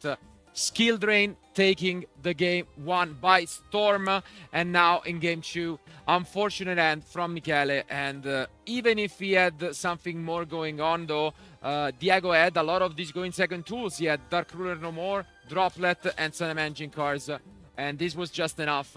You really gotta feel bad for Michele, but huge credits to him. Incredible performance in a huge event. First stop, and he makes it all the way down to the top 8, losing only to Diego the entire event twice. Yeah. So obviously great storytell for the future. We wish him best of luck for the next event. But what more can we say? Diego is 2 matches away from being a 2-time Italian national champion. This is just unbelievable. But thank you guys for being with us. Keep watching, because we'll be back with more action from the Italian National Championship in Forlì.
Hi everyone and welcome back to the coverage from the Italian National Championship 2024. We have had a blast not so while ago at the Italian Open in Rome, where it seemed like the plot was out of a movie and we got to witness a final between Diego Ganzerli and Lorenzo Muselli in what was an epic showdown between the two last Italian national champions. I don't know if history is gonna repeat itself, but there is the chance, because let's take a look at the remaining bracket. And this is, again, straight out of a movie. They are both still in, and they can only face off against each other in the final.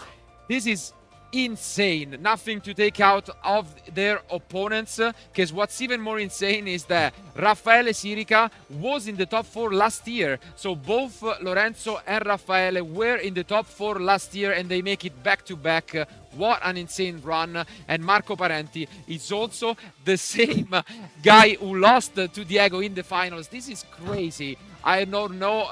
So we basically have on the one hand the repeat of the finals of 2 years ago, and on the other hand a top 4 from last year. These guys are just unbelievable, and I think regardless they're gonna give it their best. In terms of decks though, we have kicked out everything else that's not a Snake Eye variant. 4 Snake Eye variants remain to crown the champion, but the deck lists are completely different. And as mentioned, while Diego and Lorenzo have the card by card same, no entrops, go in second, skill drain in the main deck. I guess on the other end we have 2 more, standard entrop heavy decks.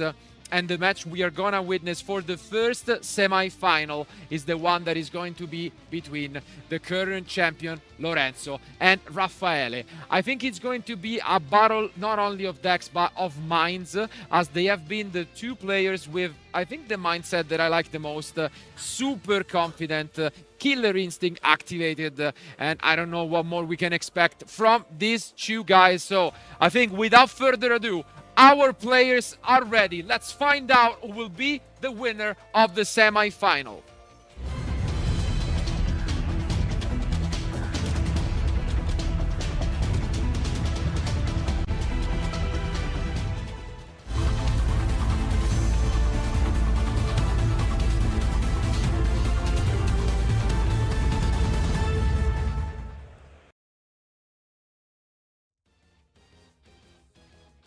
And here they are. Crazy storyline, as mentioned. Who do you think is the favorite here, if there is any, Alberto? I mean, I don't know. From the interview with Raffaele, he said, I already won. So true enough.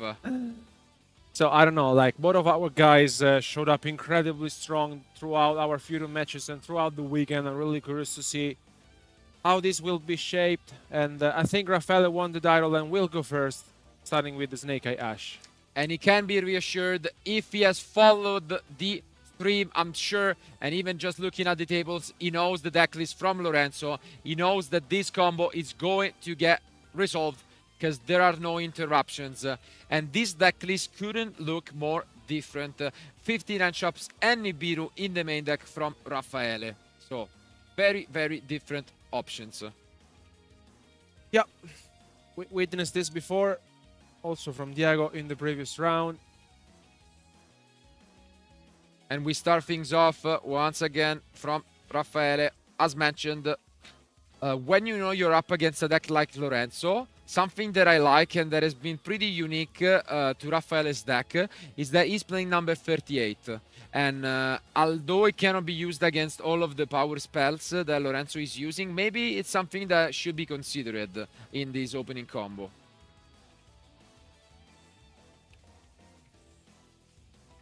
And you can see that he immediately went to access the Diablo Star. So this could suggest that he's thinking about going for that line.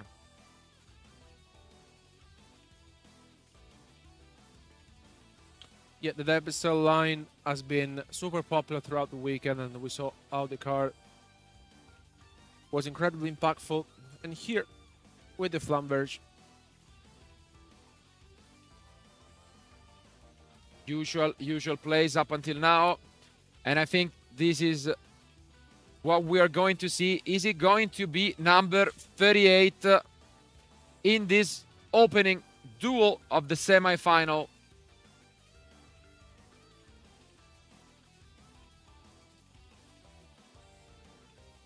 Definitely has the option to go for it.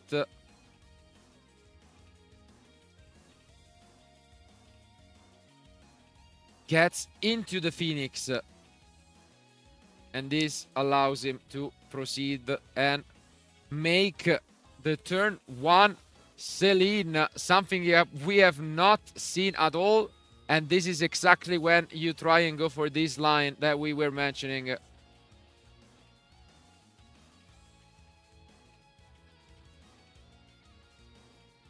Not stopping anytime soon, proceeds to go for the original. And yeah, this is some solid stuff from Raffaele.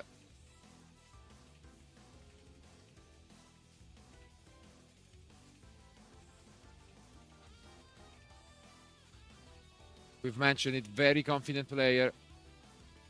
Has what it takes to redeem himself after losing in the top 4 at this exact event last year. And he now proceeds to make an Appaloosa. And surprisingly enough, he gets rid in the end of the field spell.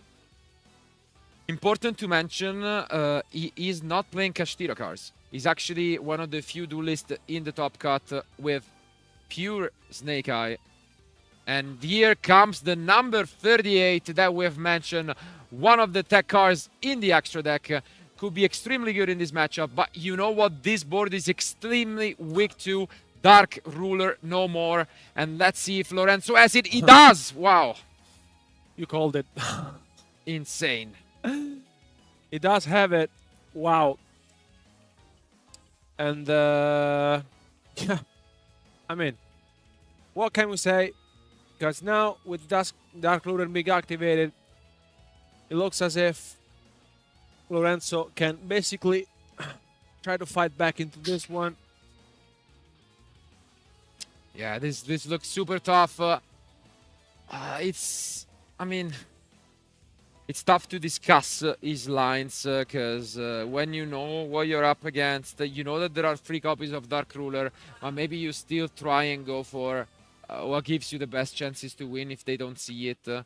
And obviously, number 38 is really good at stopping a lot of the other options. This is unfortunately not the case, but at least he's gonna try and stay calm. But this is tough for Raffaele.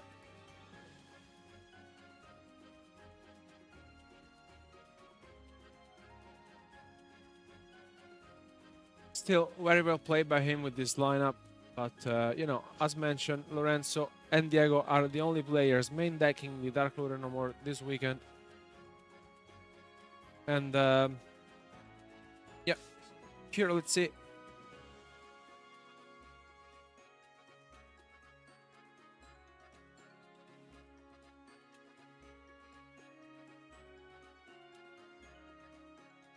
Close one for sure. Again, something important to mention and something that we have seen costed him the game 2 against his friend Flavio is that no damage can be dealt. So if Raffaele can emulate what Flavio was able to do, and so pretty much, yes, I'm gonna get up and my opponent is able to get rid of everything I have, but if I have enough resources to come back next turn, they cannot kill me this turn. So that can be big. There's a Snake Eye Ash, but the impermanence is being activated to stop it. And yeah, you see this is the main difference. Now comes the talent, though. What effect is Lorenzo gonna go for? Considering his options, could take. And yeah, it seems like it makes a lot of sense to take the Oak and just use its effect afterwards. And this is what is available for him, and he does go for the Oak. Instead, using them both for the Ita, but the Mourner coming down from Raffaele. Another interruption. This might be enough to stop Lorenzo in his track. as he enters battle phase.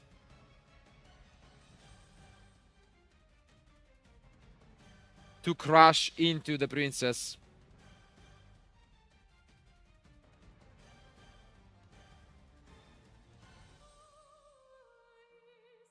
He does.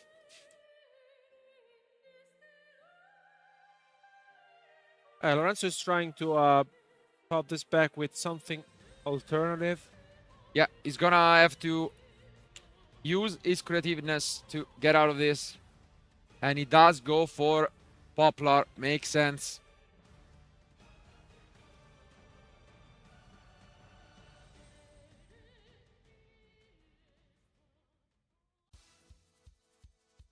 Goes and grab the original.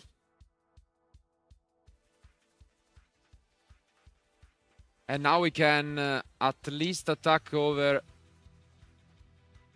either the Poplar or the Appaloosa. And it's going to be the Poplar, who then is used to grab something back from the graveyard. And the card that he chooses is Flamberge. We are probably now gonna proceed to main phase 2 and activate the original. Mind the zone, because I believe the middle one was the one for impermanence. Yeah. But as you can see, Lorenzo doesn't fall for it. Is there going to be an Ash Blossom to complete the set? Not quite, but from the end, unfortunately, Lorenzo has forced to summon the only copy of Oak. Not quite what you wanted to see. Yeah, kind of fortunate to draw the one copy of the Oak, but here it's not going to be easy for Lorenzo, honestly, to come back into this, although his hand looked promising. The Mourner for sure shut down his strategy entirely.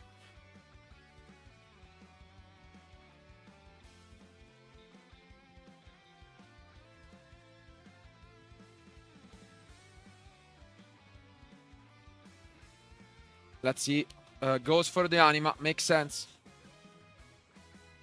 Trying and get rid of this Appaloosa once and for all.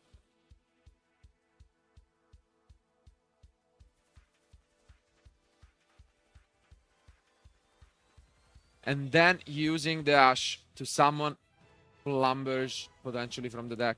Yeah, makes sense.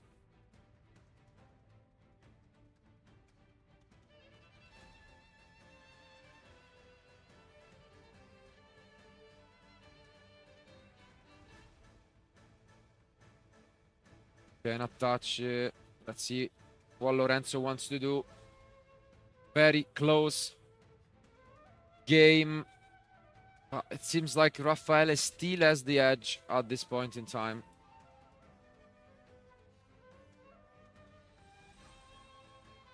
Not going for Anima.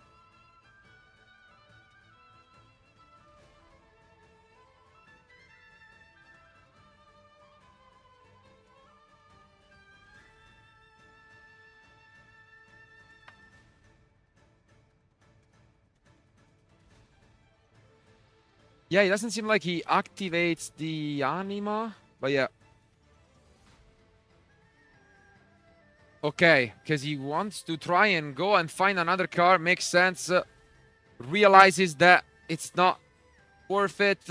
Goes to draw a card. Trying, I think, very well played by Lorenzo. Recognizing that the Anima was pointless regardless. Rather use the co-link zone to get a draw. And didn't seem too happy with what I've gotten.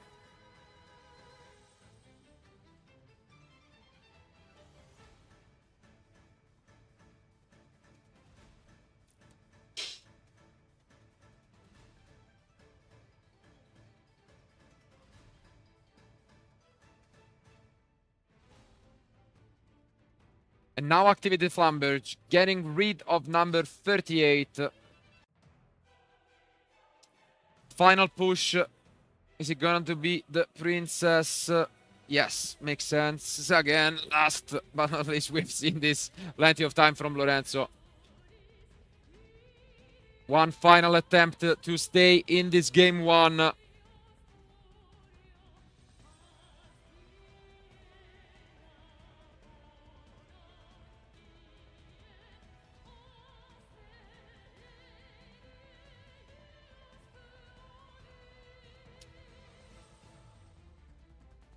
Would be nice to see how many cards Raffaele is holding in two, I think a couple at best, but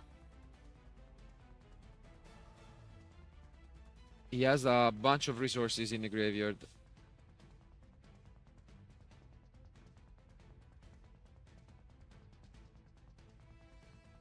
Okay, and the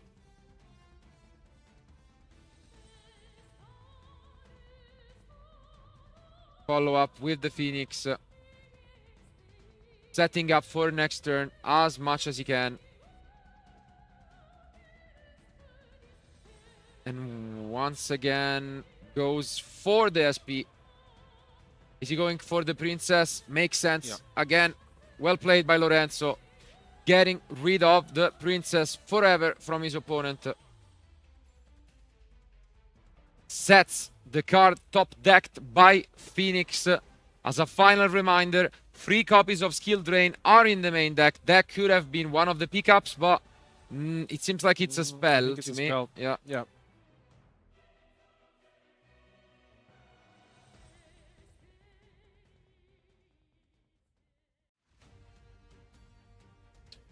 Tried his best and now plays back to Raffaele.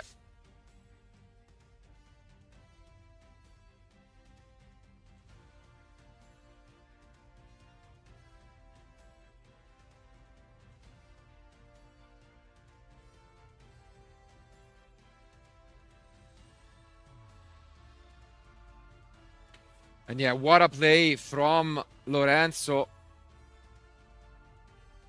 Using the Flambers to steal his opponent, Mascherena. But the useless Apollousa can be turned into a Zelantis.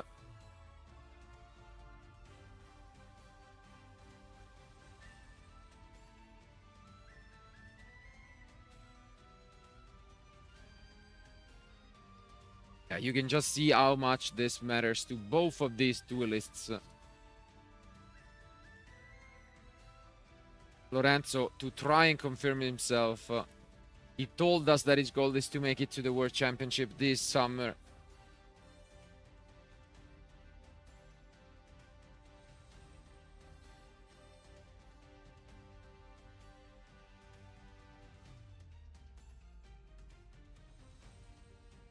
And it's possible that he entered battle phase. Yeah, seems like he tried to enter battle phase. And Lorenzo responded with the activation of Mascherena, allowing him to special summon his own copy of Apollousa. What a turnaround from Lorenzo. What a crazy player it is. Yeah, the play with the Flambers getting the Mascherena, honestly, is incredible. Yeah. And now, look how he was able to come back into this. No, honestly, this is a ridiculous performance of just how good Lorenzo is at playing the deck. Was faced and was facing, you know, just a turn ago, such a huge field and managed to completely dismantle it while building his own Apollousa for free, protected by Mascherena. And what a turnaround. Wow.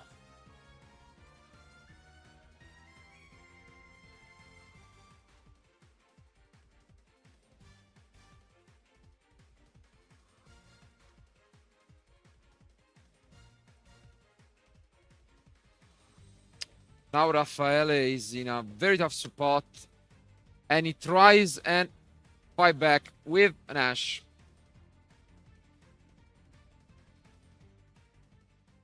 Yeah, he's allowing it. Not really interested in stopping this. The effect tributing is what he's more like afraid of. Obviously, Anima is also a consideration to take into account.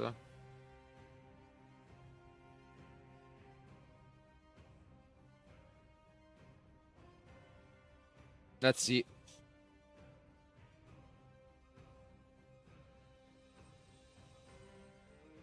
Raffaele trying his best not to lose his calm. gotta hold on to this. But 18 minutes have passed, and we are still in game 1.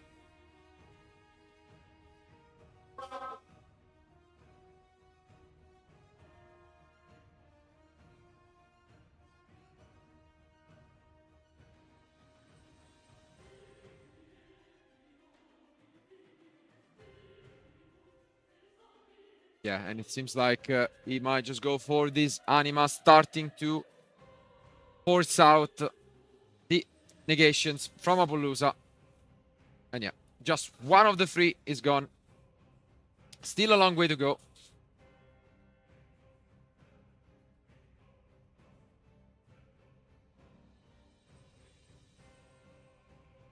And the 1-for-1 is probably the pickup of the turn.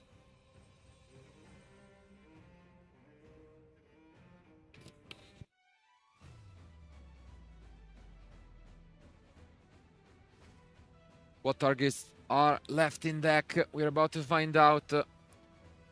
And yeah, Raffaele, unfortunately, might just have access to the 3rd copy of Ash.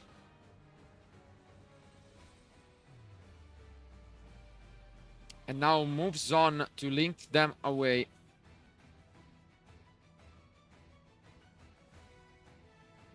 To the Ita.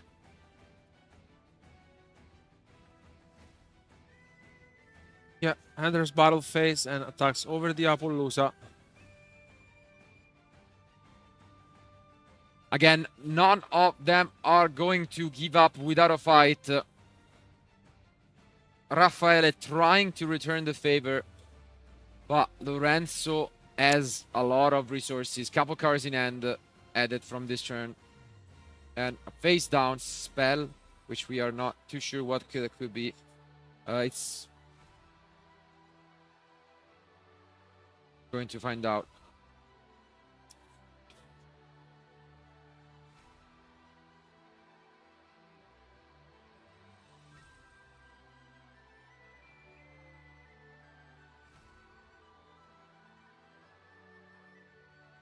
And yeah, we are now in Memphis 2. It seems like he will activate the original from the graveyard, searching out his deck.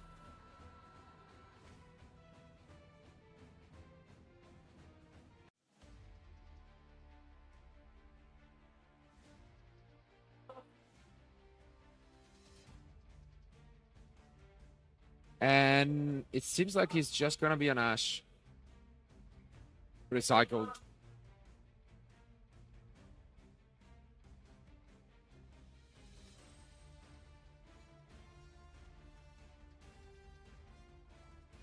What a game it is, honestly. Yeah, I mean, you can tell that every move is as important as the one that follows, and both of our players don't want to give up. No, they are trying their best. The only thing is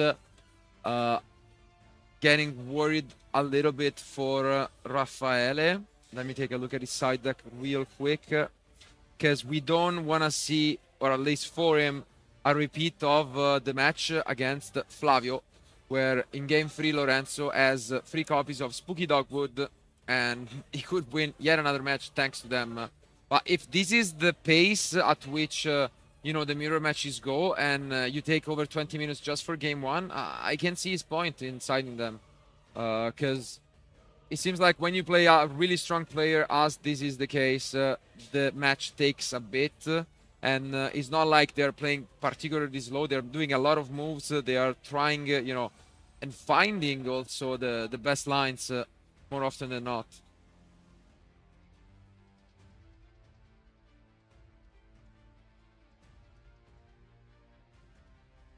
Yeah, and the SP gets rid of the princess, as Lorenzo did previously in his turn. And the Diablo Star gets put in a spell and trap zone.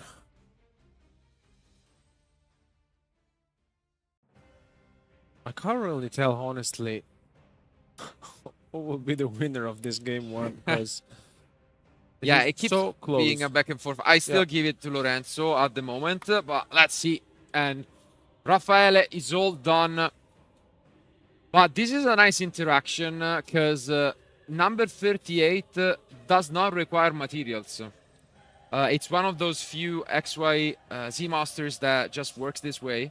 And yeah, this is a very nice interaction, which hopefully, and I would be shocked if that wasn't the case, Lorenzo is aware of.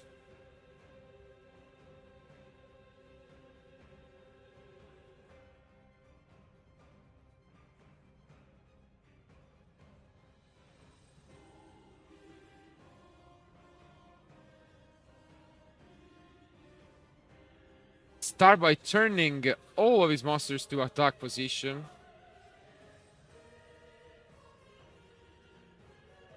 And he entered battle phase. Wow, maybe with a droplet. Let's take a look. Or he's just for now gonna crash. Okay, nothing too fancy. We knew he had the Raging Phoenix. And if it is true that number 38 doesn't need a material to negate, it does for the redirection attack, and this is what matters the most here.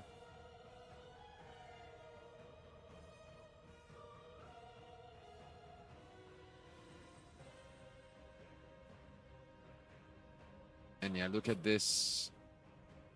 What a incredible sequence of plays from both duelists. Lorenzo remembering who the Flamberge belong to and getting it back with the Zelantis. And now the number 38 is back to the zone. And Raffaele finally has seen enough. Almost 25 minutes of game one, and Lorenzo is one game away from being a back-to-back Italian national finalists. What a crazy start of this semi-final. Wow. This is the best of the best, honestly. What a moves are we witnessing? And the level is unbelievable. Honestly, we couldn't ask for better. We saw both of our players showcasing the power of Snake Eye deck at its finest. And I mean, what can we say? Lorenzo came back into this game incredibly well. So yeah, no, it was honestly a great show. Both really good players, both among the best in Italy, in Europe, possibly even in the world.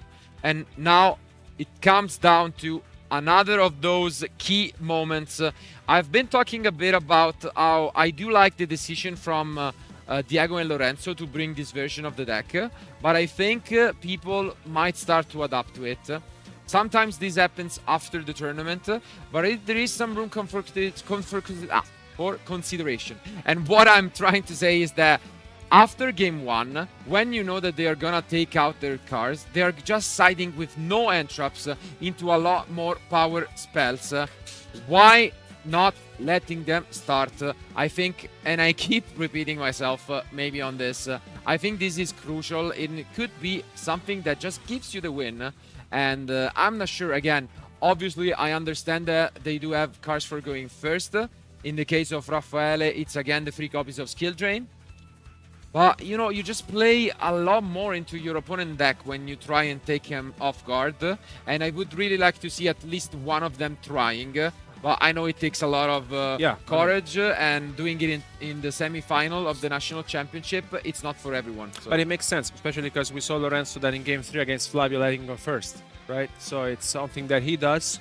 And if he does it, maybe other players may consider doing that as well. Absolutely. But this is starting to look very similar to the match you have just mentioned, the one between Flavio, but it's now Raffaele who is in need of coming back. Our duelists are ready with their side decks. Let's find out who will be the winner of Game 2.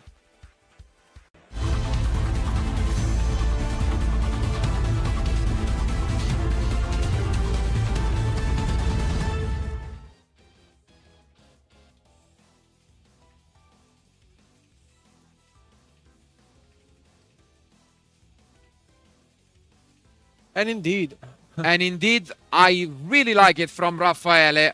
Finally, really happy to see this. I think this makes a lot of sense. Even if he ends up losing this game, I like his decision, letting Lorenzo go first, especially with his build. Let's see if this will pay off, but great courage. I had no doubt that Raffaele could have it in him, and given the amount of confidence he showed, and let's see if it will be rewarded for this.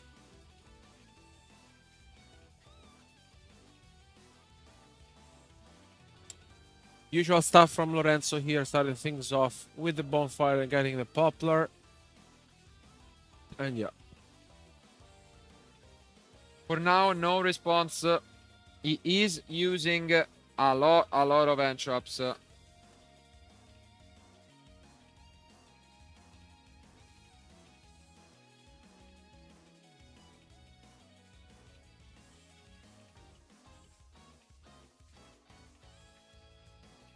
And now, obviously, a little weird that he has not any interactions, considering he has what seems like 18 in the main deck and side. But let's take a look. Lorenzo is not really interested in any of that, and he's not paying that much respect to what his opponent could have, going for the Dragosack line, trying to punish Raffaele for his decision.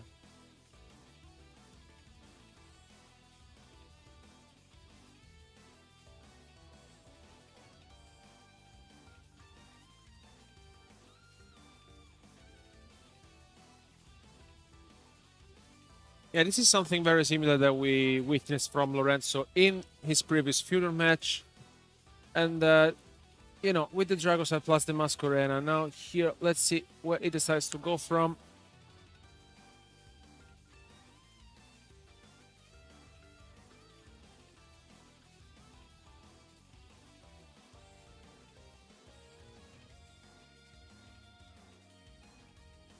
And no interruptions from Rafael Yeah, as well. no interruptions. Obviously, the Nibiru could be there. But we are starting to hit the point in which he could be too late. Is this going to be an Appaloosa? Let's see. It is. So no more Nibiru unless it's paired with something else. And wow. Interesting opening by Lorenzo.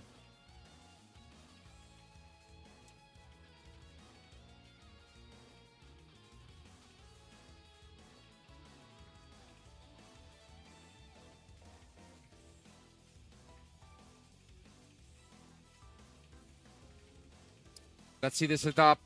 He still has a bit to go through. And still no response from Raffaele. He has quite a few ways to punish an opening with an Appaloosa. Because he's playing both droplets and change of art.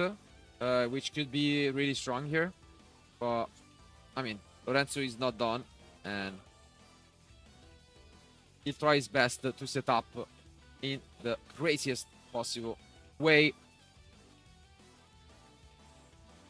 And I think what's also more fitting, looking back at what we mentioned, both of these duelists were in the semi-final last year. Unfortunately, due to weather difficulties, we were not able to show you guys the semi-final and final last year. So I'm really happy that we can show you these two duelists from last year performing once again at the highest level.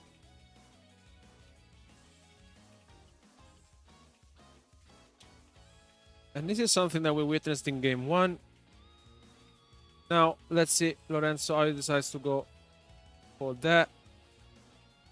With, the princess bring up on the field and then the Flamberge. Mm-hmm. Yeah, just dancing around and, teaching a lot of us how to probably play the deck to the highest level. In the end, goes for the Zelantis and just sets one face down. Solid opener, and now play is back to Raffaele, and we see the impermanence, I think. Nibiru plus impermanence. Plus impermanence. What a turnaround by Raffaele. He was completely playing it out, but without even thinking about it. Let's take a look at this hand. And you see Raffaele shaking his head. What a play by Lorenzo. Was not even fathomed by this. Wow. Crazy speed.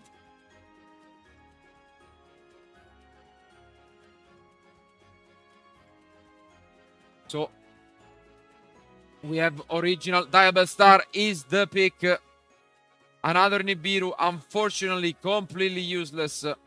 And the original is the last card in hand. Full knowledge from Lorenzo. What is he gonna go for? It's the Birth on top. Wow.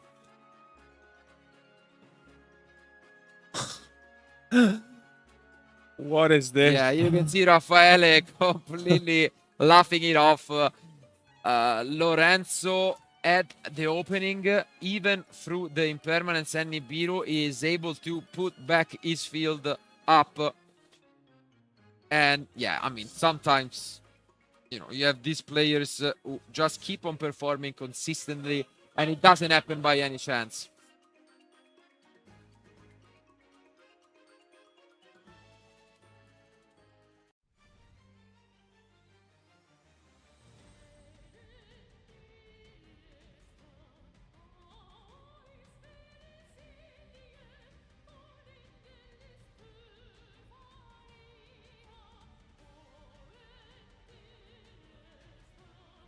Unbelievable performance from Lorenzo. I mean, let's see now.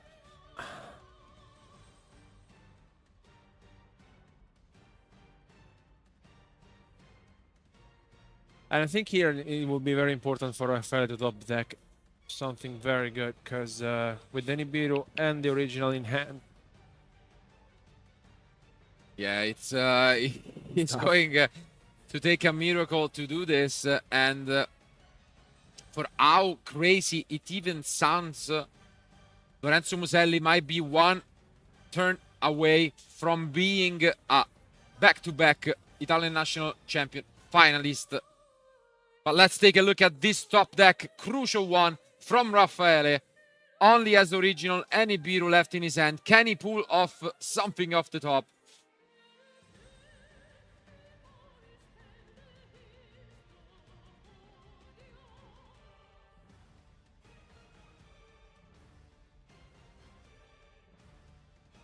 Let's see what the card is going to be. It's the same that was shuffled back. It's the Diabell Star. Maybe a little bit of a gut feeling from Lorenzo, but still a long way to go. And as you can see, he's going to chain right away his Princess. And with the original already in hand, the Wanted is completely useless at the moment, or at least it's just the only card that he can set and that he can use right here. And he has to pass. And I mean, this could be just moments away from Lorenzo advancing to the final. He knows that every single card his opponent has. Goes for it. Everything to attack. And you can see Raffaele just shaking his head. He knows this is over. And what a way to end it all. Lorenzo Muselli is going to the finals for the second year in a row. What a crazy match. Let's go back to us. Wow. This is straight up out of a movie. I cannot believe what we are witnessing here in Forlì in 2024. What a match. What more can you say? I mean, if I get told that now Diego won... Exactly. No, honestly, that's what I want to know. That's what I want to know, and we'll be able to tell you guys obviously soon enough, because if that happens, as we have seen in the bracket previously, there is a chance that the two last Italian national champions face off against each other in the final to become a two-time national champion. That's just unbelievable, especially considering that the last time we were here, it was, as mentioned, at the Italian Open in Rome, and this was the exact final. So these guys are just completely on a blast. They are dominating the scene. And what more can you say? On the other end, though, I gotta give a lot of credit to Raffaele. What a hard-fought battle. Was unbelievable. Last year, he made it to the semi-final and lost. This year, he made it to the semi-final again. And obviously, although I'm sure it will have a gut feeling, making it back-to-back semi-finals is just unbelievable. And I'm sure he's a great player, that he deserves some love from all of you watching home, and that he will make it someday. But now the spotlight has to be on Lorenzo. Yeah. So what we are going to do is we're going to go on a short break, and then we'll want him here for one final interview before the remaining match. Don't go anywhere and keep watching.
And we are back here at the Italian National Championship 2024 after an amazing semi-final with the winner, Lorenzo. Wow, this is straight up a movie, huh? Yes, I don't have words. Exactly. I don't know what to say. Yeah, and neither do we. This is just unbelievable. As we have mentioned, now we have the final confirmation. Your opponent, as you well know, in the final, it's going to be Diego. What is even happening here? We do have the two latest Italian national champions fighting off. Final Open, final Italian. Yeah, I don't know. This is crazy. Same list. No, honestly. Every week we go to work. Yeah, of course, and play test together. This is crazy. No, it's unbelievable. I don't know who wrote the script, but congratulations. I don't know. Yeah, no, it's. I'm really whatever if I won or if I lose. I don't really care. I know. We already won. So. Of course, no, you did, and we mentioned it. Such special occasions happen very rarely. Sometimes they never happen. As we have mentioned, back in the day, obviously my mind gotta go to 14 years ago, 2010, and that was a crazy event where, as you mentioned, Minicozzi and Memoli, same deck list, met in the finals. The final was a little, spicy. But of course, this is the exact same sheer dominance that you guys had for the event. Unique deck list, only once in the room alongside your friend who also made it to the top cut. And you are here in the finals. What can we say? No, it's like a film, like a movie, no? It's better than a film. I don't have words. No, absolutely. We are speechless, and obviously everybody from home will keep watching, because I think this will be a final for history to be witnessed. And I think at the end, as you mentioned, no matter who is gonna win, you guys proved that you are the best current players. I think not only in Italy but among the best looking forward at the European Championship. So everybody should respect you, Italy, and just be prepared for your team. But thank you for being with us. We just wanted to have you here and feel some of your emotions walking into the finals. I don't have words. No, I know. We'll let the car speak for yourself, but just thank you again. You played an incredible semi-final. Congratulations once again to Raffaele. Also, his back-to-back semi-finals at Nationals is no joke. But, guys, keep watching, because as we have mentioned, we have the most incredible final lined up for you. Don't go anywhere. One more match to crown who will be two-time Italian national champion. Keep watching.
Welcome back, everyone, one last time to the Italian National Championship 2024 here in Forlì for the first time ever.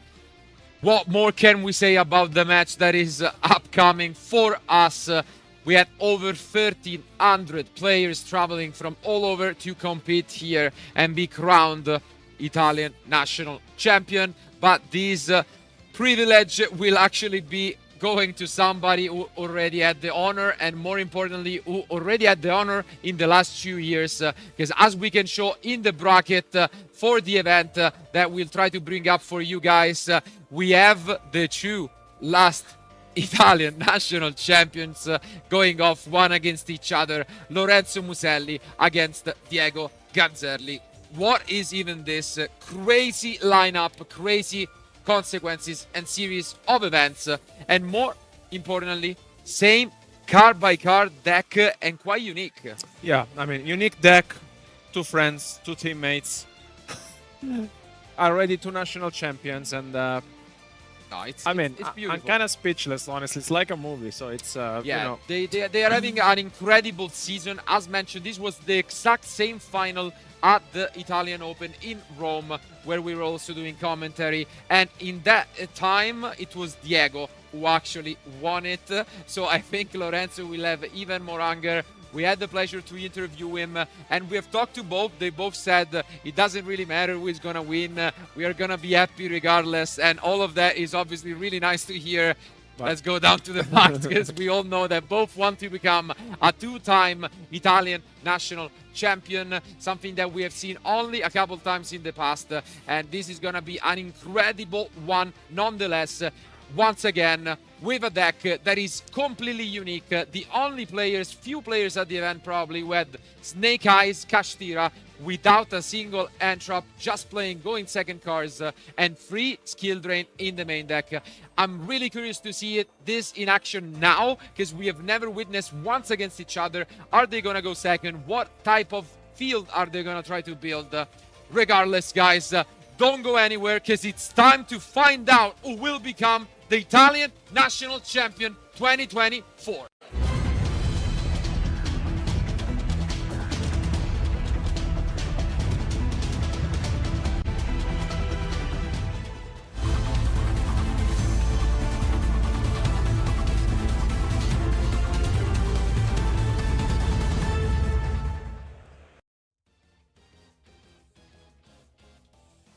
And here they are.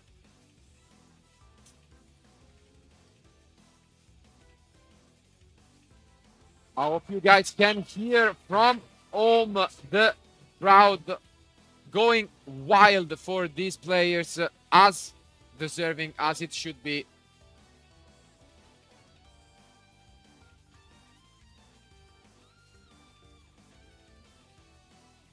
Who is it gonna be starting things off here? I think it's gonna be Diego.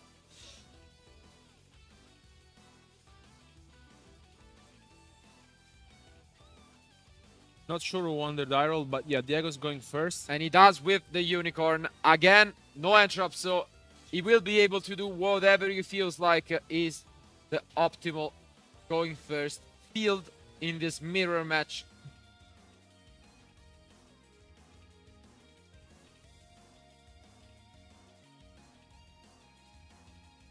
We have seen a lot of different combos for these guys, sometimes going, actually oftentimes going for the Dracosac play. And we see a terraforming.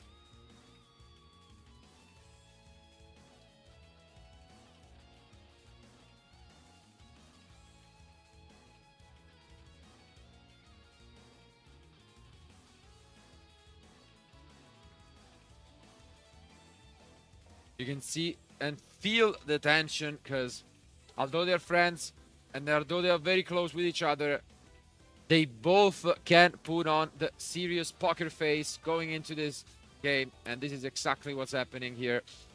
You can tell that they really want this.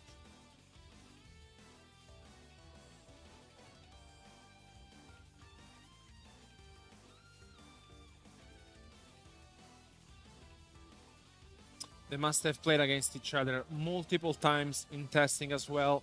preparing for this tournament, and but the chances that you end up playing against each other is already super slim in those 17 rounds that we played. The fact that it happens in the final is just completely mental.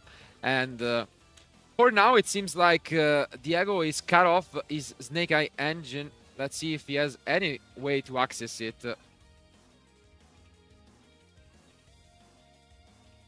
And this could just be once again, as mentioned, the Dragosak.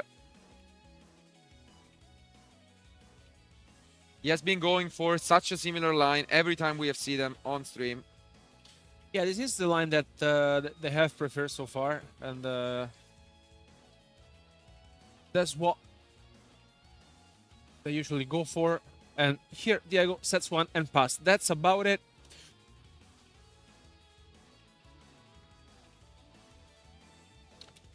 Definitely not the happiest with this opening. No Snake Eye cars. This could be as well a Kashtira pure deck. And now Lorenzo responds with his own copy of Kashtira Unicorn.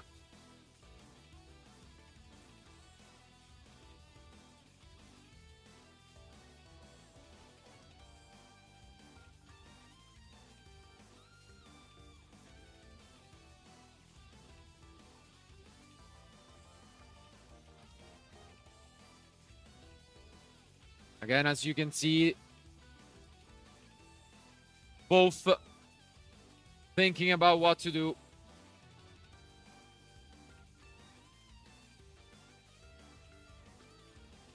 And I think something that could come up is that as they are completely aware of each other's deck list, and it's also the exact same, the Spooky Dogwoods in the side decks are a concern for both.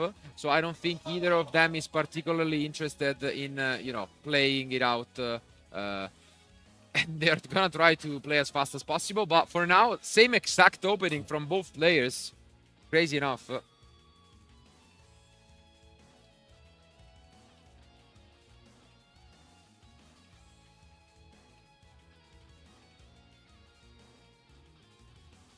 Yeah, let's see if Lorenzo holds any Snake Eye cards in his hand. And it's looking better as an opener, even though he is going second, though. At least he has access to the Double Star. And will get to set.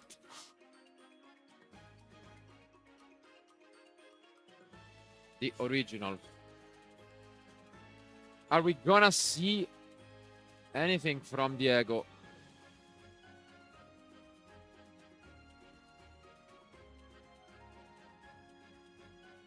Ferry and Mascherena are there.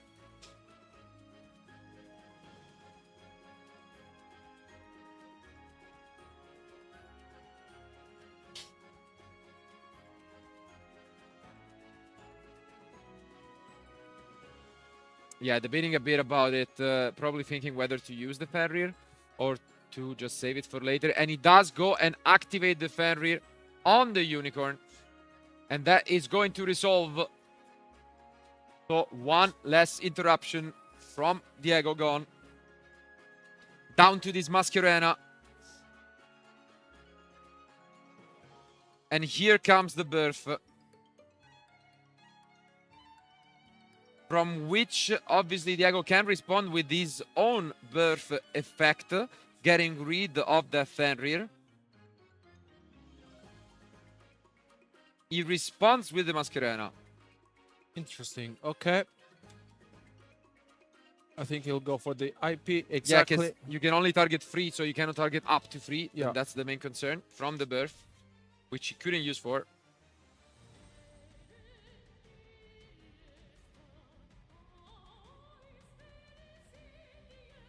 Oof. And yeah, Yash as well. The end, as we mentioned, was much better. And here comes the Nekayash. And with the original face down, is there any response from Diego?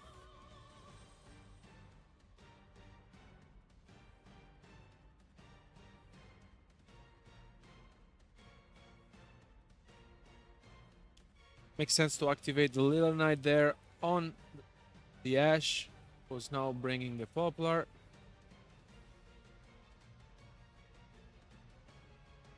But yeah, the great news though is the absence of entraps.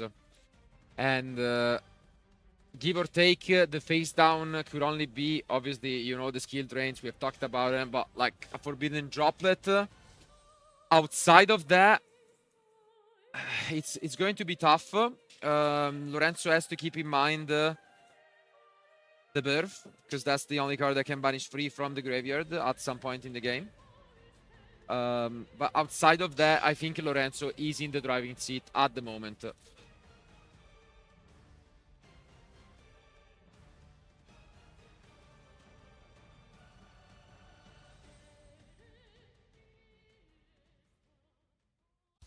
Maybe the last remaining card may be a droplet. Because you can tell that Diego is having a thing. No. And no, I think that's about it. It was, but Diego has seen enough, and he just picks up his cards for what is a game 1 win from Lorenzo Muselli. Incredible start to this duel. Unfortunately for Diego, he didn't pick up any way to access the Snake Eye engine, and Lorenzo is 1 game away from becoming a back-to-back Italian national champion. But now the mind games begin, and this is something that we have talked about plenty of times, because this deck can go second, and often does when it's paired against a mirror match. And obviously this will be complete. Doesn't get more mind game than this. When your opponent is fully aware of what you got. We have mentioned plenty of times their side decks contains a card that we have not discussed much. Everyone is on Solemn Judgment. They decided to go for Solemn Scolding, a different card, and it's working out really beautifully for them. And they do have, most importantly, the one anti-spell Fragrance, which we have again named as the #1 enemy for this version of the deck. But the question is Diego gonna go first, or is he going to go second? I guess we are only moments away from finding out, but regardless, these two friends, they're gonna give it their best to become 2-time champions, and I think they once again gonna look at their side decks, and it could be the last end for this amazing 2024 championship. But I think they are almost set with their side decks. So again, and one more time for game 2, let's jump back into action.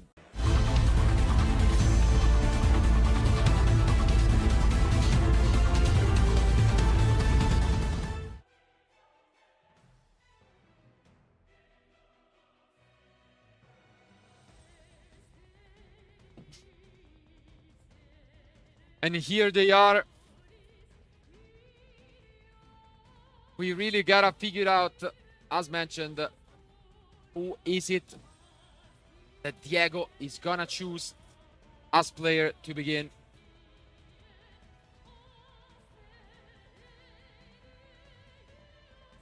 Could be the biggest decision with the highest impact on this match, and let's see whether we figure it out. I think Diego might begin actually from his lips, and he does begin, and does so with a terraforming. So Diego doesn't feel like going second is the right choice. He still is the one starting, and let's see if Lorenzo expected it. And most likely we will see something that we have already witnessed in game 1 with the Dracosack lineup. Hopefully for Diego though, he has some Snake Eye cards.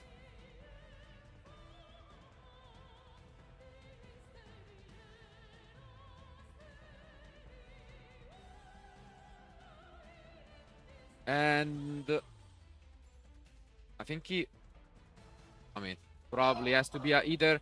Ooh, No, but again, once another again. bad end from Diego. Unfortunately, only one face down, and there is a Lightning Storm, but is it a Dogwood right away? Yeah. Yes. So there is a Dogwood activated preventively from Diego, just trying to stay in this game. Very interesting, but he's met by the Lightning Storm, clearing this skill drain.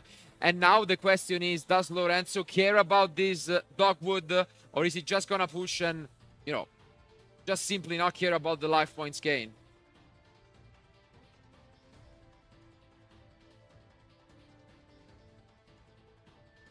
Interesting. Once again, we start with the Snake Eye Ash.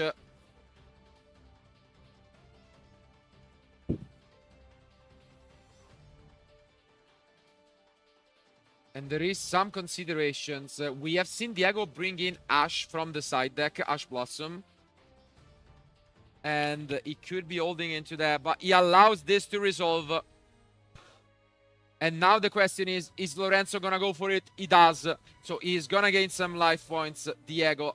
And then, oof, he's going to have the droplet. With the Bellstar as well. If it wasn't for the Dogwood, this would be game over on the spot, because Lorenzo would have enough to close the duel. But the only thing keeping Diego alive is this. And now we get to even take a look at the end with the talent. Wow. Lorenzo just has drawn the dream opener.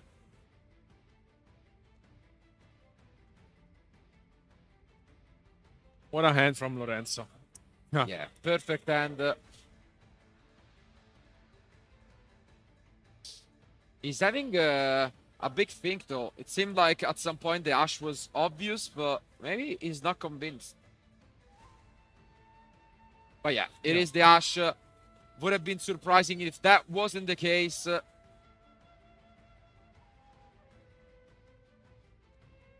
Are you surprised at all by this Dogwood being brought in? Maybe they tested this out together for sure, and they maybe said that if there's a world in which they would have ever played against each other into this tournament, maybe just to side it in, you know, to survive if there was some sort of lineup, you know, to seal the game in one turn. Maybe Diego was afraid that this game would have lasted more than 20 minutes, because we saw that these are very back and forth game. And I mean, it could have been the case. And if there was ever a game 3, that game 3 could have started on time. So maybe something was going on in Diego's mind. But still, here it remains the fact that Diego didn't open up with a solid hand. And here Lorenzo now really just to stay focused and... Absolutely. And do his best. But, I mean, full knowledge is there. It reminds of me more of like a tier element strategy where some players were using the Dogwood just to gain so much life that they could then use it as resource. But I'm not that convinced, and I think Lorenzo isn't either. He's just going for it, and he's just gonna go and push as much as possible.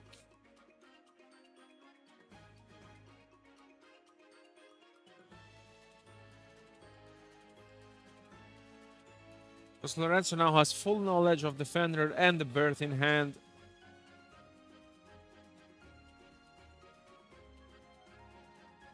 He's basically free to do and continue. Yeah, and as you can see, he does not care at all about this Dogwood, which is gonna have Diego's life point just skyrocket.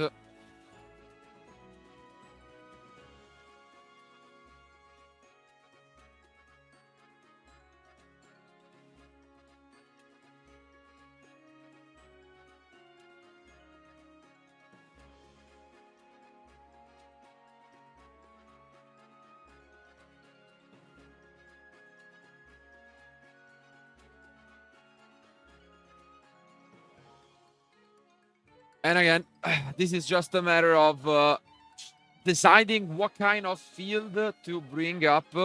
I'm sure Lorenzo will go through what cars possibly Diego could pick up.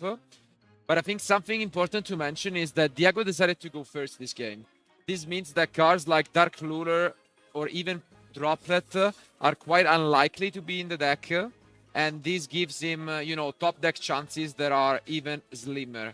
And you can see him, you know, not looking too confident at the moment.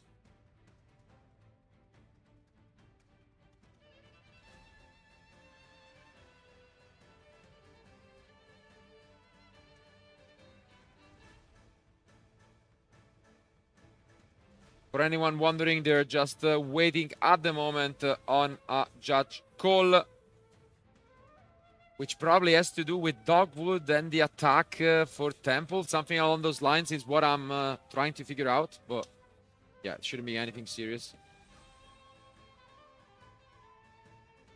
So in the meantime, I think we can go back to us real quick while we wait for the decision.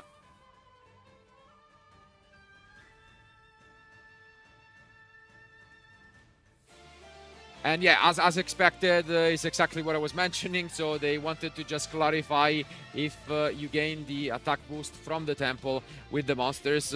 But yeah, that's about it. It's nothing that is gonna impact the game significantly, because even if, you know, it could gain twice the amount of life points, it's not gonna be a matter of that. It's gonna be mostly a matter of whether he can top deck something that gets him back into the game. If not, that's going to be tough, because obviously he's holding into that berth and Fenrir only. So I don't know. It seems like an upfield battle for sure. Yeah, I mean, very tough for Diego, honestly. And I mean, the reason why he sided them in, it may be, as mentioned before, that we saw how the Snake Eye matchup is very long. And we saw games lasting 25 to 30 minutes. Maybe there was a war in which there would have been a game 3, but we can go back to the table. Absolutely, and play can resume as expected.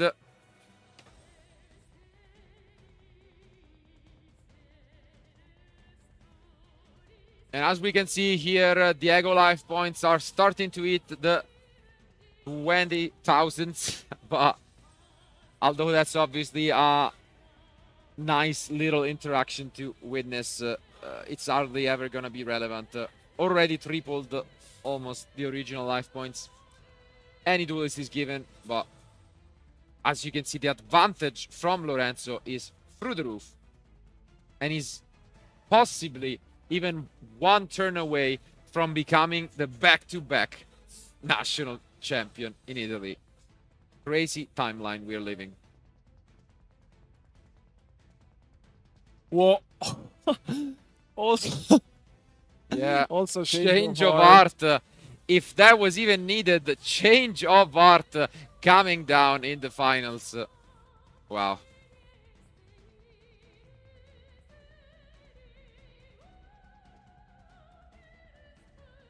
And yeah, the card was negated by Droplet, by the way, so he couldn't actually add for the Fenrir. And it's also halved. But now we are, I think, about to enter battle phase. Let's see.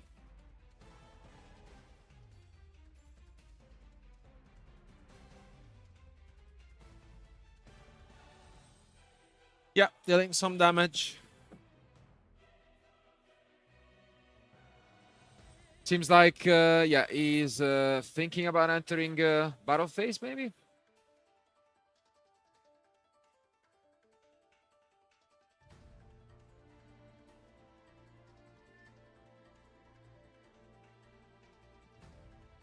And yeah, just doing some damage at this point with everything cutting and starting to go through some of these insane amount of life points. But as you can see, it doesn't take that much. They are already down to almost the original amount.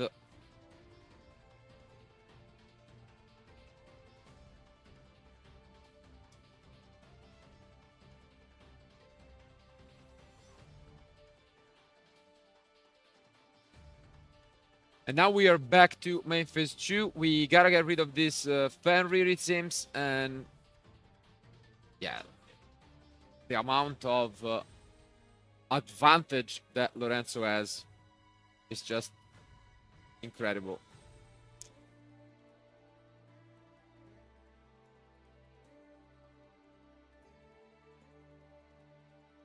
And as expected, the Fenrir is now being used for a Link Summon.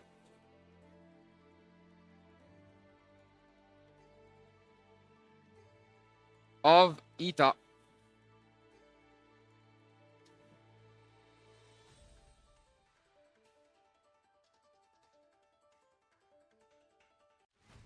And he's just doing some calculation, trying to figure out if there is any way that he can lose this match.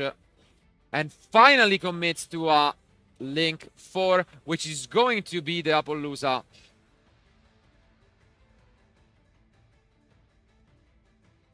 And yeah, a lot of life points gaining from Diego.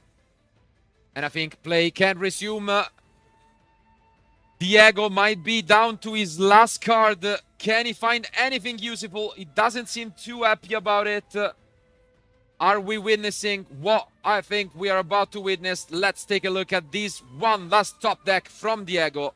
We know Fenrir and Birth. Only one card is unknown.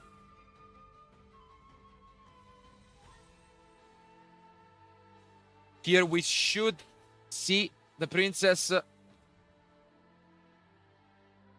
And yeah, this is just going to be so much. Very well played by Lorenzo, who is gonna bring and have so much follow-up for next turn.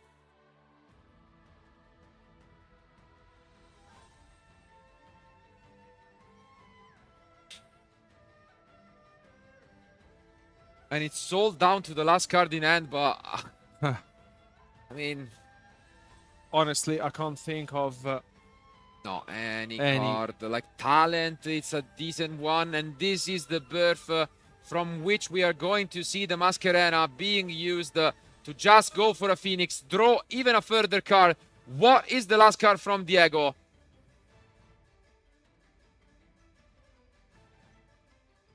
Moments away again. Only one card in hand from Diego against a huge field and hand from his opponent. And it's going to be the Oak.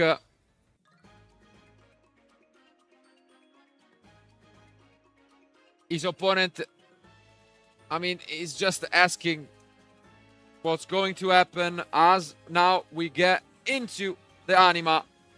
And this should be a matter of time after the Typhon hits the field.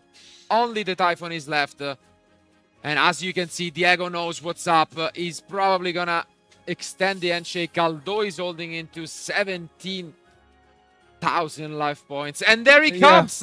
Lorenzo Muselli is your back-to-back Italian national champion. What a crazy feat, and what a weekend this was. Absurd Yu-Gi-Oh!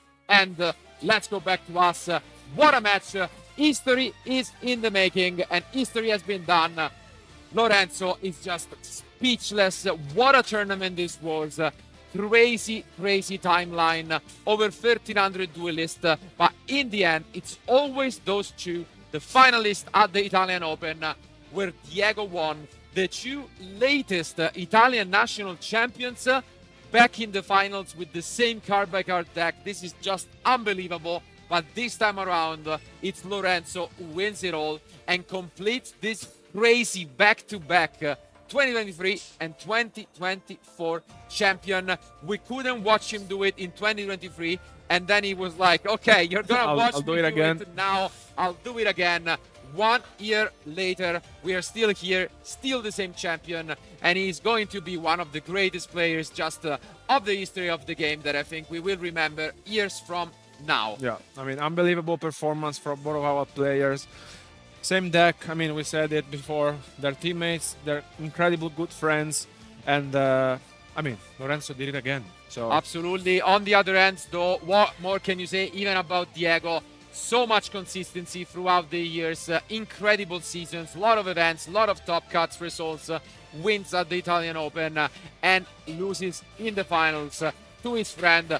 As they mentioned, and I'm sure we'll be able to hear from them, it's still an incredible dream coming true, and what more can we say? Once again, what I can tell you guys is that this has been an amazing weekend of Yu-Gi-Oh! And we thank you for being with us for 2 straight days.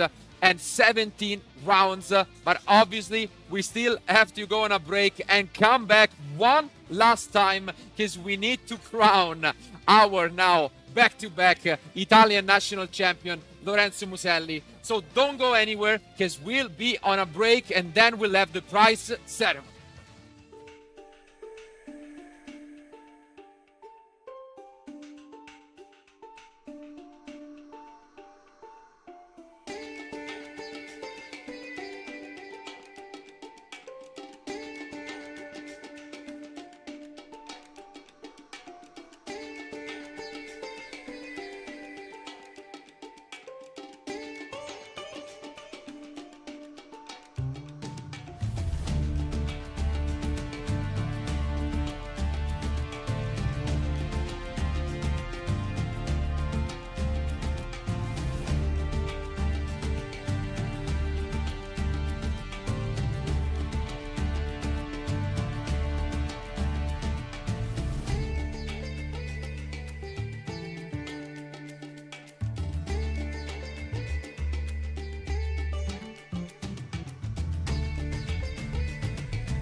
Hi everyone and welcome back one last time to the Italian Championship 2024. We have witnessed an incredible final between the two past Italian national champions, but we gotta give credit where credit is due. It was an amazing event, over 1,300 duelists, but now give it all for the second place, Diego Ganzerli.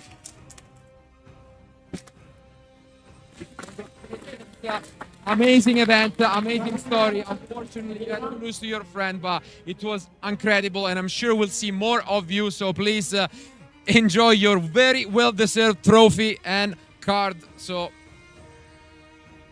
again, one more time, let's give it up for the second place, Diego Ganzerli. Thank you. You can be proud. You've done incredible this weekend. But now, as we know, and as all of you know, the man of the day and the man of the year maybe. Last year, we couldn't show him here winning the 2023 Italian National Championship, but back after 1 year for what is an incredible back-to-back win at the Italian National Championship 2024. Give it up for your champion, Lorenzo Muselli. Congratulations, absolute incredible event.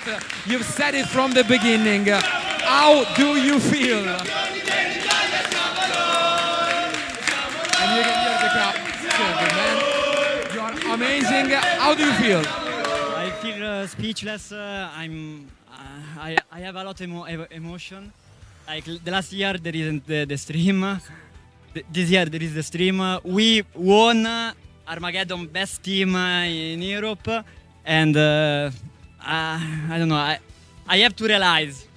Absolutely, I think you will not sleep much tonight, as all of us will do. But before we jump to the prize ceremony, I want to give you one last chance to just give a shout out to all of your friends, one even in Italian as it's fitting. Shout out to all Armageddon. Shout out to Gabriele Sgotti e Diego Ganzerli who made the list.